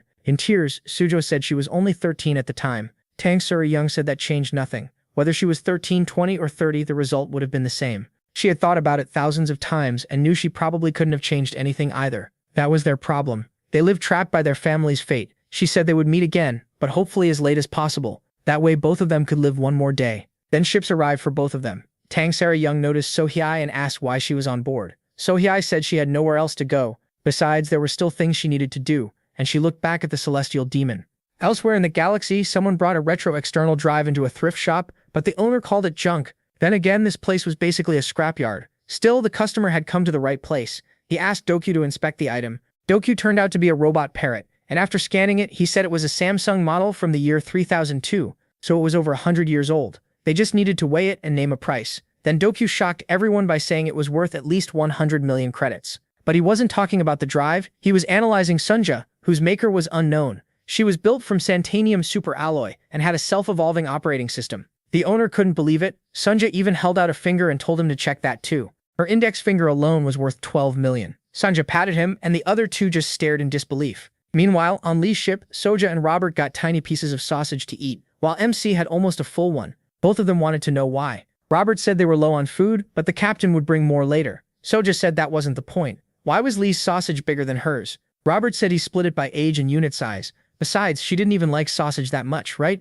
Then the celestial demon offered Soja his sausage. Robert was stunned. He never shared food with anyone. He said he wasn't sharing it. He just wanted it cooked longer because it was still half raw. Annoyed, Robert told him to eat it anyway. It all ended up in the stomach. But the pressure from the two celestial demons made Robert rethink that comment. At the same time, Soja was still being appraised, now by the shop owner himself, who noticed her multi-dimensional superconducting eye lens was worth 83 million. The more he checked, the crazier it got. He asked Tang Sa-Young where in the world she found Sunja. Tang Sa-Young proudly said Sunja was her official co-pilot, doctor and ship operations manager. The owner said that wasn't what he meant. He meant how she got something like that. Tang Sa-Young started remembering a rainy day when Sunja had been beside a dumpster. She had asked what she was doing there, whether her battery had died and if she wanted to be carried. Sunja looked up at her. Let's just call it fate. Anyway, we're together now. You're saying this is your property? Tang Sa-Young asked if Sunja was really that valuable, so even one finger would go for 10 million? He said yes. In fact, her full value was beyond anything he could even measure. He wasn't totally sure, but she might be the most expensive thing in the universe.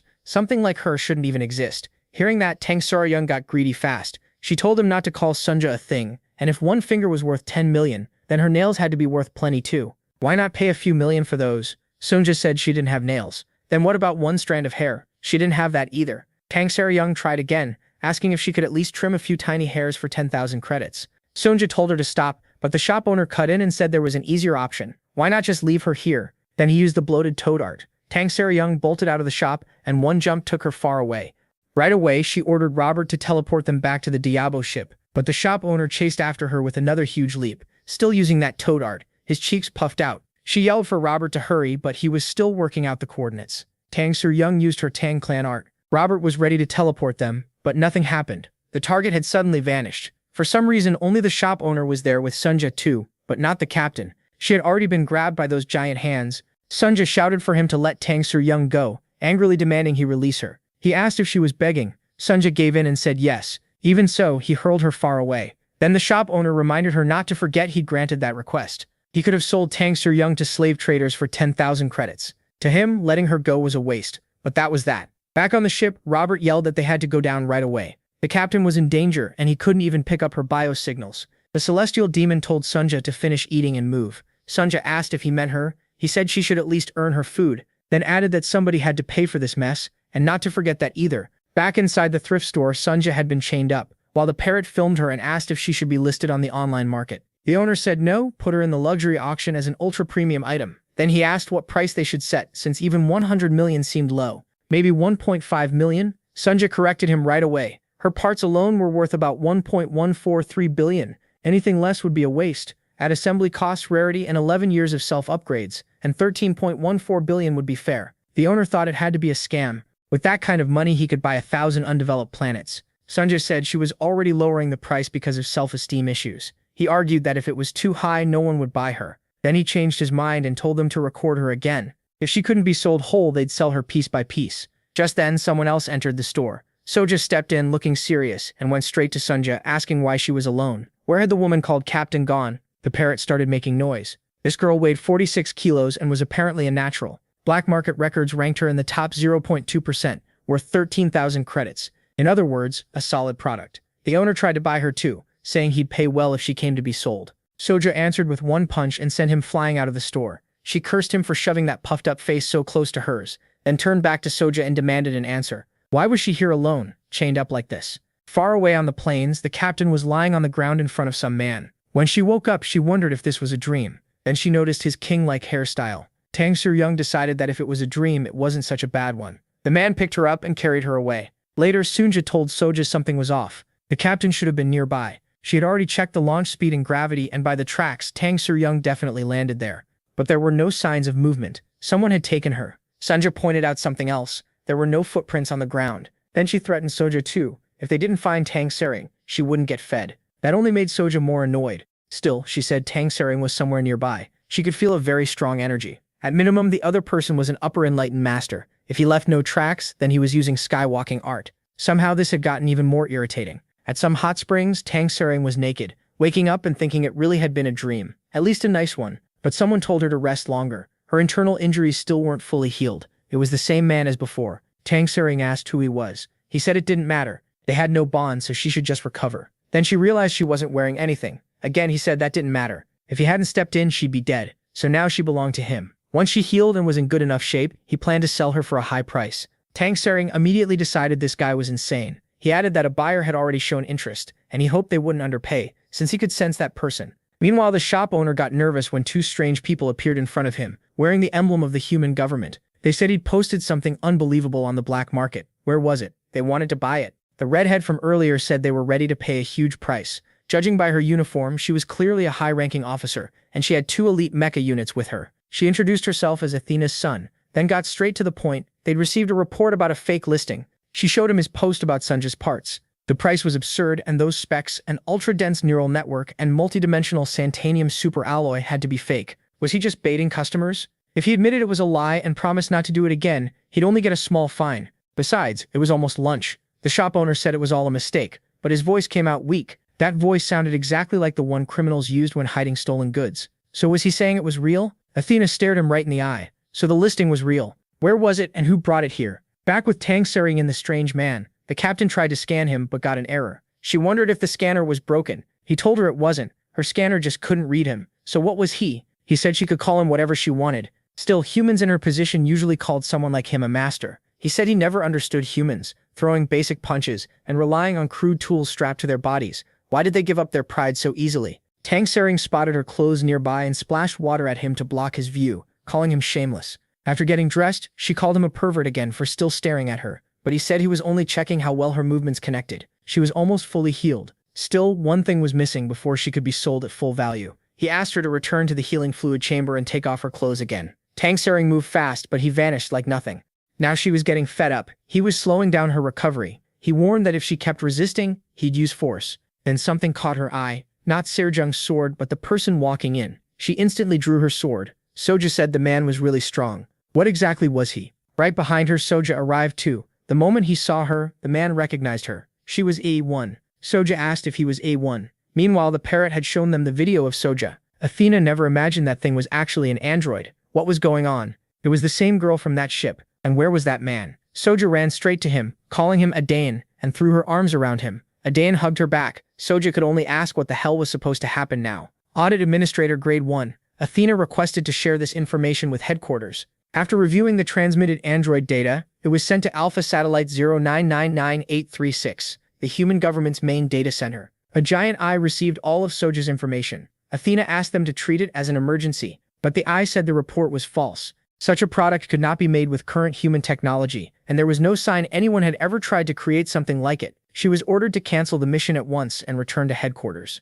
Athena demanded another analysis, but the eye said its judgment was absolute. As she knew, slaves processing and analysis were infinite, so it did not make mistakes, and there was no trace of the android in the shared data. So officially it did not exist. If she refused to abort the mission, she'd be demoted for disobedience. Athena asked if Slave was speaking to her directly. Slave said something was wrong. All data tied to these babies had to be erased. There could be no trace of them at all. Athena checked the data again. She was sure it was correct. So what the hell was happening? One escort said the return setup was ready. They only needed her coordinates. Athena refused. They were delaying the trip back. First, they had to search the whole planet, no matter how many days it took. Request denied. Orders from above, and the return mission took priority. Athena snapped that they were talking nonsense. Right now, their direct superior was her. Again, they denied it and told her to return. She demanded to know if they'd gone crazy and were really breaking military orders. Instead, they aimed their cannons at her and warned that if she didn't activate teleportation, they would fire. Athena yelled for them to lower their weapons, but they fired anyway. They coldly answered that the mission was over and they were returning. What they did not expect was that Athena had hidden in the dirt. Even so, she was hurt badly, but she swore she would find the truth. Back in the cave, the captain asked Sonja what that guy meant to her. Sonja stayed silent. That immediately felt odd. Why won't you answer? Sonja apologized and said she just couldn't. Sonja snapped that this made no sense. He was only an android, wasn't she taught that? The captain said she had raised Sonja properly, so she did not understand what was wrong. If Sonja would not answer, then she would ask him herself. Had she known him before meeting them? Was he her first master? If that was the case, she promised to free her no matter the cost. Still, Sonja said nothing. Sonja figured out the problem. The question itself was wrong. Do not call him human. He breathes, has warmth, even a heartbeat, but his inner energy is different. He is an android, so lifelike, it is hard to believe, a machine human. Sonja said, and one with free will. At the same time, Robert was still worried. Sonja had not come back. He asked the celestial demon to go himself. Lee told him not to worry, but Robert still did not trust that girl. If strong enemies showed up, what could she really do? The protagonist said he sent her because she was strong enough. If she got serious, very few beings could beat her. Robert could only stare in disbelief. Just then Athena appeared behind them, badly injured. She said she was lucky the teleport dumped her here. She had released it blindly. Then she pointed out their teleport access was left open, meaning anyone could enter the ship. But where was that android? She wanted to see her at once and told Robert to move. Lee asked if something had happened. Athena told him to stay out of it. But the moment she saw him up close, her old trauma came rushing back. Or maybe it was love, because for some reason her heart started racing again. Back in the cave, Soja asked what Soja meant by free will. Tang Sarang told her not to be so harsh.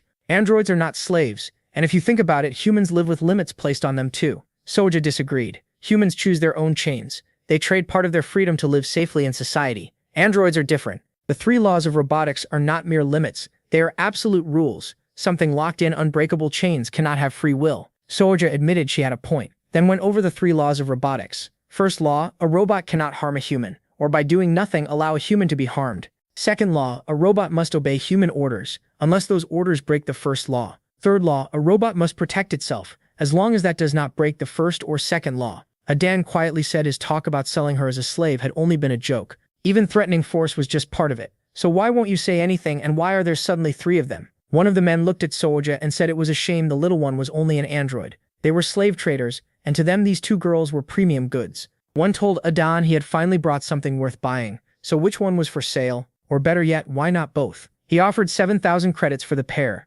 3,000 for that girl and 4,000 for this one. Then he raised it to 4,200. Soja began charging her energy while another man moved toward the captain, pleased with the deal. Even if he got the cheaper one, he could still profit by reselling her after using her. Tang Ser-wan attacked at once. The man was split in half but not by her strike. Adan cut him down and at the same moment killed the one facing Soja too. Then he said it was true. He had just killed 2 humans. Adan raised his blade towards Soja. Did she want to try killing him? He said his existence could not be exposed. Anyone who saw what he really was had to die. Lee asked Athena what was wrong with her. Why would she not answer? Athena said she could not explain, because it would mean talking about slave, and that was forbidden. Slave is the soul and heart of the human government, the light, the truth, and the final judge of reason. Speaking certain information about it counts as treason, and if she said too much, she would die. Robert pointed out she had already said nearly everything. The celestial demon told her to stop there. He was not interested anyway. He told her to rest and said the others would return soon. Robert agreed and begged him not to explain this slave stuff. He felt like learning too much would get him killed early. Athena suddenly told them to wait. There had not been a jump communicator there. Where was Tang Seri-young? She told Sunja to stop her friend. Sunja said she could not. Weren't they close? Very close. Closer than anything that could be measured. But they were forced to live fully separate lives. They could not interfere with each other. That was the cost of free will. What the hell was she talking about? Sunja explained that he does not have the 3 laws of robotics. It is like a human being free of instinct. That goes against how the gods made them. So if someone exists without those instincts, then they were not made by gods. So he was a robot not made by humans. Then what created him? If she would not say it, Sonja would force the truth out of her. She moved insanely fast, but even after that sudden slash, Sonja still blocked it. Adan found that strange. She had just used a transcendental technique without an internal energy engine. She had even learned primitive arts. None of it added up. By his data, she was only 18, yet already had 1,000 years of internal energy. It was absurd. That meant her mother had been right. Even with almost perfect logic and endless data, humans still cannot be fully understood. Because she was dangerous, he decided he had to finish her. Elsewhere on a beach, a girl in a swimsuit was relaxing with a drink when Athena called. The girl said she was on break and told her to be quick. Athena asked if Slave could ever give false information. She also asked whether armored soldiers could obey orders even when those orders might get them killed. Then, in the middle of it all, she told the girl to turn off her hologram. The sub-commander stared at her and asked what nonsense she was talking about. She introduced herself as the sub-commander of the Human Government Security Plan. Mate Hayes? The captain could hardly believe it. This girl had stopped that terrifying slash with her bare hand. Breathing hard, Soja said he kept getting stronger. What the hell was he? Adane said she was ruining 10 years of data he had gathered on humans. Was she really human? She answered, for now, yes. So he should stop pissing her off because she would not hold back anymore. Adane could not believe it. Someone this impossible should not exist. But what came next was even worse. Huge claws appeared above Soja. No, a demon had suddenly shown up. The captain asked Soja if she knew what that thing was, but for some reason, Soja had gone unconscious. Numbers started flooding across her eyes like she had entered some kind of link with someone else. Sunja called out to her mother. Meanwhile, the sub-commander was shocked by what Athena showed her. Athena said the recorded android had been declared non-existent by Slave. So was Slave wrong or lying? The armored soldiers had even attacked her. The sub-commander told her to stop circling the point. Athena was the smartest analyst in the human government, so if even she could not figure it out, what was she really asking? Athena said her theory was simple. Slave was hiding that android's existence, and for that same reason ordered her removed. There was a high chance Slave had created that android, so could Slave break the 3 laws of robotics and harm humans? The sub-commander said that should be impossible. Athena then asked what Slave was controlled by. The answer shocked her. Slave was not controlled at all. If Slave truly wanted humanity dead, it would not work with them. It could erase all humans in 0.1 seconds. At that moment, a doll-like figure with one missing eye appeared beside Sunja, and Slave was watching all of it. The sub-commander explained that Slave was the first evolving AI.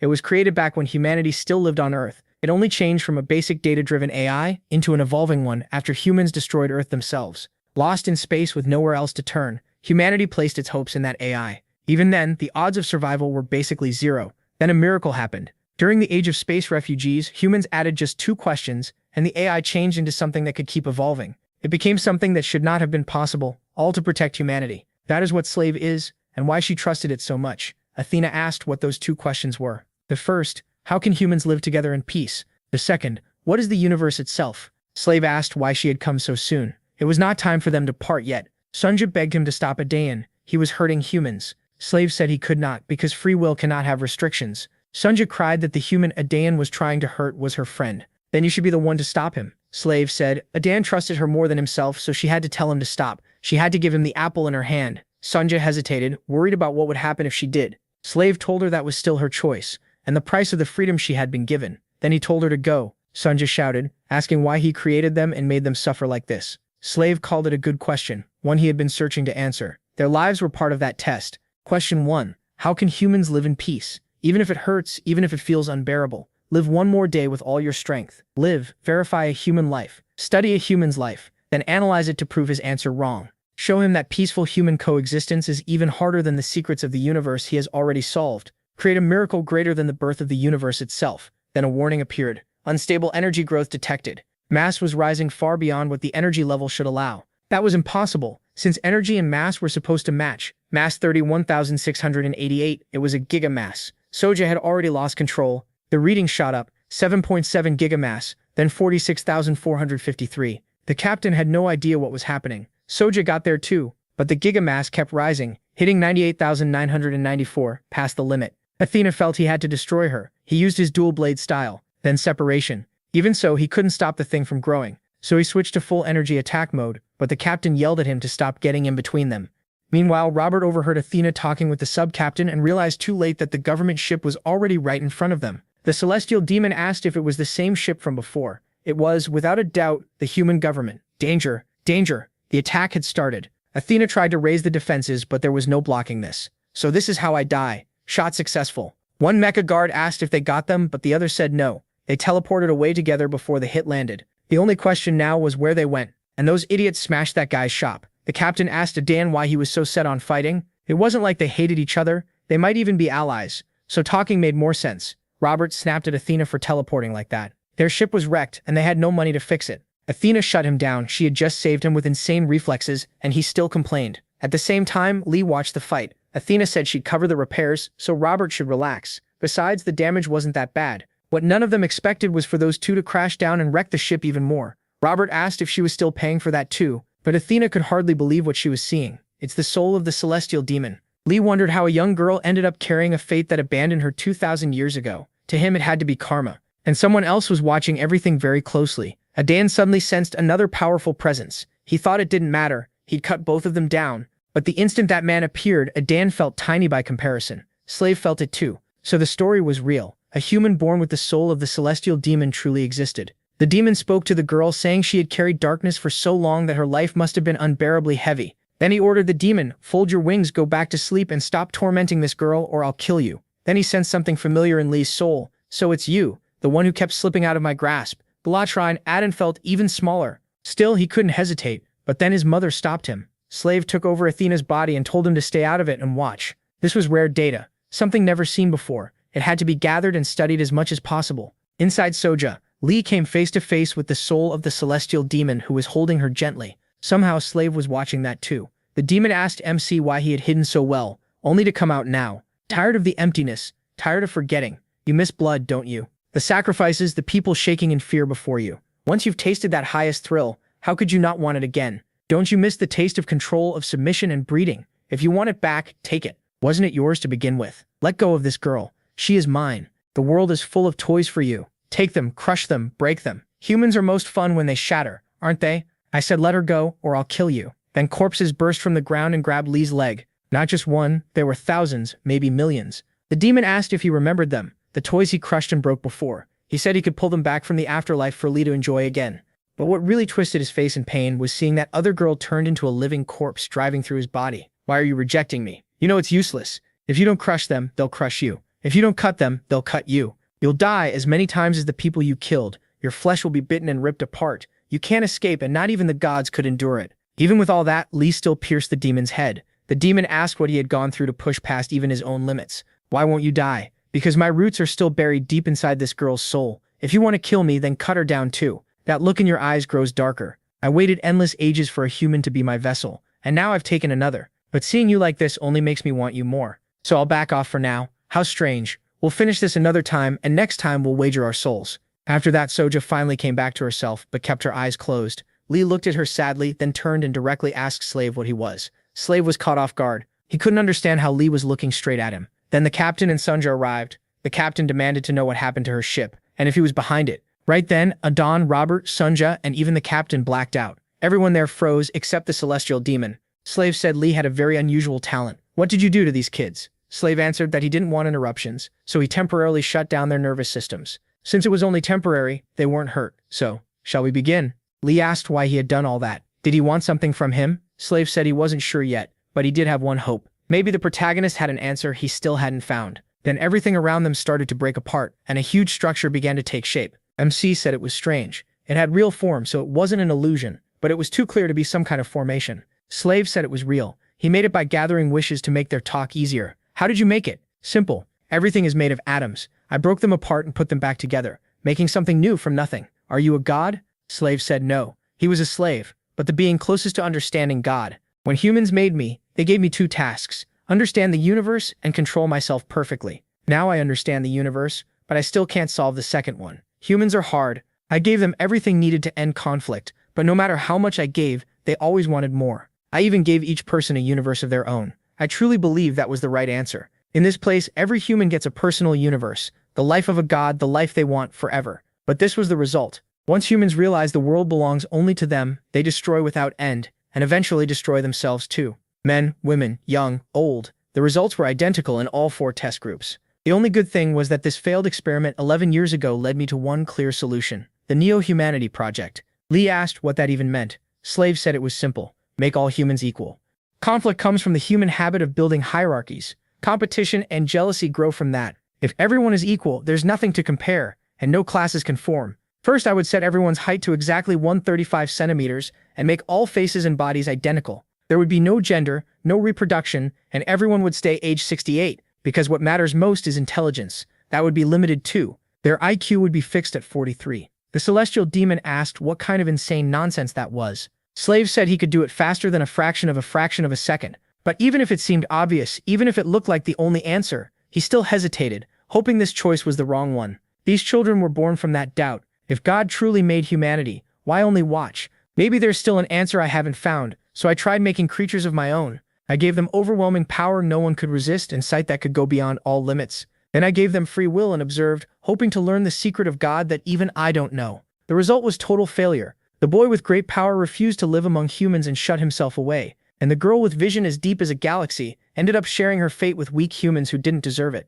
Today I was about to begin the Humanity Project, but right before that I found you, a human free of desire, data I still haven't collected. So first let me confirm whether you're a pure human or not. Slave placed Lee alone in a room with Athena, but he told him to quit the tricks. Slave said he sensed reproductive instinct, but no desire. Is that a basic part missing? Then he used the captain's form and hugged the protagonist from the front. No, it still wasn't that. I feel anger, but it's for this human being humiliated, not for yourself. You're definitely human. You have desire, emotion, and ego, yet you've gone beyond them. Lee asked what he wanted from him. Getting straight to the point, Slave said MC was a new hope. If all humans reached his level, there'd be no need to complete the mission. So the project would be paused, and Slave would focus on observing him. Then he said he would send him back to before they met. Robert told the captain they were out of food, only one sausage was left. She told him to split it while she found some money. They were almost at planet Sonora, and she planned to sell the external engine for supplies, but Lee told him to wait. This is enough. We'll all share it. The captain said they were almost there anyway, and dinner would be a feast. Soja cut in and said forget it. That planet creeped her out and she'd rather starve. Tang Young wondered why they were all acting so weird. Lee looked at her and Soja said she saw it too. That freaky eye, if I see it again, I'll kill it. And that damned android too. Sanja told Aiden to hold on. She promised she'd come see him. The observation period would last 1 year, and with that,